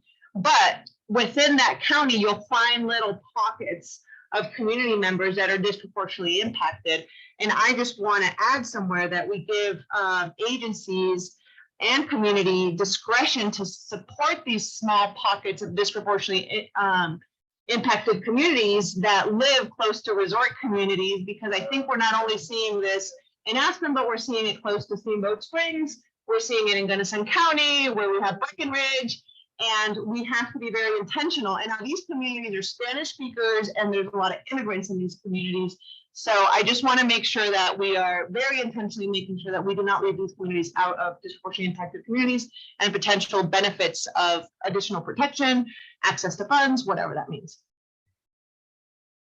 Also, the obvious one of housing instability. Indigenous communities often don't find homes or are unable to stay in some of these locations for a long enough time as well. Just just that housing instability being a little bit low for that to community housing spaces like that, especially that pushing people out of other. What's her name? Jonathan? We couldn't hear Renee at all online. I'm sorry.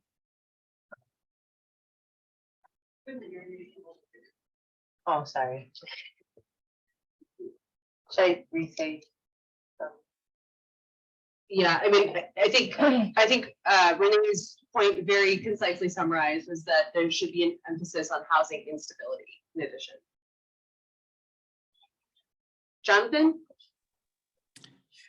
Thanks. I think to the earlier point as well, I think this is really interesting and really helpful. I think my point or quick perspective would just be that I don't want us to make a recommendation that we don't have full expertise in and has some level of unintended consequences that goes with it. So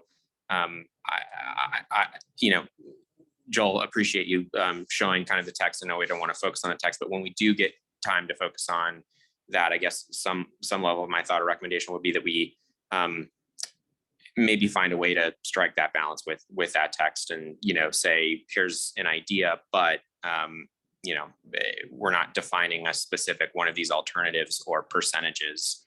So that's my quick comment. Thanks, Jonathan. And I think it's okay after just saying, look at this table. I'll take us back to the text, actually. I think that Beatriz, your point is maybe not so much something that we can establish through the housing cost burden prong easily. And that's because I think what you're talking about is a bigger issue that the subcommittee, the definition of disproportionately impacted community subcommittee, has grappled with throughout the entire duration of the task force, which is, what do we do about communities that are smaller than a census block group that get masked when we look at data census block group wide? And what we were looking at on the chart is lots of configurations involving census block groups. So I think the right place for the language about that in the recommendations. And just to direct people to a page number, we're on page 29. And Joel just had the second to last paragraph before we get to section D on scale. So the paragraph that starts with the way that the definition is applied. Yeah, so thank you, Lubna, that's right. So this, I think it would probably be in section C that talks about sort of agency discretion in applying the definition. And I think what you're getting at, Beatriz, is really, I tried just typing out some language really quickly, is that agencies should have discretion to identify a broader range of communities, like mobile home communities that are located in more affluent census block groups, that does not, do not, this is what happens when I type on the fly, do not otherwise meet the definition of disproportionately impacted community when making decisions about how to distribute benefits. So that's probably poor word choice and it's a little open-ended, but I think it's about, I think what you're saying is agencies shouldn't necessarily leave a certain community out if it doesn't meet that block group level definition, especially when they're thinking about distributing resources. Is that a good paraphrase? Expanding protections. Mm-hmm. Yeah, Tyson, go ahead. So I think everybody's got to keep in mind two things here. One, this first part of the definition are people who are just automatically in ADI community.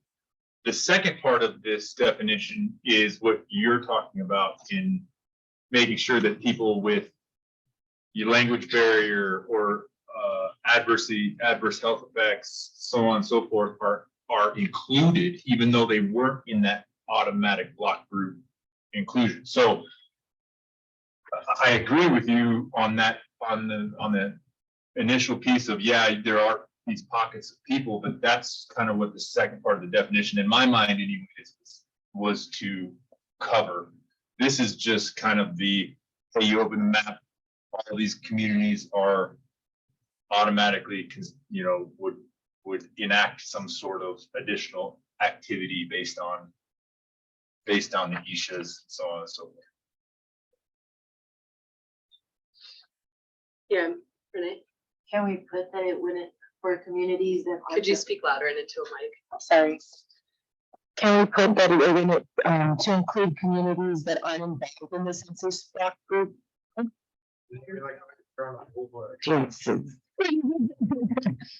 Hello.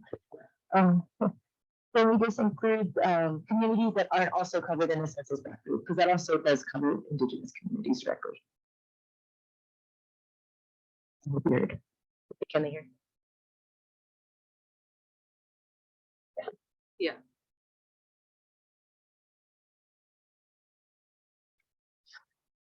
Renee, I think that we are, it's so hard not to fall into the specificity trap. What I might suggest, instead of using the specific example you gave, is say communities or populations. I think we often use communities to refer to a geographic area. And I think that you're talking about populations. Yeah, and so many of our environmental agency decisions are more focused on kind of geographic locations, but some decisions are based on populations, right? So especially areas that are more focused on sort of human services. And imagine there's all sorts of grant making, perhaps some of the things that Dominique's team does in terms of eligibility for home energy retrofits or something. So maybe by using communities or populations, that would get at it. Is that helpful? Without going. At least, yeah. Okay. Thank you. Hilda, did you have your hand up? Yeah, Michael? Yeah.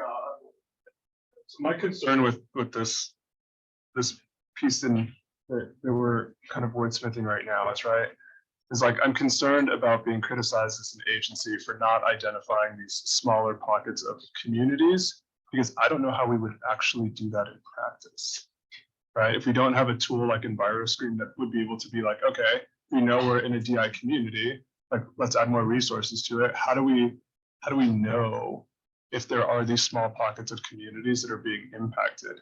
And I think that opens us up to criticism and not identifying those communities, but I don't know how to practically do that. Yeah, Yini.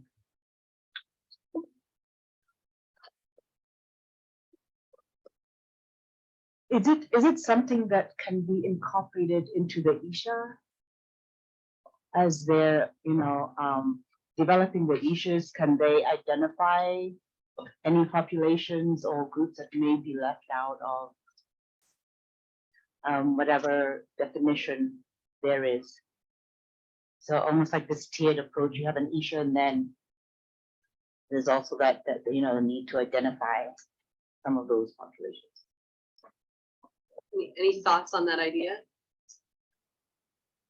Seeing some head nods and some slightly concerned looking faces, so. Well, doesn't the definition of DIC trigger an ISHA? So if those communities aren't even defined by the virus, you can't have an ISHA. So I see what you're getting to. It's like, how do we not leave those communities out? Is that a request that the community can do? The ISHA I thought was based on more like a regional model or something. It encapsulates like a bigger area than just,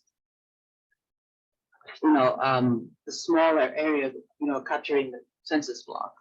Yeah. So it may be a little bit broader and there still might be some missed, but I'm just thinking there's maybe some language you can put into the ISHA that kind of forces whoever's doing it to do like some kind of ground truthing. So Uni, I just went up to that language on the screen. It's part 1D in the ISHA section. It does lead with ISHA should be conducted for a subset of areas that meet the definition of disproportionately impacted community. So it is on that kind of regional scale, but I think the understanding you all have had so far is that it would be a group of multiple census block groups, but those would all already meet the definition. So certainly you could revise that, but I think to Beatrice's point, the ISHA might not be the right mechanism as it's currently constructed. Yeah, Tyson? I think you have to keep in mind too that part of each agency's responsibility is going through some sort of citing process. And again, I don't know how this works in other agencies. Maybe some of the other agency reps can help understand that. But for instance, with the COGCC, you have a pre-permitting citing requirement for notification with the local government designees, as well as people in a certain vicinity of your facility. So that again is a part of one agency's rules that is intended to flush out those types of things. But again, I don't know how all the other agencies work in that respect. So if we get too specific, again, I worry about, so how do we address that? Make sure that that happens without prescribing something that's not going to work, I guess is my question. Yeah, I was just gonna say that if we're not just talking about sightings, because we're gonna use this definition for lots of other things. Yes, So, yes. but I don't know, can we go back to like making a decision about the alternatives? Yeah, I do feel like we've gotten a little off course. I wonder if we can take the temperature in the room about adding this sentence before we go back. Michael, to address your point, I did add when information is available. I don't know if that helps or not. I mean, it's still hard, right? Because the information is always available, right? It's like, how do we do that in a systematic way? And to be clear, like these are communities I think should be addressed. I just don't know how we actually do that. And if we put something in here like this, it leaves us as an agency open to criticism for not, addressing this appropriately. So I'm just trying to figure out how do we, like, I don't know how to do it. It's like, how do we know what we don't know? Exactly. And like, at least the other way, we have a clear definition of what a DI community is, and we can say, okay, this is a tool we can use to identify this community, and we know that resources should be allocated. If we don't know, and if there's not a mechanism for us to know, it's hard for me to be like, okay, let's do that. Because I mean, we just couldn't do it. I don't know how to do it.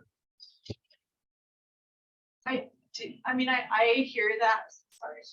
Yeah, I was just gonna move us to see if we wanted to do a straw poll and whether to include this language or not in this section. Otherwise, if there is kind of a strong push that we're adding in language that is just not gonna be well supported, we can just take it out and move back. I was just gonna address this kind of consideration real quickly. I feel like there are many decisions that we're making from an agency standpoint that are more regional, like a permitting decision, right, is gonna have impact on an area.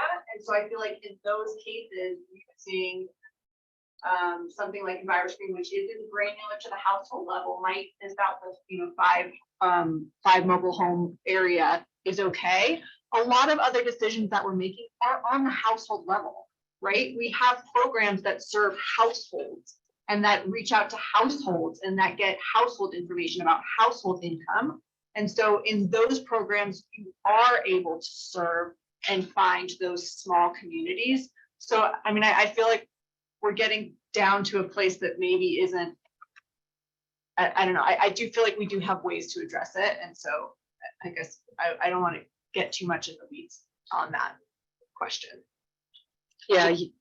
Dominique, to that point, would you feel, are you saying you would support including this language if we added something like, especially when making decisions at the household rather than regional level, and when information is available, or would you say maybe we don't need this language at all? I guess, yeah, I just feel like we're going down a road that we don't need to go down.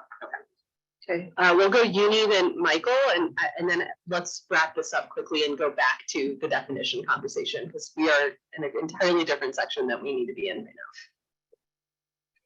now. My apologies. I'm kind of taking a back step because I feel like we're trying to put a circle into a square hole. You know, why did the conversation about the household affordability kind of stop defining the community? Because that's just one of the indicators under the social disparity list. So a decision was made somewhere to, you know, kind of focus on the household issue. And now we're seeing there are all these other barriers to kind of moving it forward. So I just want some clarity or some explanation as to why housing burden is like the focal point of the definition. Do you want to? Everyone's looking at me to answer that. I will just say, because we really don't have time to maybe get to that. I don't know. I don't know why the legislature chose to include housing cost burden as one of the prongs in the definition. There are only 3 demographic prongs, which are race, income, and housing cost burden. It did seem like maybe the one that was not as traditionally aligned with how environmental justice is defined, which is why we had sort of months of discussion about whether it should stay in. And in the last straw poll, it was very close to unanimous to keep it in. So we are assuming you all want it in, right? But it is a good question. It is a little different because it does raise harder questions about household versus population scale data. So it's a great point, Uni, and I don't know that it's one anyone in this room can answer. Yeah, Ian, go ahead. Well, I was present when they were working on it. And I think the entire idea is if you're trying to improve the community engagement, people who are so financially burdened, it's very challenging for them to engage. And so the typical just send an email, etc., is not enough to reach those communities, to bring them in. My eyes have been opened some through the last few meetings about this, about limited scarce resources when it comes to planning and investment. But from an outreach perspective, it was logical to us at the time. And I still think that the more burden you are financially, the harder it is to spend your free time engaging in the government. Okay, so we're gonna need to move on. We've had kind of discussion on this sentence. I'm wondering if we want to just conduct a general straw poll on whether we want this language included or not, and that will just get us to moving on. So I'm going to launch a very, very basic straw poll that is, do you want to adopt this sentence? That's all it's gonna say. I'm gonna go ahead and launch that. And if you could just vote yes or no.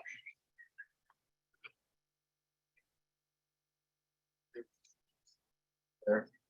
Is it? It's kind of hard to see.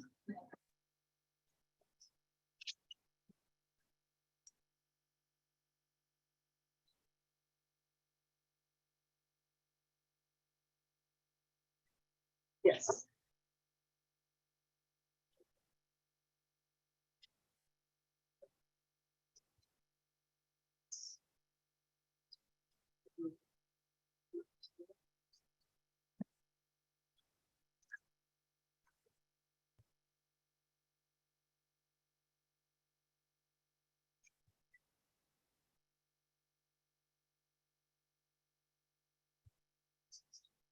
Okay, we're still waiting on about 5 people to vote. Sorry, my computer just died. Okay. You can also just tell me if you want to.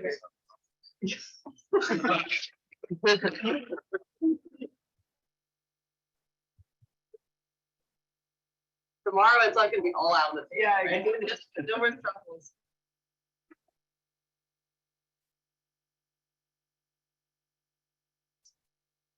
Okay, so we're gonna go ahead and call this